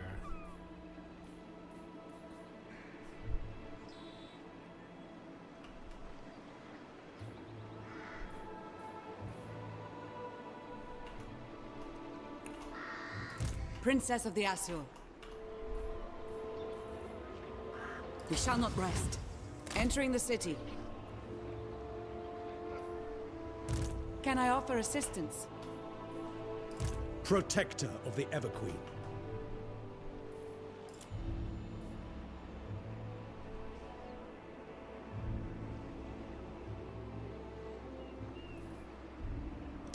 Shadow Warriors.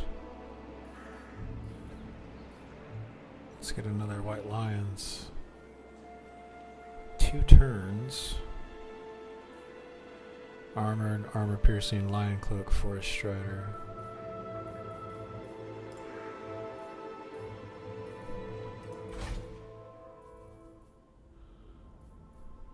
These guys, White Lions have served as personal guard for the Phoenix King. Armored, armor-piercing, Lion Cloak. Protection against magic. Specialist in forest warfare. The unit gains melee attack and defense advantages when fighting in forests. Okay.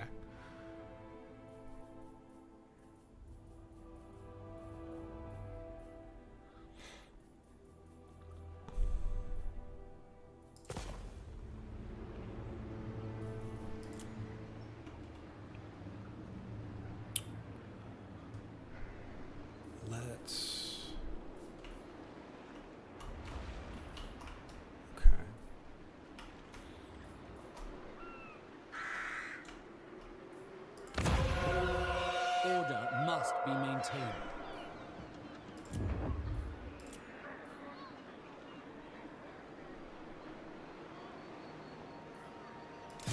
Lethal grace given forth. You need me?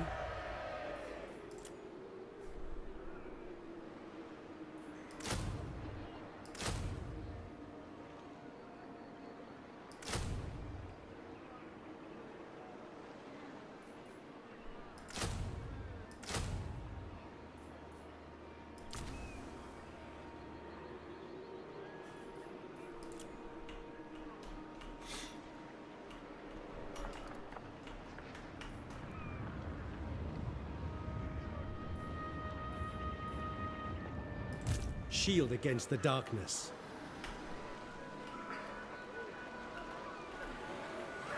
I never tire. Very well.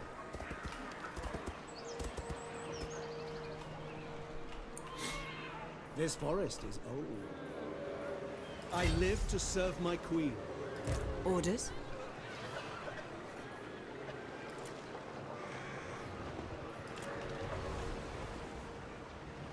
Kernos guide me.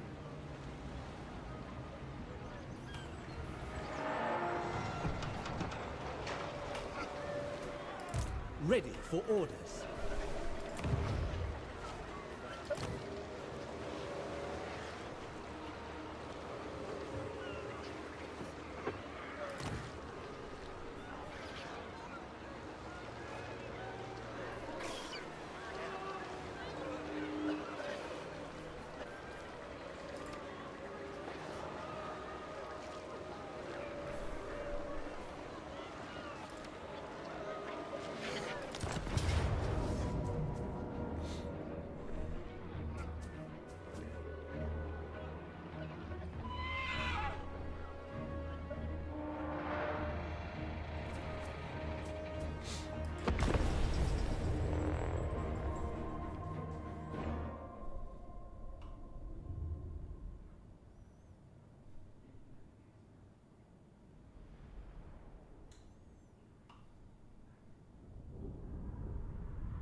Of Ulthuan, to me! The scum of Nagaroth approach. They think to cage us in, but is the lion trapped when cornered by the rat? Do warriors squirm when confronted by weaklings? No is the answer. Gird your souls. Let them come. I shall.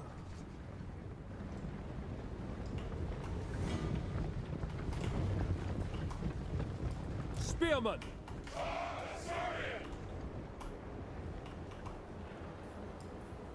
Heir of Anarian.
Silver helms!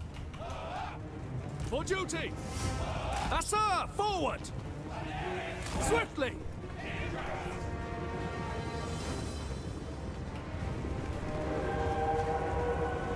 To battle!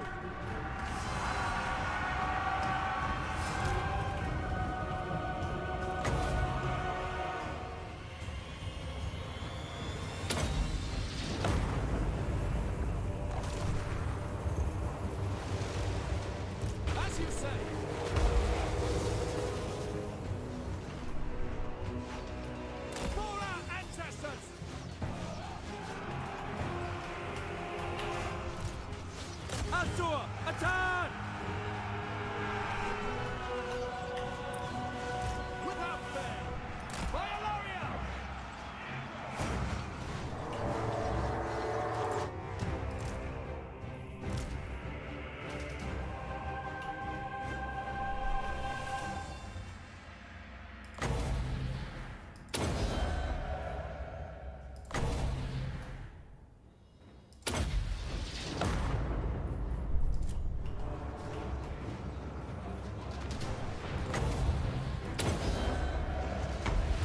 Winds of magic rise! Orders received. For Asurian! Silver Helms! Asa, attack!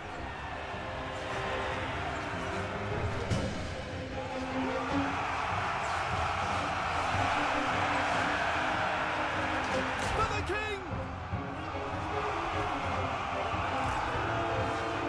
For the king! Champion of Alaria! Spearmen, make Ulthuan proud! Oriole! We will obey! Moving out!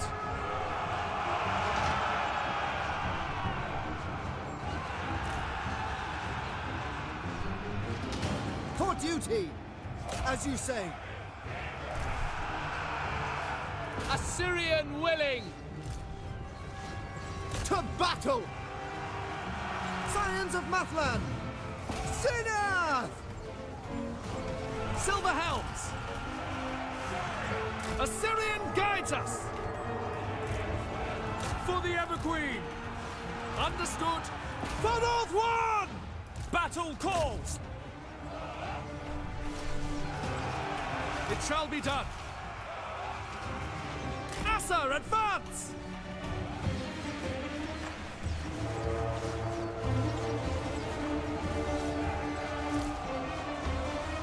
March! Without fail!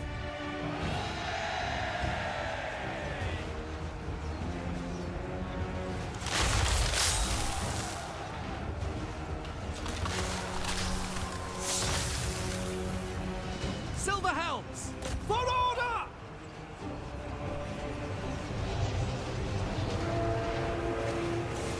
Archers! For duty! For duty! Defend in order! Loyal! It shall be done!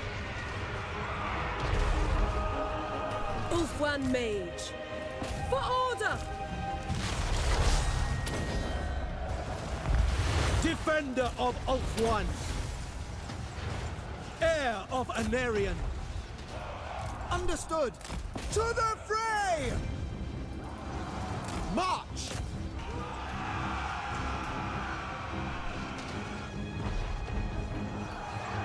It will be done! Move! Sinner! Silver Helms! Assyrian guides us!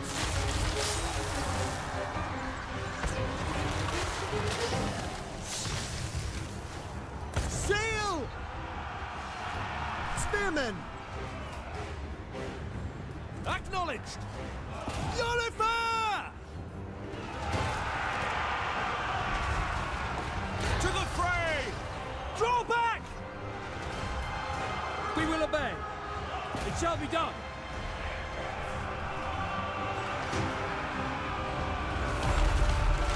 For Assyrian! Come on, keep wailing on Heir of Malakath. Anarian. Asur, withdraw!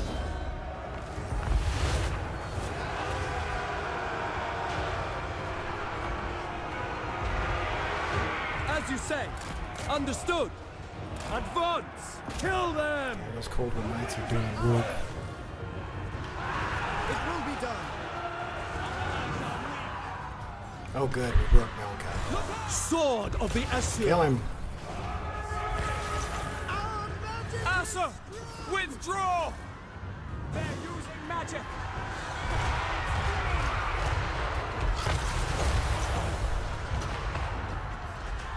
To victory! Spearman! Purify! Retribution! They tremble before our attack! Courage has failed us! Order comes! Our allies' weakness sickens me! Lacoy! Vengeance! Always for order! Oh, those damn witch Pull elves. back! Brokey! Draw back!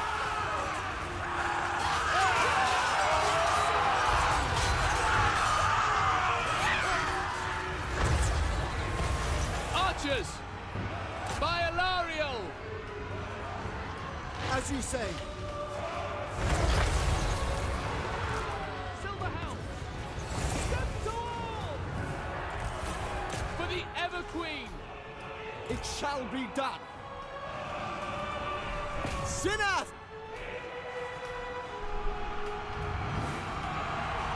Heir of Anarian!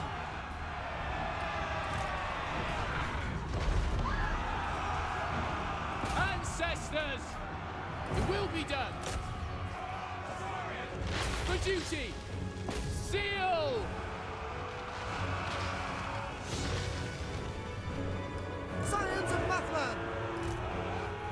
We will obey! Ancestors! Draw back! Very well. End the dark!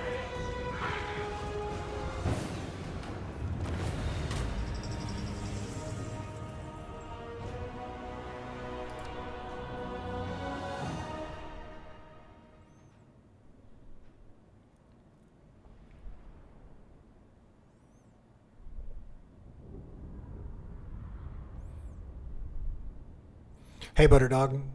Stream's been going pretty good. Made a little bit of progress in Doom Eternal. But that's a game to play earlier in the day. Now we have this nice, comfy, cozy turn-based.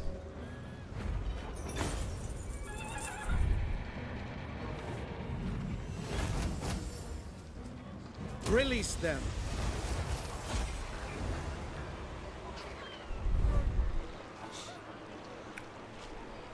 Okay, so he got a huge buff from that.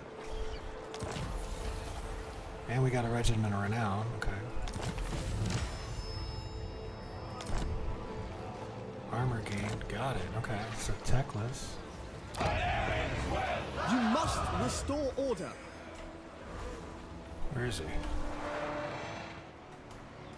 Servant of the king. Oh, right here. Okay.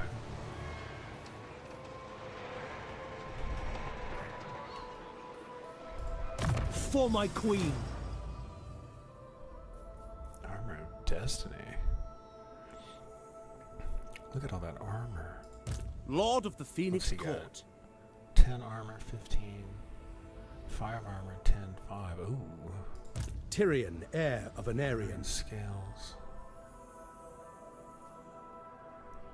Can I offer assistance? And she's the new hero. Okay.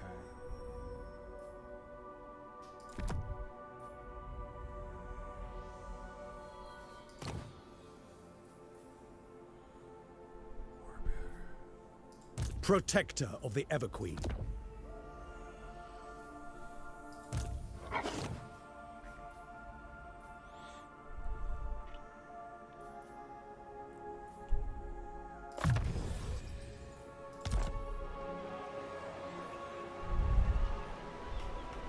The Assure have triumphed. Tyrion. Okay. We got Draft Master.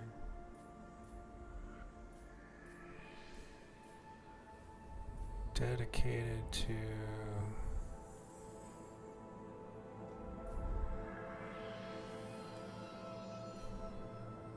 leadership size, aura, that's pretty good. Unifier. We got to get this unlocked.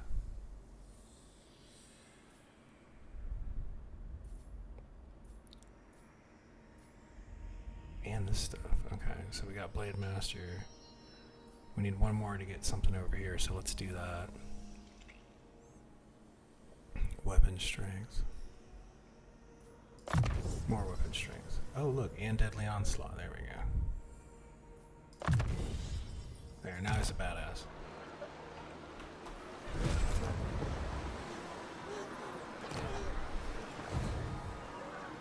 At your service.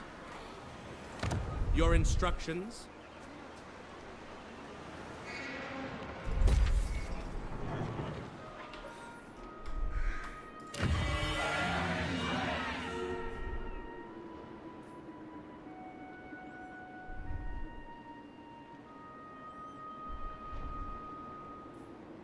We'll get this now and move things around later, I guess.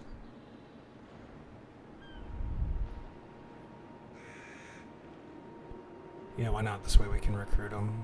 We got plenty of income. Yeah, let's do it. Here we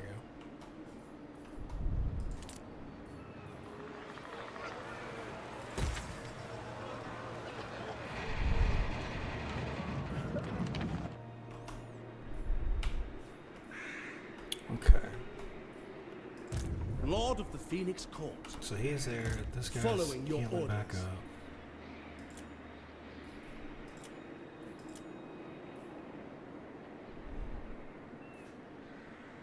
Fear the might of Ulfwan. Let's peer those. I'm waiting. This guy.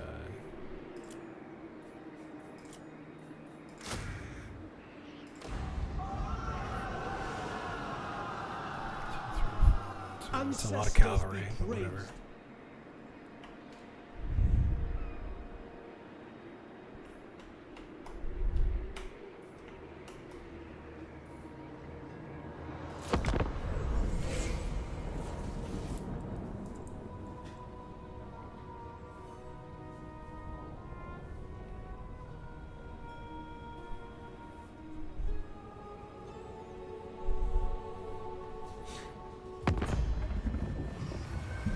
Non-aggression pack. Okay.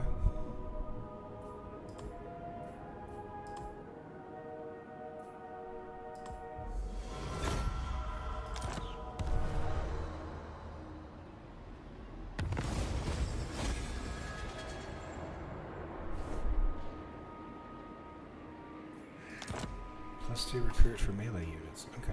The forest hides much. Lord of Ulfwan.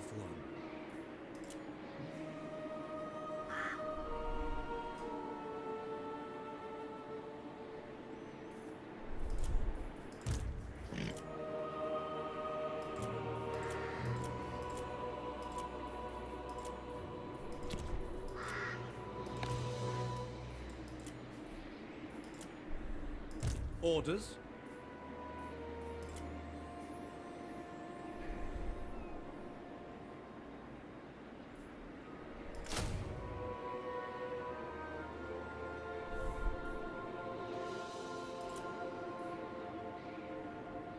I will be vigilant.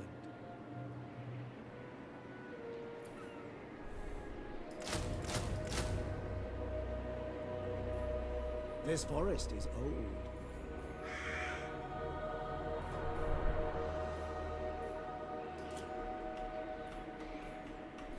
There are secrets here. Servant of the king.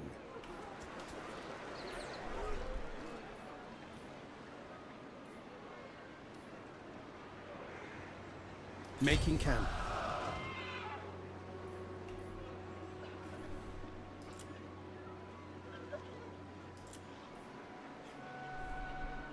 Kurnos, guide me.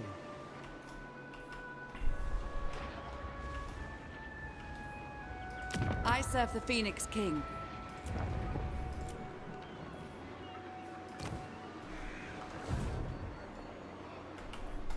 The forest hides much. Yeah, he's healing up. Let's have him. This forest is old. I am honored. Moving out.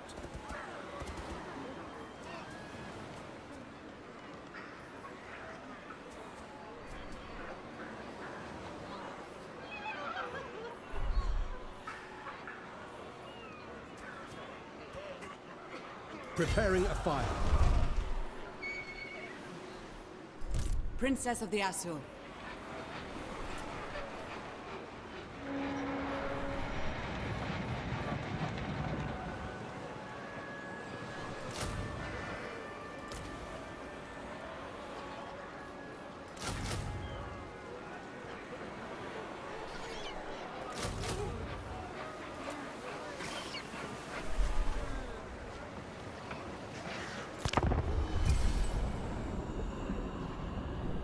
Now that you are here, I will hear your words.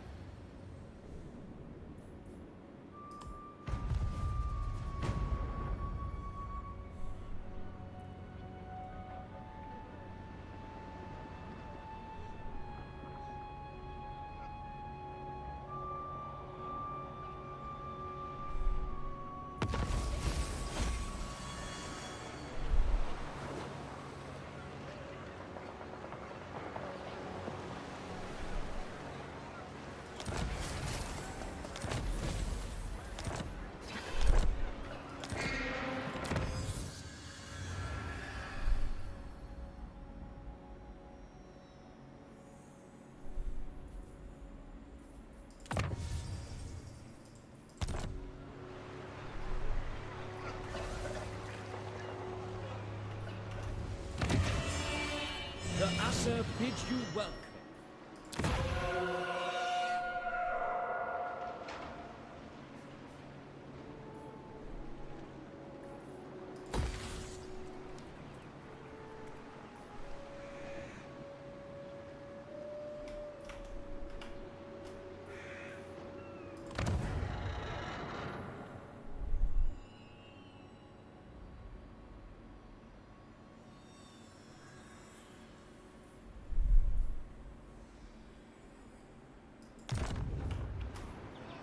If you will it.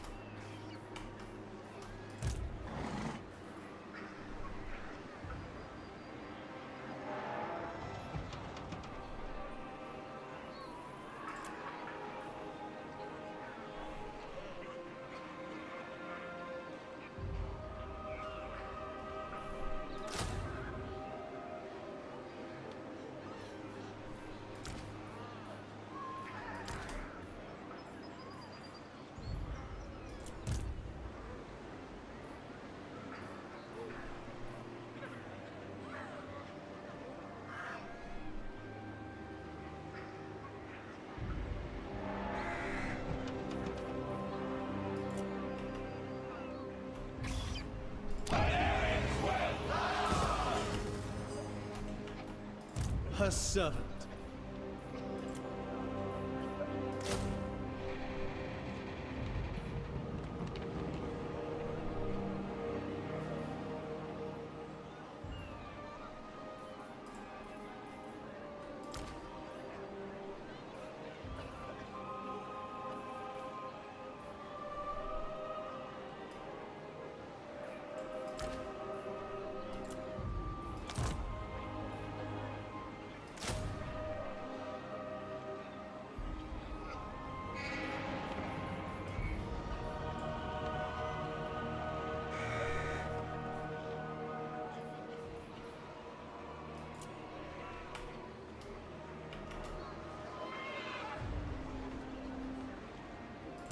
Your command?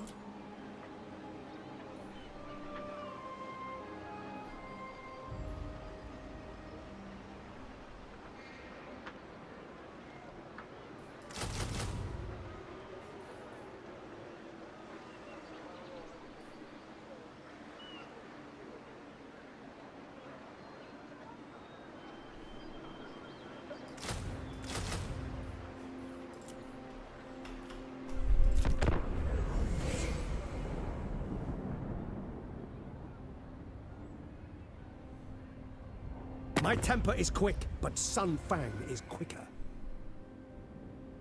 No, there's no peace. Only war.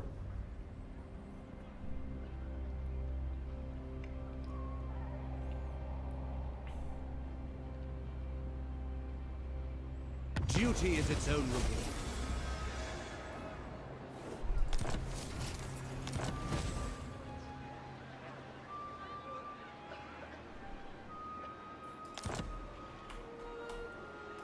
How can I assist you? Your behest?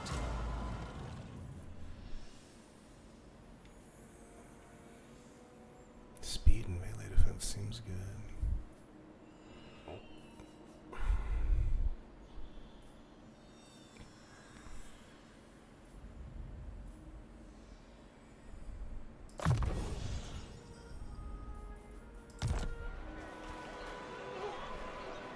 Tyrion.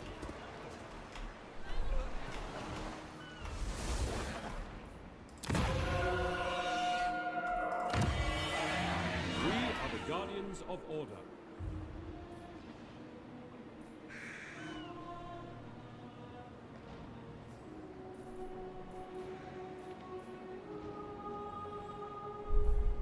Okay, we just need to save up money and get these things. Get that one. And that one. Chariot, so we'll get chariots, nobles, sword masters.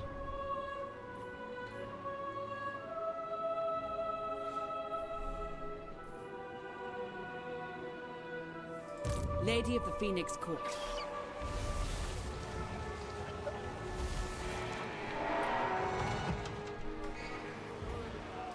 Can I offer assistance?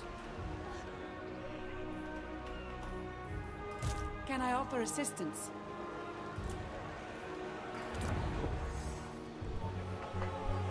Yep, we're gonna skip that for now.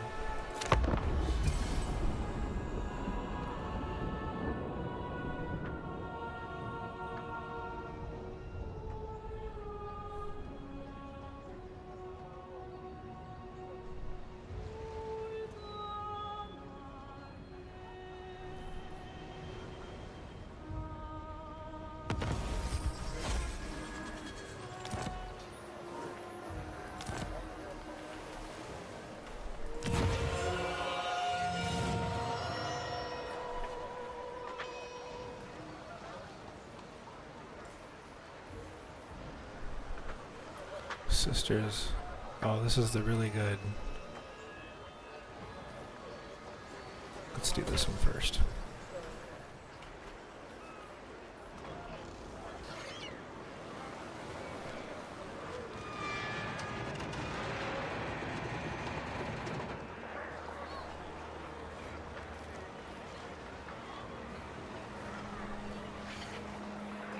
Ulf-One's Defender. Lethal grace given form. Shield against the darkness.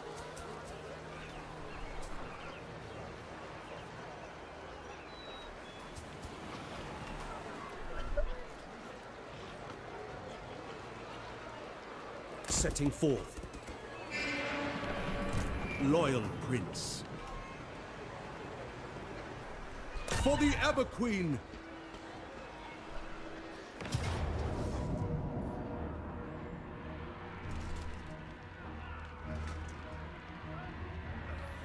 Let's build a couple of towers.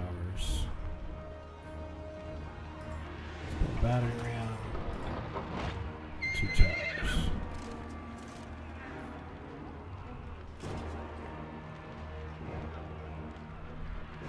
A strong leader is needed. Oh, we need more funds. We'll do that next turn. The Asur follow strength. They're encamped. That's even better. They've got a buff doing that.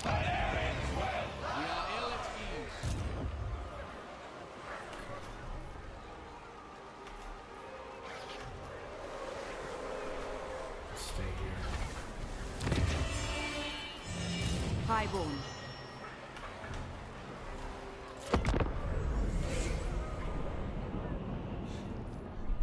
Sons of Ulf-One, what brings you here?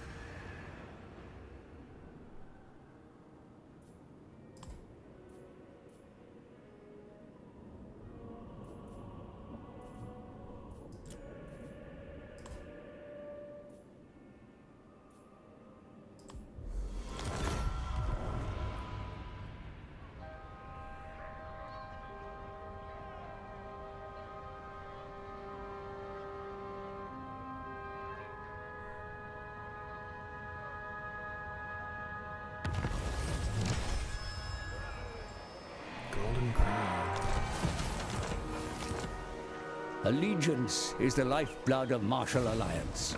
Fostering allegiance will pay dividends should the need for close cooperation arise.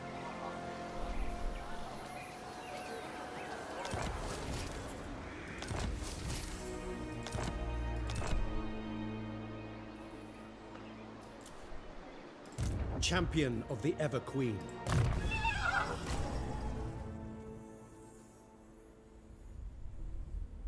I got 2 of them. That's funny. I got 2 of the same item. Okay, so let's give that a helm. By your command. Let's give that a helm. What's this talent? Preservation word save. Okay. Protector of the Let's give Everqueen. you the word save. No weapons.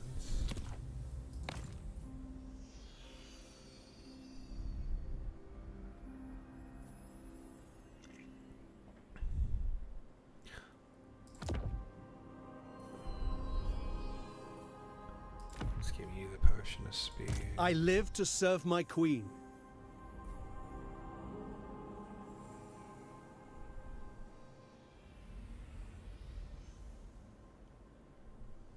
No, I like him causing terror better. A potion of strength. 33 seconds of base weapon damage, armor piercing. Ah, he's such a badass though. No mercy. Kane's Ring of Fury. Your Let's give instructions? you terrifying desk.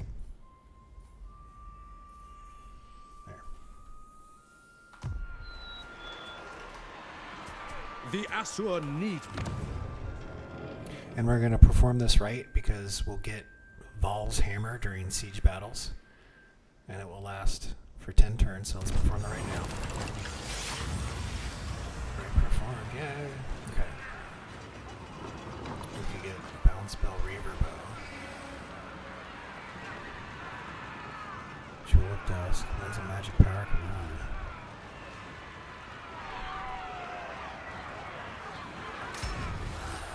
Dusk.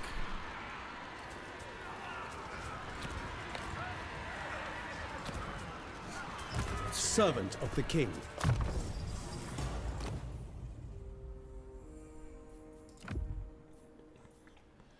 There we go.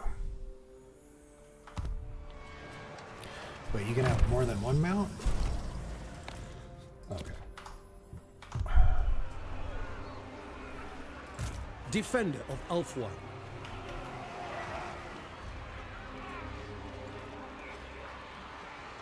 To war!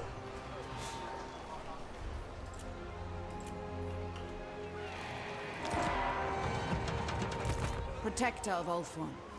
Oriah! The Reaper.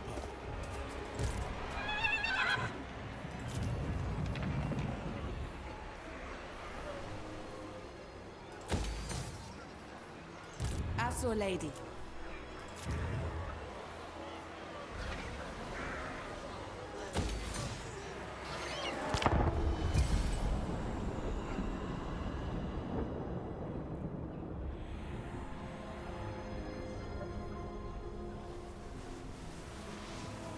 Got this large standing army, we got to do something with it soon.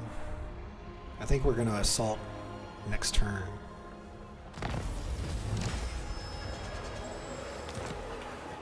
Okay, here we go. I think this is the None shall live. Oh, we need one more turn. One more turn. Continue to siege. My prowess is needed. And then all the war gear will be built. We're just going to raffle stomp them. I will lead the Asur. Order must be maintained.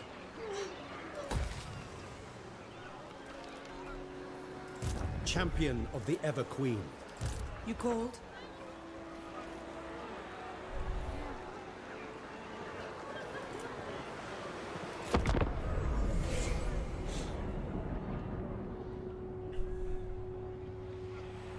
Okay, we're about to wreck face next turn.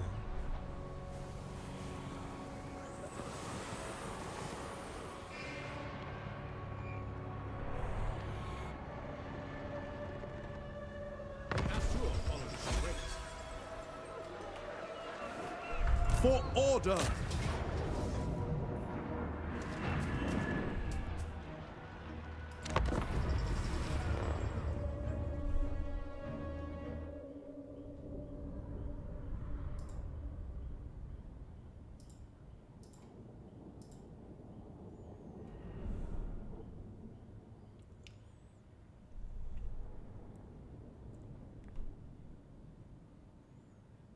Oh well, they were taking damage and everything. These guys are gonna get raffle stomped. A couple of bats and dogs. That's it.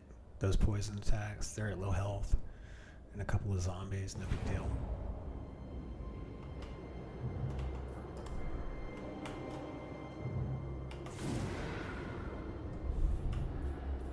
It shall be done.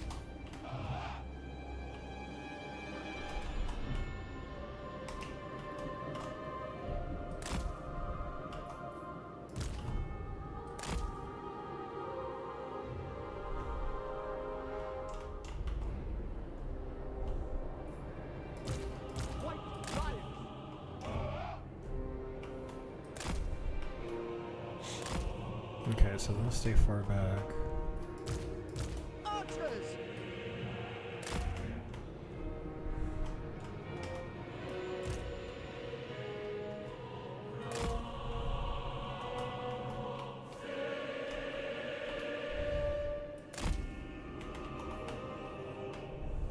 The Phoenix Court demands their heads! Okay, so we got some bad boys right here. Look at these bad boys. They want to ask you a question.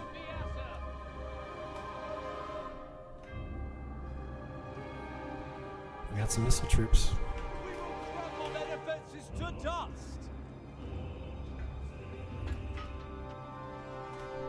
We got our big lion boy.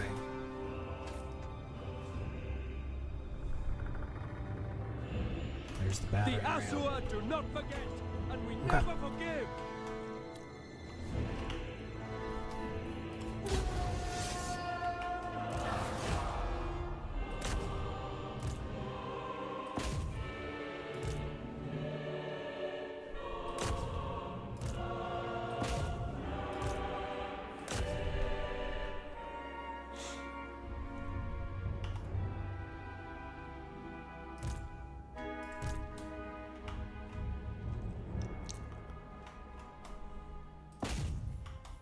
Let's get the missile troops on them. There we go.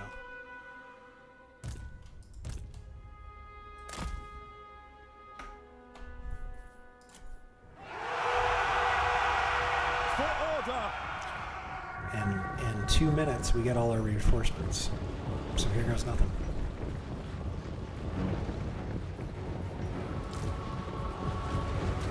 Shield! Loyal! Understood!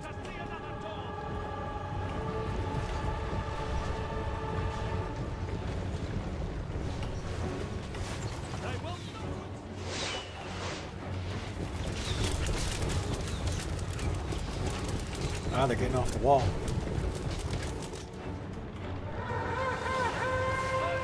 Very good. Understood! Eurifare!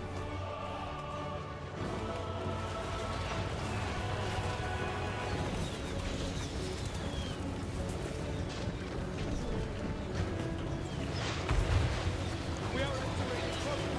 Enemy spellcaster!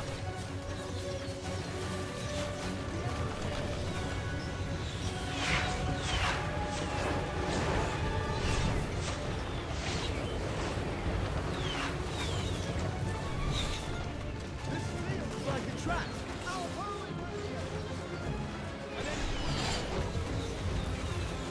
For off one!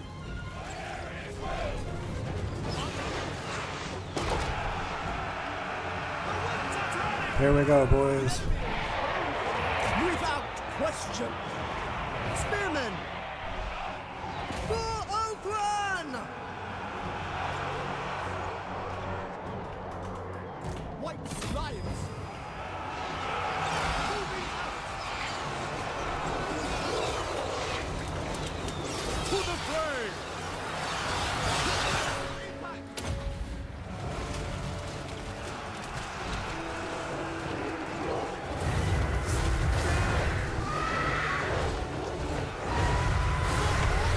Yes! Slay them!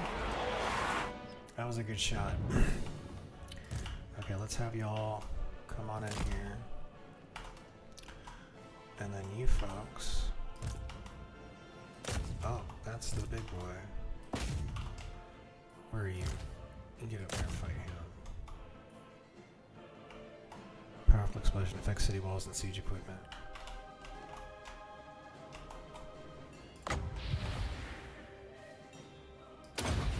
Let's see what that does.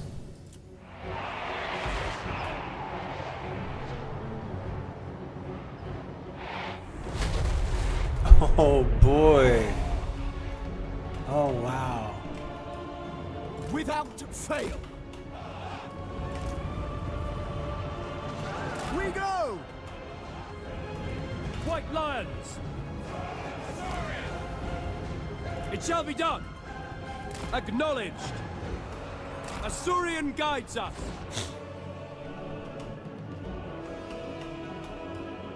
Heir of Anarian!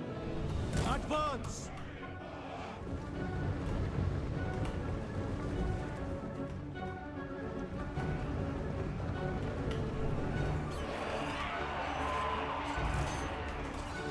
Azurians run!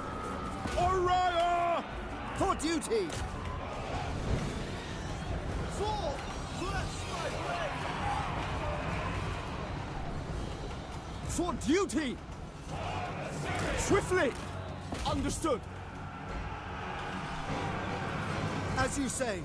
And weapons ready! Understood! Sinaf! Ulfwan Mage. Moving out.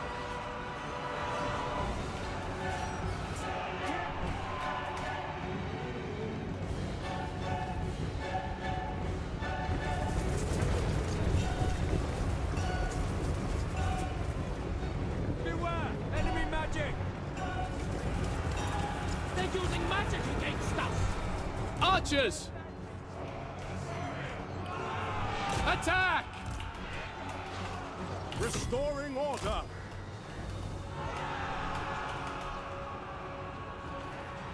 We will obey!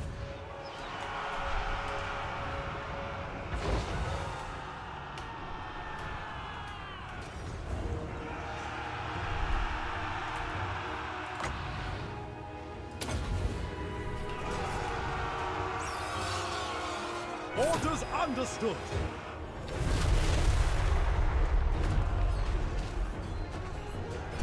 That's a really nice spell. Ready and eager. Order comes! Spellcaster.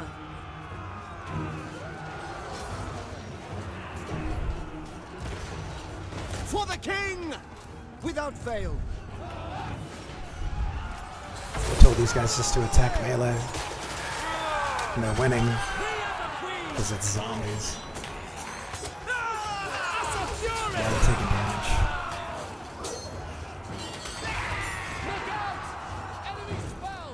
Glory awaits!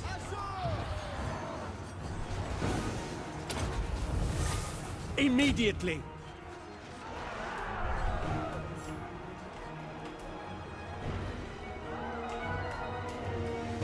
Ever vigilant! Okay, there's one guy left.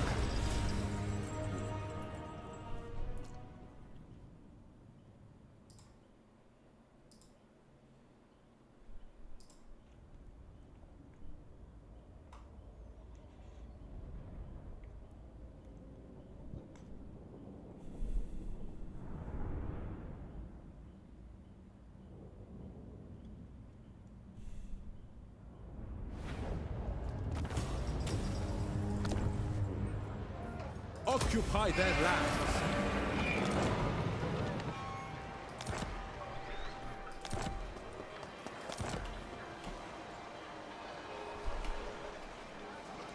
Ancestors Okay, be it looks praised. like we will get into a war with these guys because we got to start going north.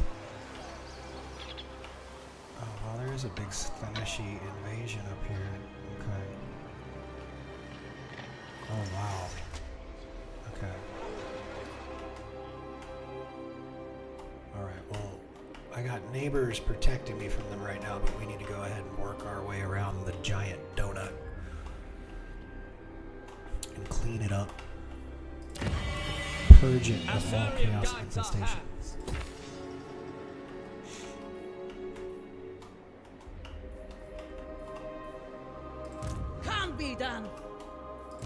champion of the Ever Queen.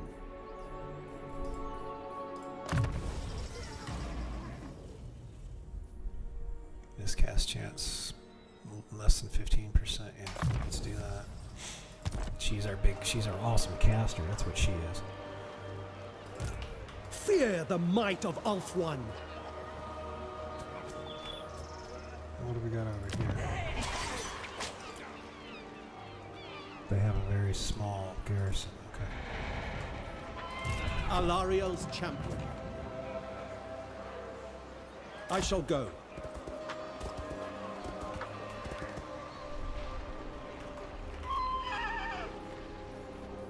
A glorious victory. It shall be done.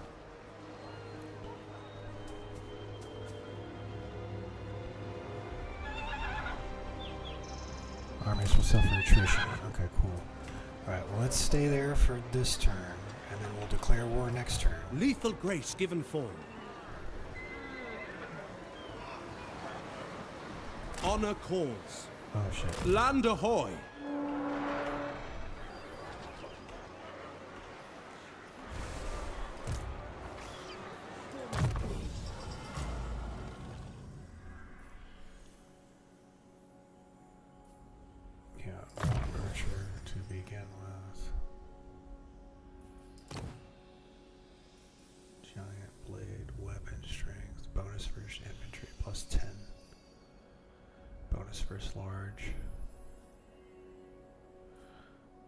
At your service.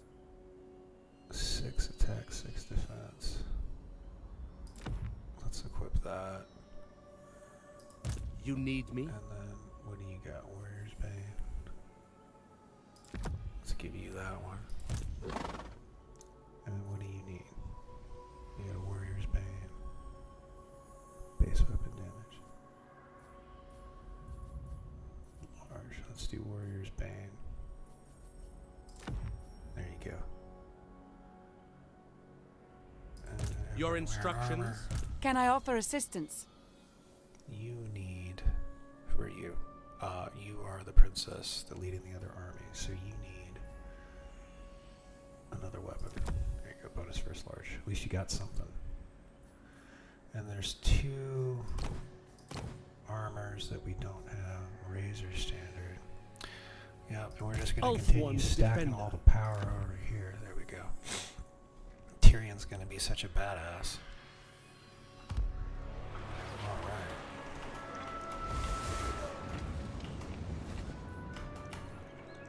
Okay, so we know what we're doing next turn.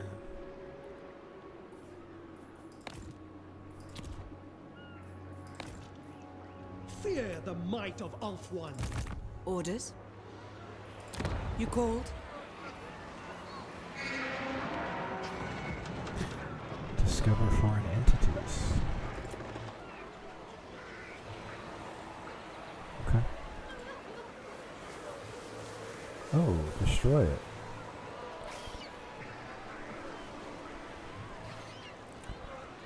To this shrine, Elven Smiths rituate. Improves the rarity of item. Oh, we don't want to get rid of this. Why would I want to get rid of that? Ancestors be praised.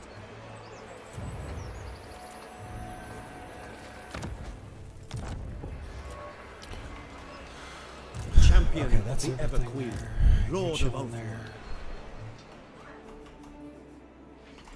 I serve the Phoenix King. While we restore order. Yes.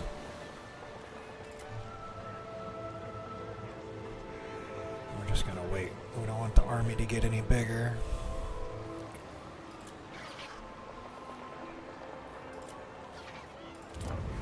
For my queen.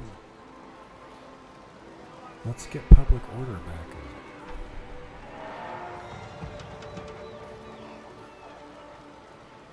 Well, can't do that. I guess minus corruption.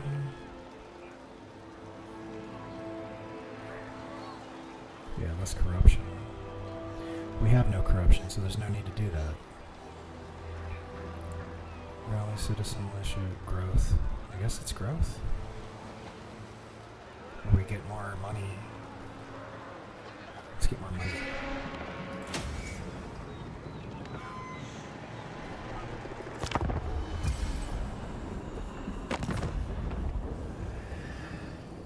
Ooh.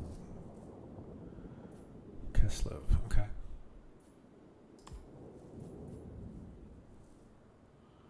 Let's also do a non-aggression pact. And you balance that for me. There we go, yeah. I shall hold. Nice big trade agreement. That should get some income flowing our way.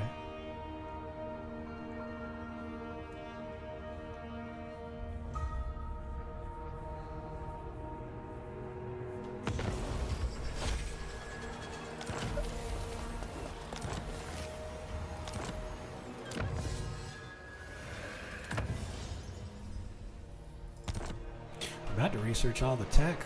It is hot here.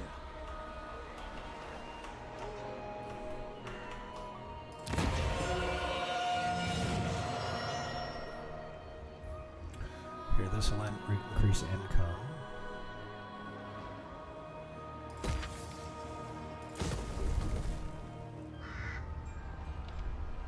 Gives more control. Let's do this one first. What else can you do for me?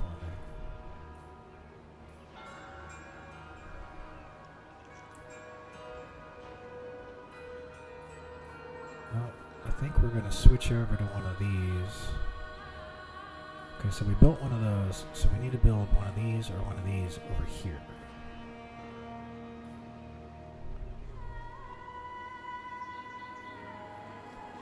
Well, we need to replace it too, so we need money, that's what we need. Okay, we got our trade agreements going. What else we got? Guardian of the Phoenix.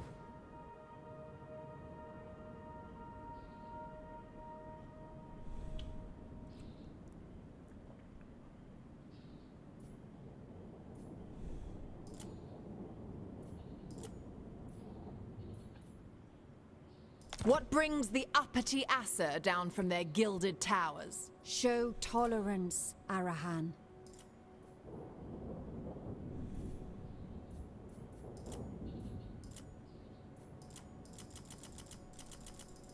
Damn, almost. Let's spend some renown with them. Sisters of Twilight.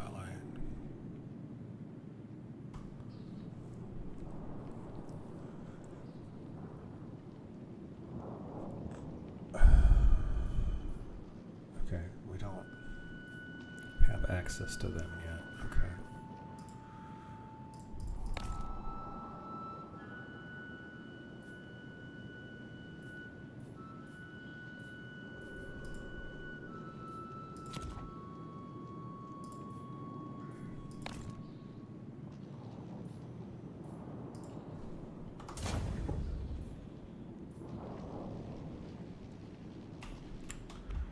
What do we got here?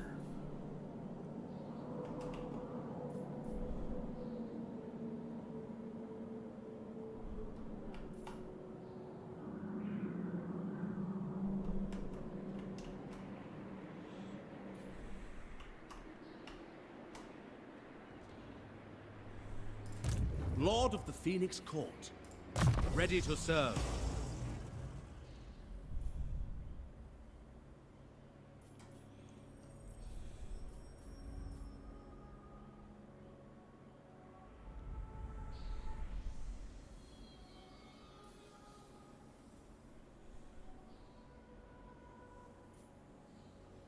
Six points. Okay.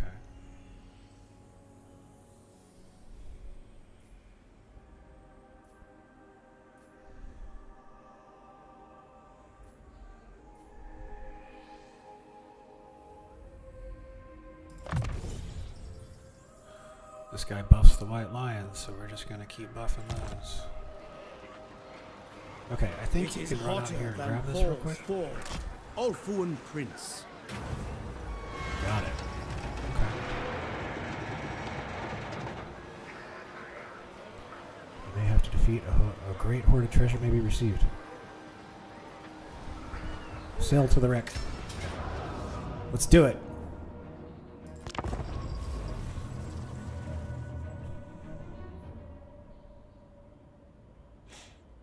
Oh boy, here we go.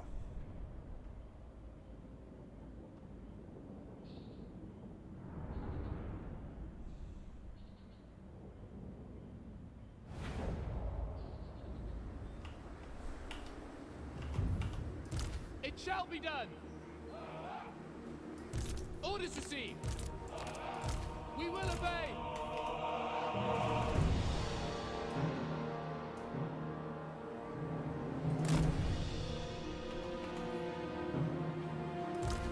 It shall be done. White lions.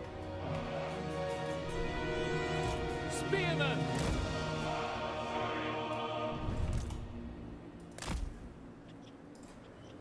Noble Prince.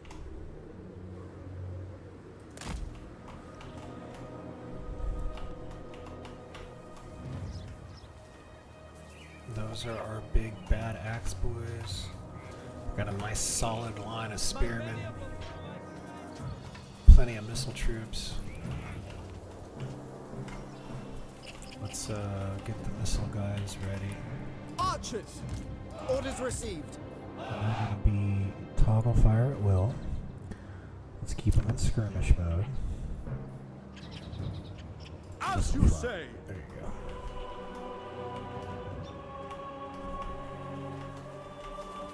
Ancestors, stand with us this day.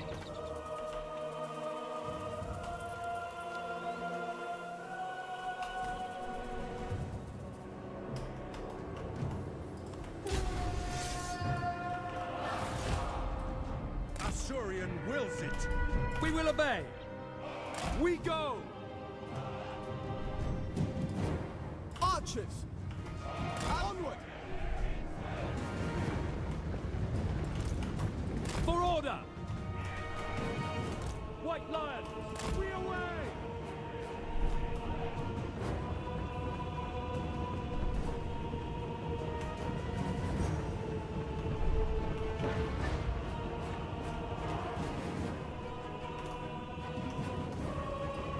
Loyal!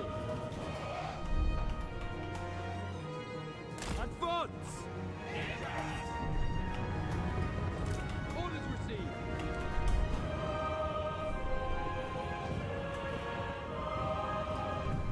Ready and eager.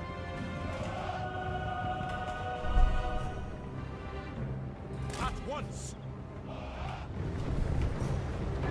Oh shit. It will be done.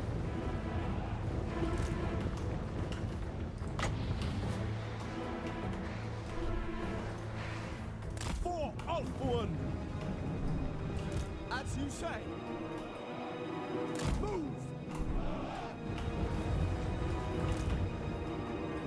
Asturian willing.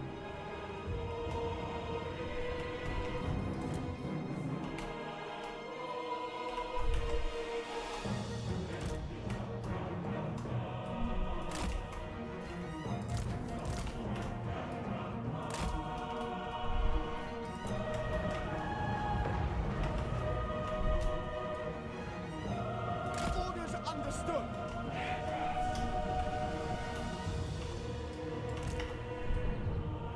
Onward! Archers! Asa, attack! March!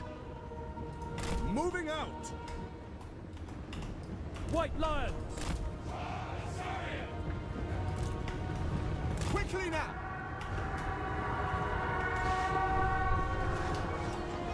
Ever loyal to war!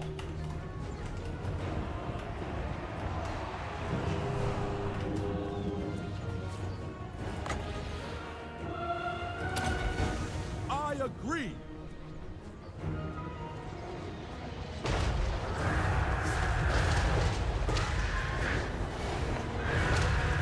Yes.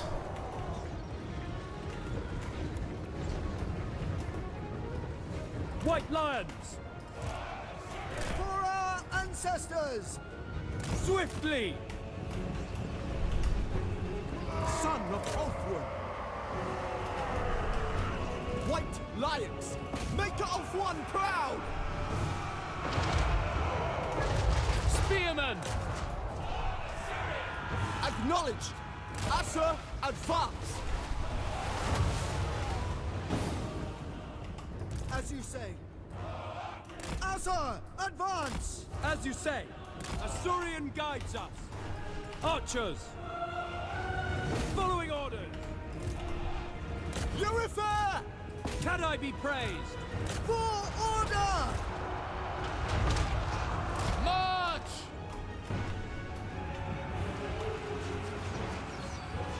I really screwed him over.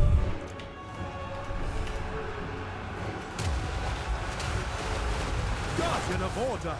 Elfry! By Asuryan! Spearmen! For the king! Quickly now!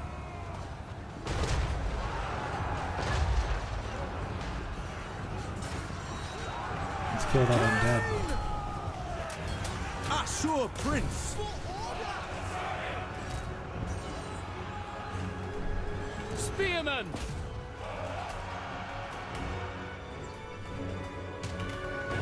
For duty! Lakoi!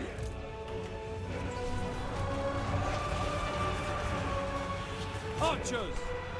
Loyal!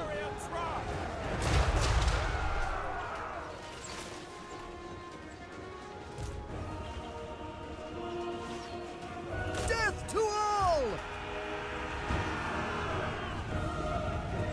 The enemy is coming! Seal! For duty! Acknowledged! Spearmen!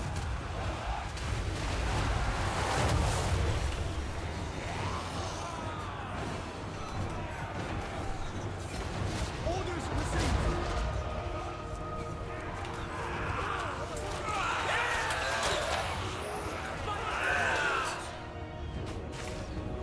Enemy mages! They're charging! For duty! For Asuryan!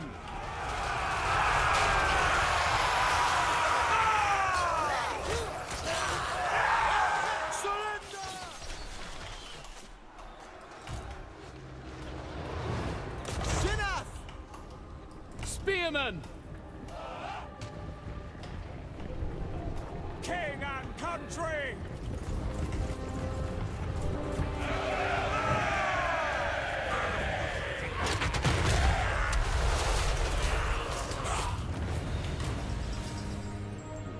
Oh, we got him. Oh, look at that. Oh, it's all cinematic. Look.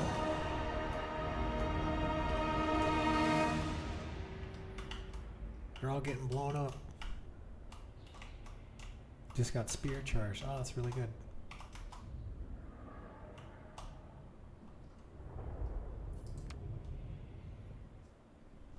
I used the hell out of that terrain.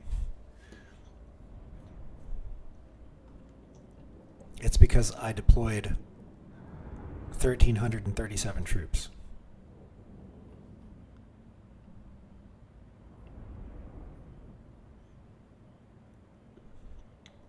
Well, those cannons did work. The rest of their stuff didn't do crap. They got all shot up.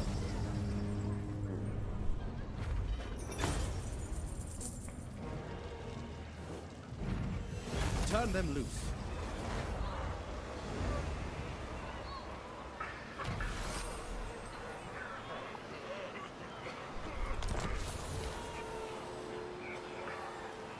Oh, 5,000 treasure. Awesome. Can I offer And another assistance? 1,500 At your experience. service. Yes.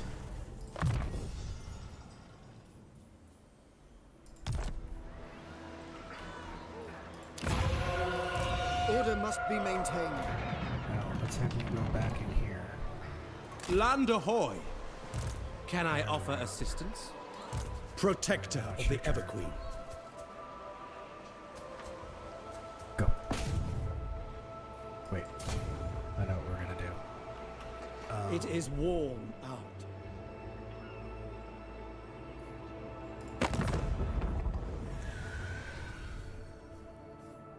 diplomacy.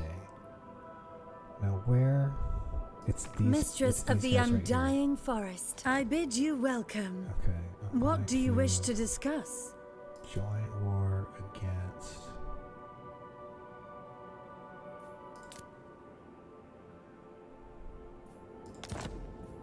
There we go. Now pay me.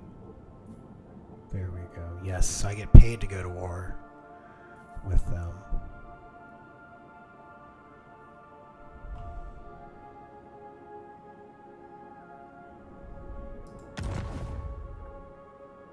Set target. Allegiance.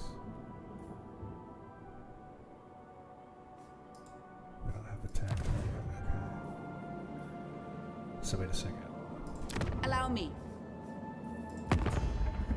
Queen of all are welcome in my court.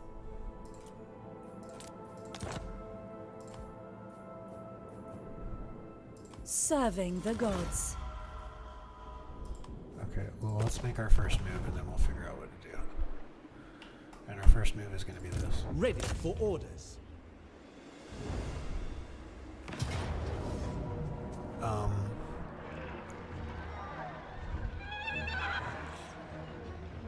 Yeah, I think we're just going to auto-resolve this.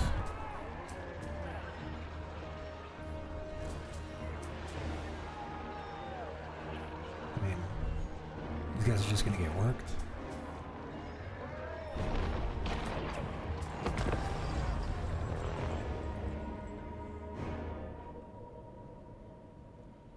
Very fast and poison attacks.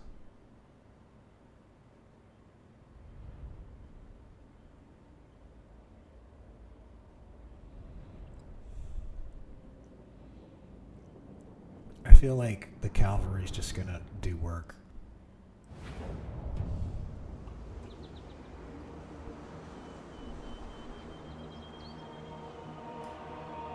Heir of Anarian.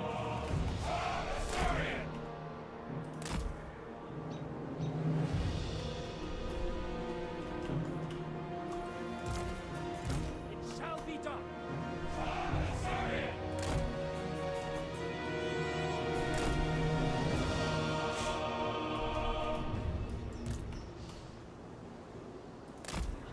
Heir of Anarian. For duty. Orders received. Honor bound.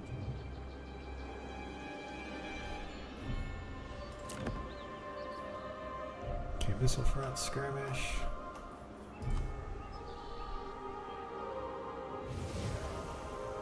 Couple more bits of magic.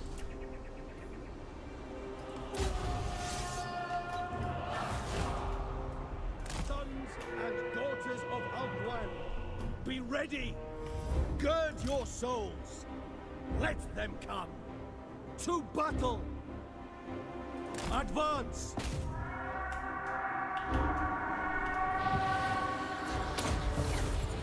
I shall. I'm just gonna have him charge straight into here. Just do work. Do work.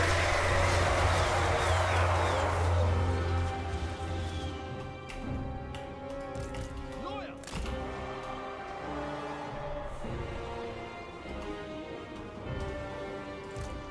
Orders understood. Spearman! To battle!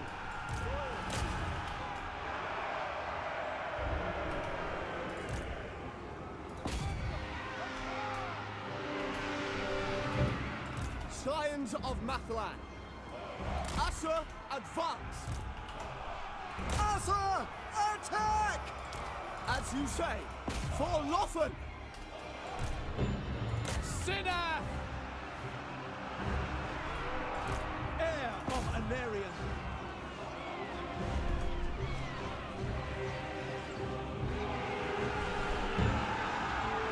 Destroy them! They're gonna get charged like directly from behind. King and country!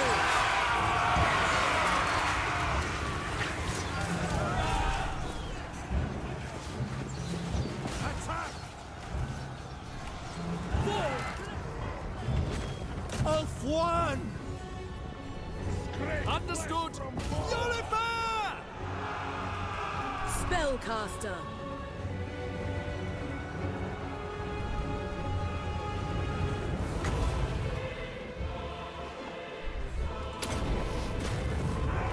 Lakoi Soraya! Missed him. Menlui! Araya Menlui!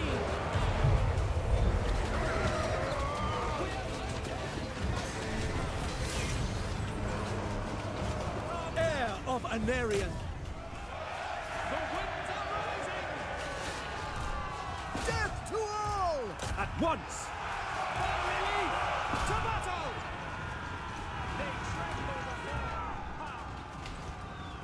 Assure warrior! That looks crazy. Fear the might of the Ulf One!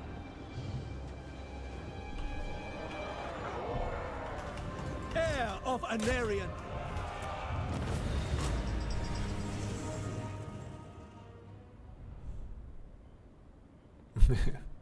Yeah, the white lions are awesome.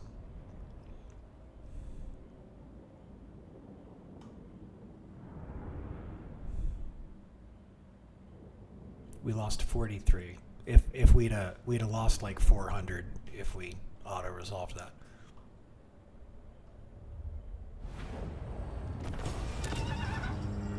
We have captured it!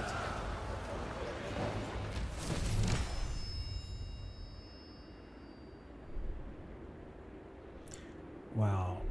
Negative melee defense. Negative attack. Look at that helm, dude. 10 armor. And then a hex area for everything around them. Wow. That's fucking crazy. Protector of the Everqueen. Let's put that other thing on them. In fact,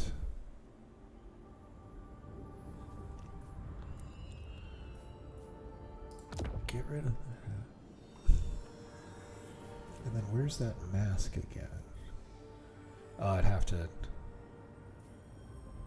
Helm of Discord right there. Oh, it's oh. All right. Well, we want him to have his magic armor. Can I offer assistance? Lion's pet seems good.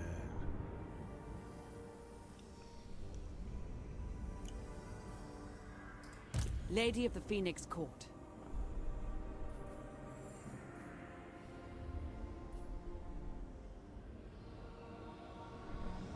Helmet Discord, that's pretty badass though. I am honored. Yeah, let's swap this one out.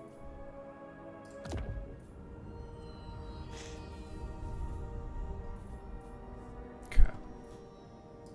Protector of the Everqueen.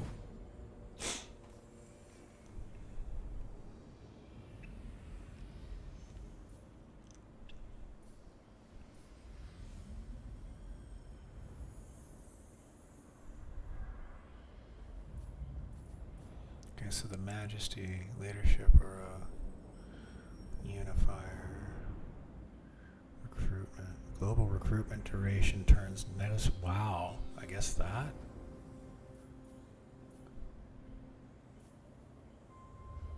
Wrath of Cain. Oh, and you can go like hard. Okay, well we're gonna do this one.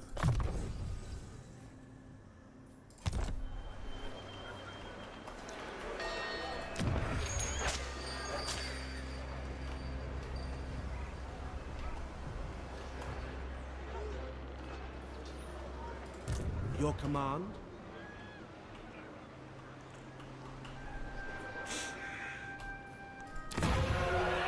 The Aesir bid you welcome.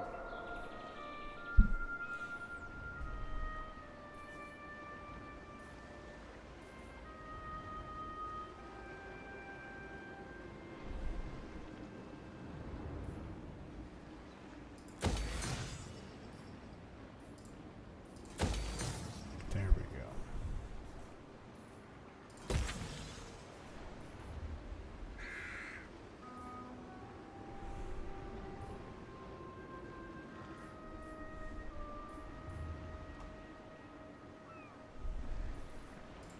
Princess of the Asur.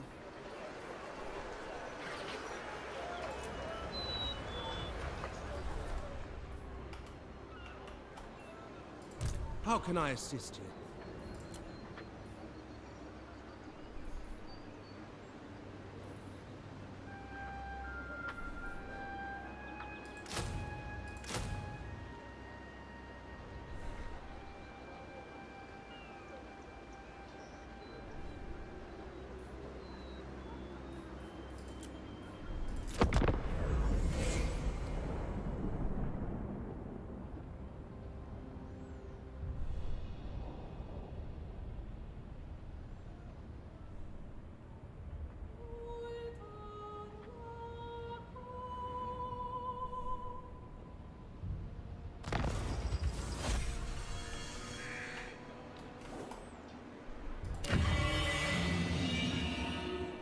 Okay, that's held by the High Elves.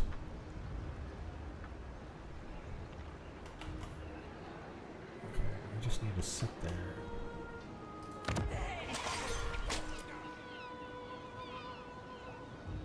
That's gonna be, we need more armies up there.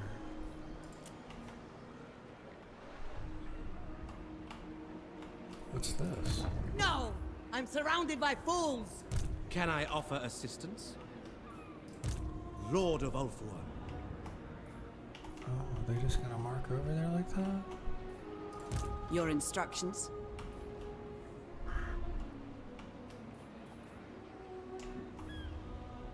Garrisoning. Here. Princess.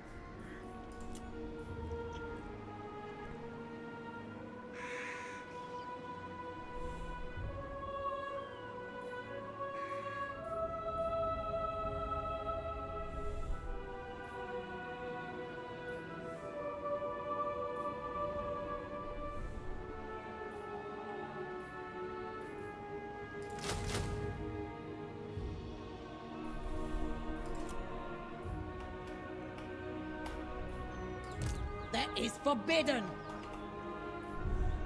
Here, let me try to propose a peace treaty before I get attacked.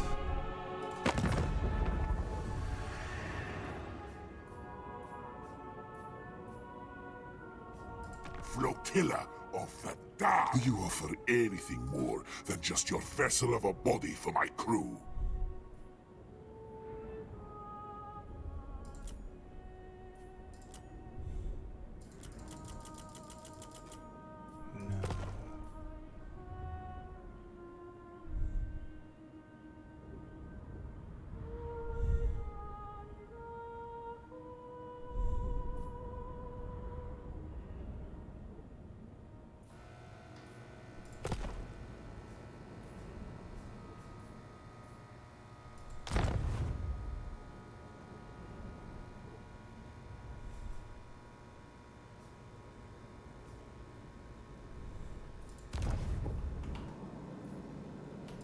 Shield against the darkness.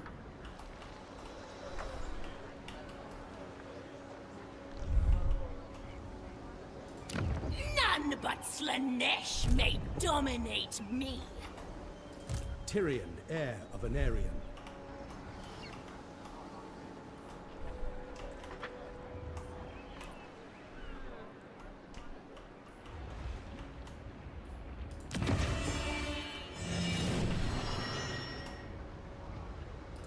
I will do my duty.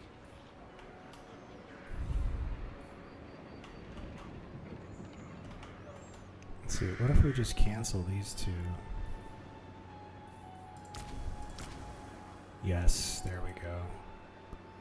That's what we want to do. Get in Setting there. up garrison. Perfect. You need me? Don't be Now a we've fool! defended that.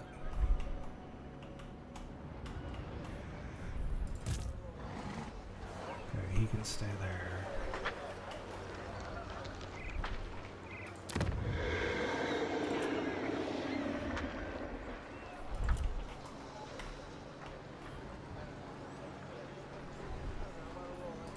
Champion of the Ever Queen.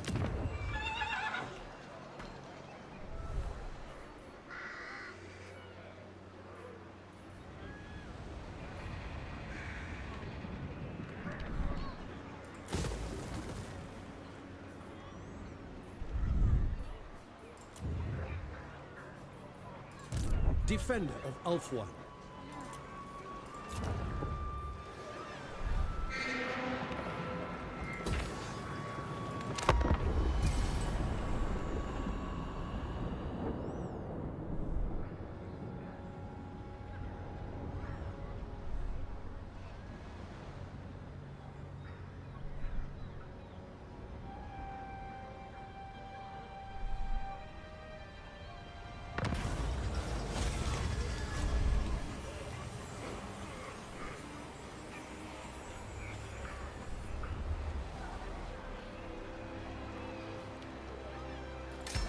Cooperation is a benefit of any.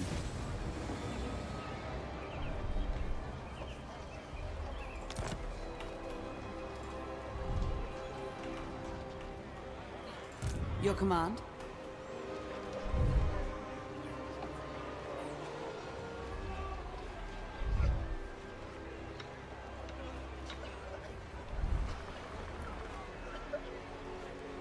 On my way.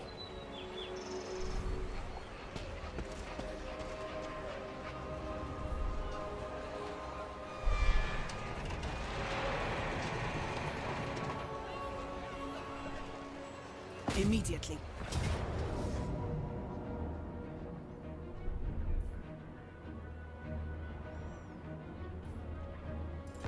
Alright, here's a big battle.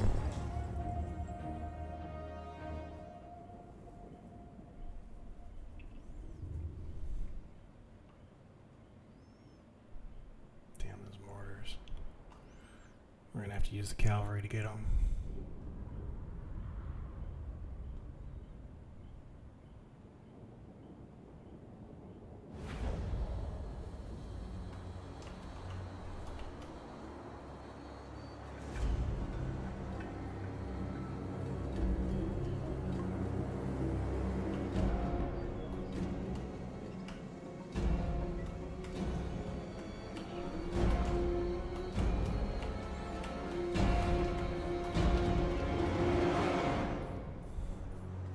Princess of Ulthuan. Orders received. As you say.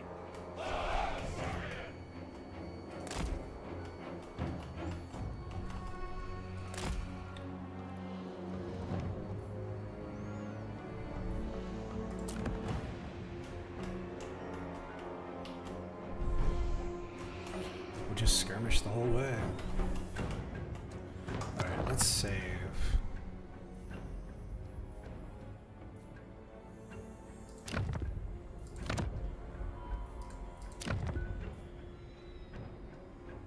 Oh, we gotta fight the battle. Okay, well, here goes. For the king! For the Ever Queen!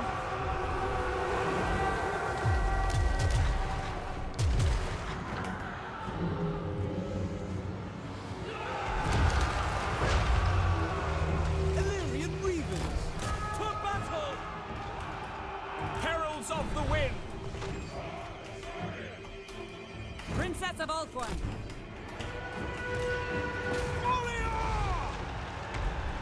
For Lothan! We will obey. Loyal! By Alariel! Kill them! Pull back! Battle calls! For order! Princess of Ulthuan. Without fail! Purify! Ancestors! For Ulthuan! For Ulthuan! For Asurian! Battle calls! By Alariel! Quickly now! Following orders! Loyal! Asa attack! Hadai, hear me! I concur! Slay them! Yes! Euryther! Illyrian Weaving! Sit down! For duty!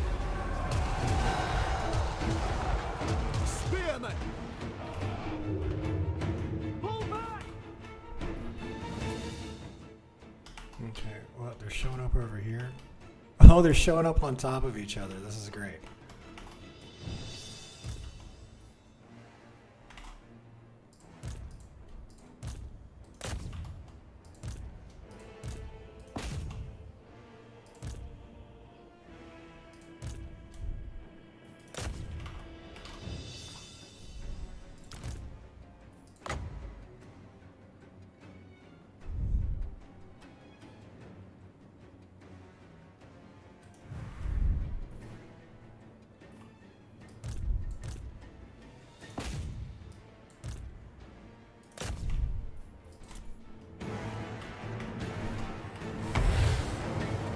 Illyrian Reavers!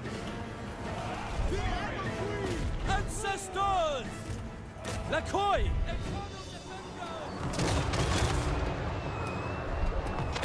For Azorian! Acknowledged! For our ancestors! Asurgadi. Araya!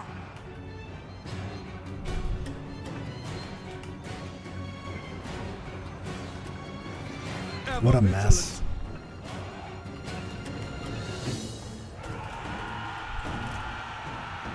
Asa! Attack! Move! For Lothen! Heralds of the Wind! White Lion!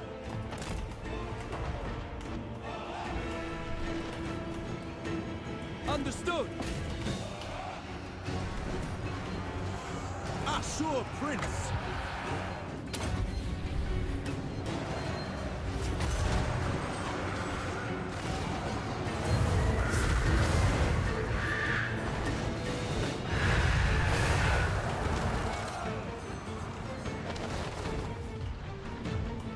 Asa, withdraw! Illyrian archers!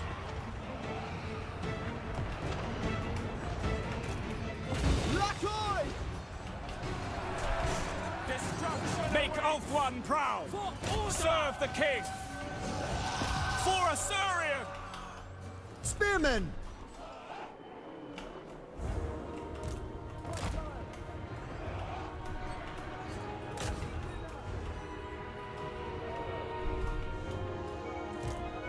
To the fray! By Lily! Spearmen! We are Frodo! Illyrian archers! Sinath!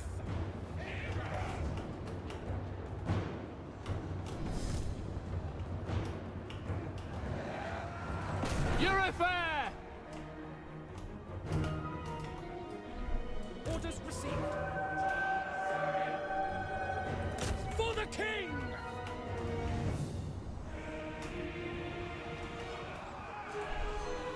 Ever loyal!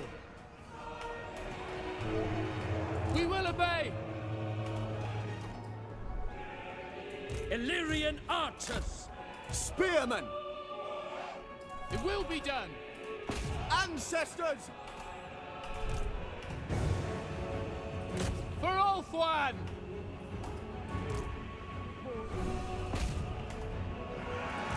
Heralds of the Wind!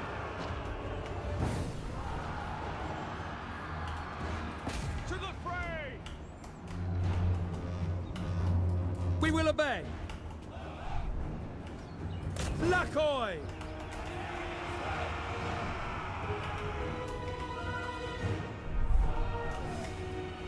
Acknowledged! To the fray!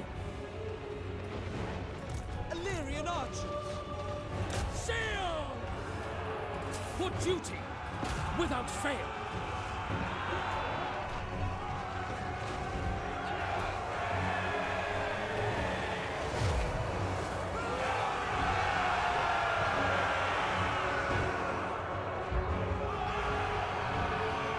It will be done!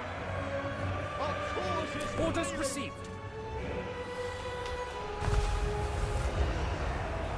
For our ancestors! Loyal for the king!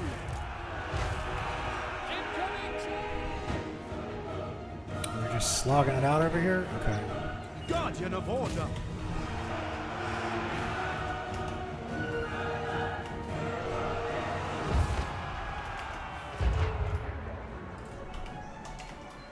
As you say! Kill them! As you say! Defender of Ulthuan! To battle! Acknowledge! Without question! Attack!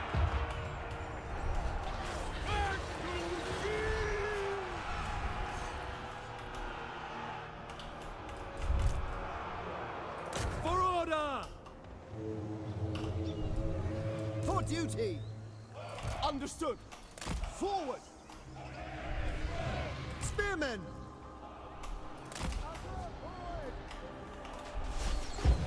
It shall be done!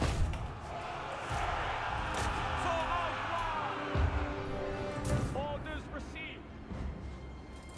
The enemy general has been wounded in battle, Good. my lord, and can... It's about time.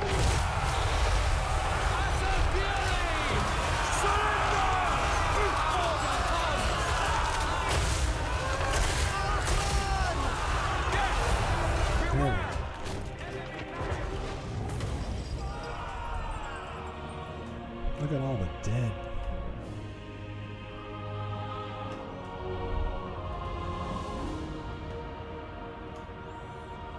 That was a giant mess. They just stacked up on top of each other whole battle.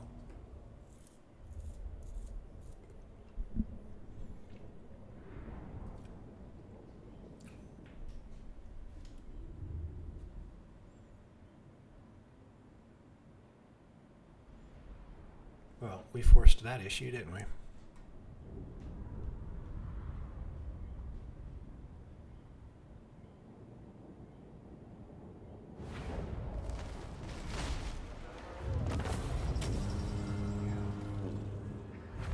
I have need of slaves.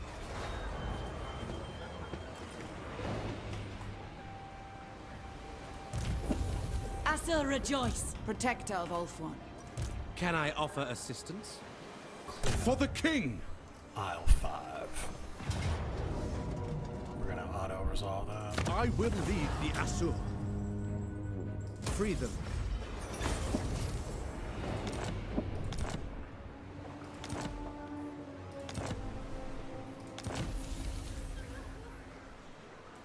Shieldbreaker. Wow.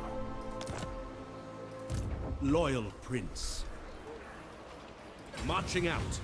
Garrisoning. Your behest?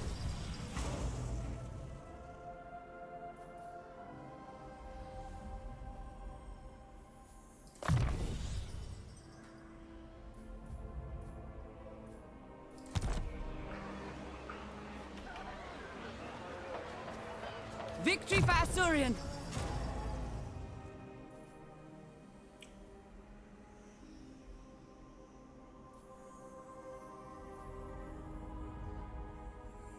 Favorable winds.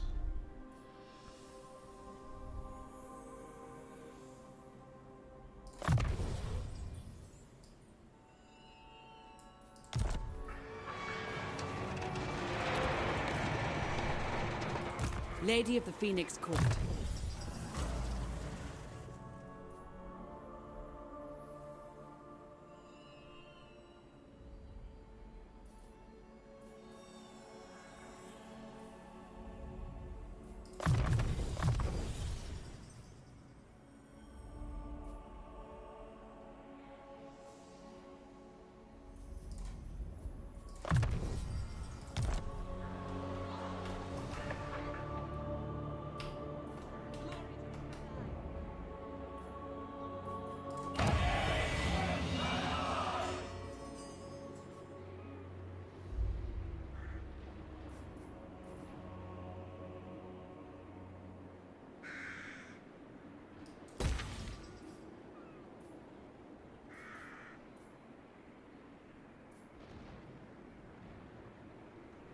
Networks trade advancements. I think we need to get one of these. There we go. Because now we're about to run out of technology, so we got to get that. Okay. And then what's this one?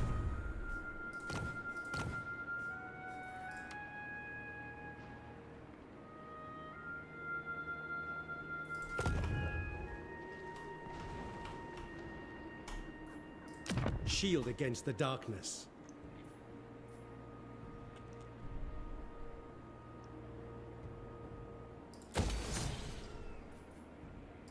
Ever loyal.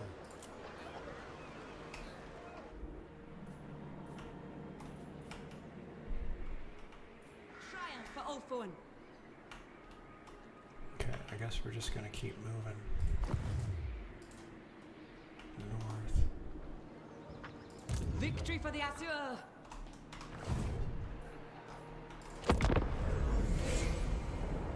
Asur rejoice.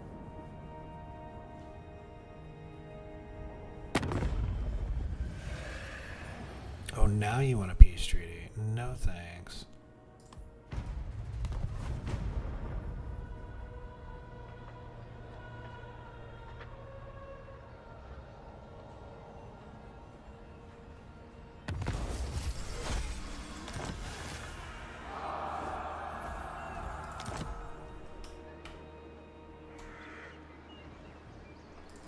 Ready for orders.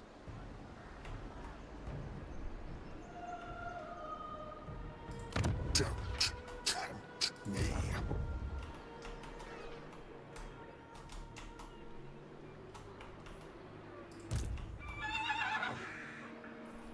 Treading lightly. Let's see here.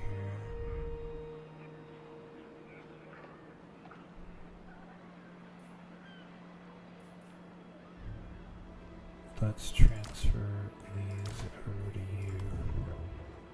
We'll keep these as harassers.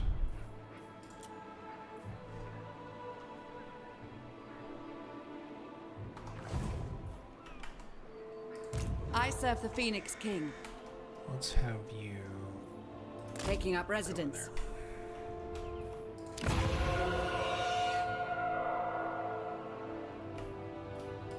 Princess of the Asur.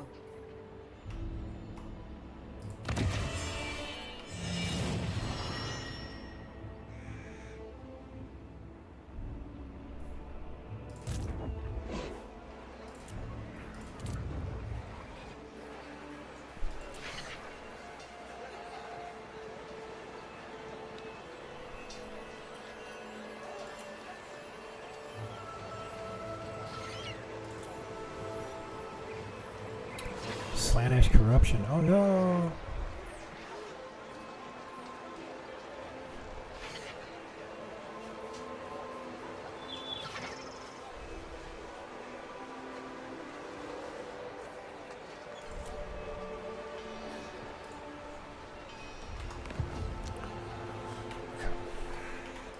Protector of Ulfuan. At your service. Ever loyal.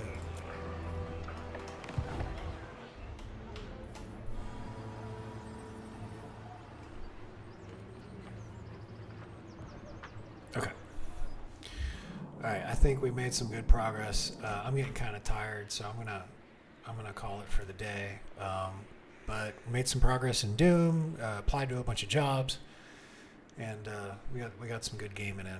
And really got to start working on that movie script. I've been skipping over it the last couple of days. I haven't been feeling too well, but we'll pick it up again tomorrow. Thanks everybody for hanging out. Let's go ahead and save the game.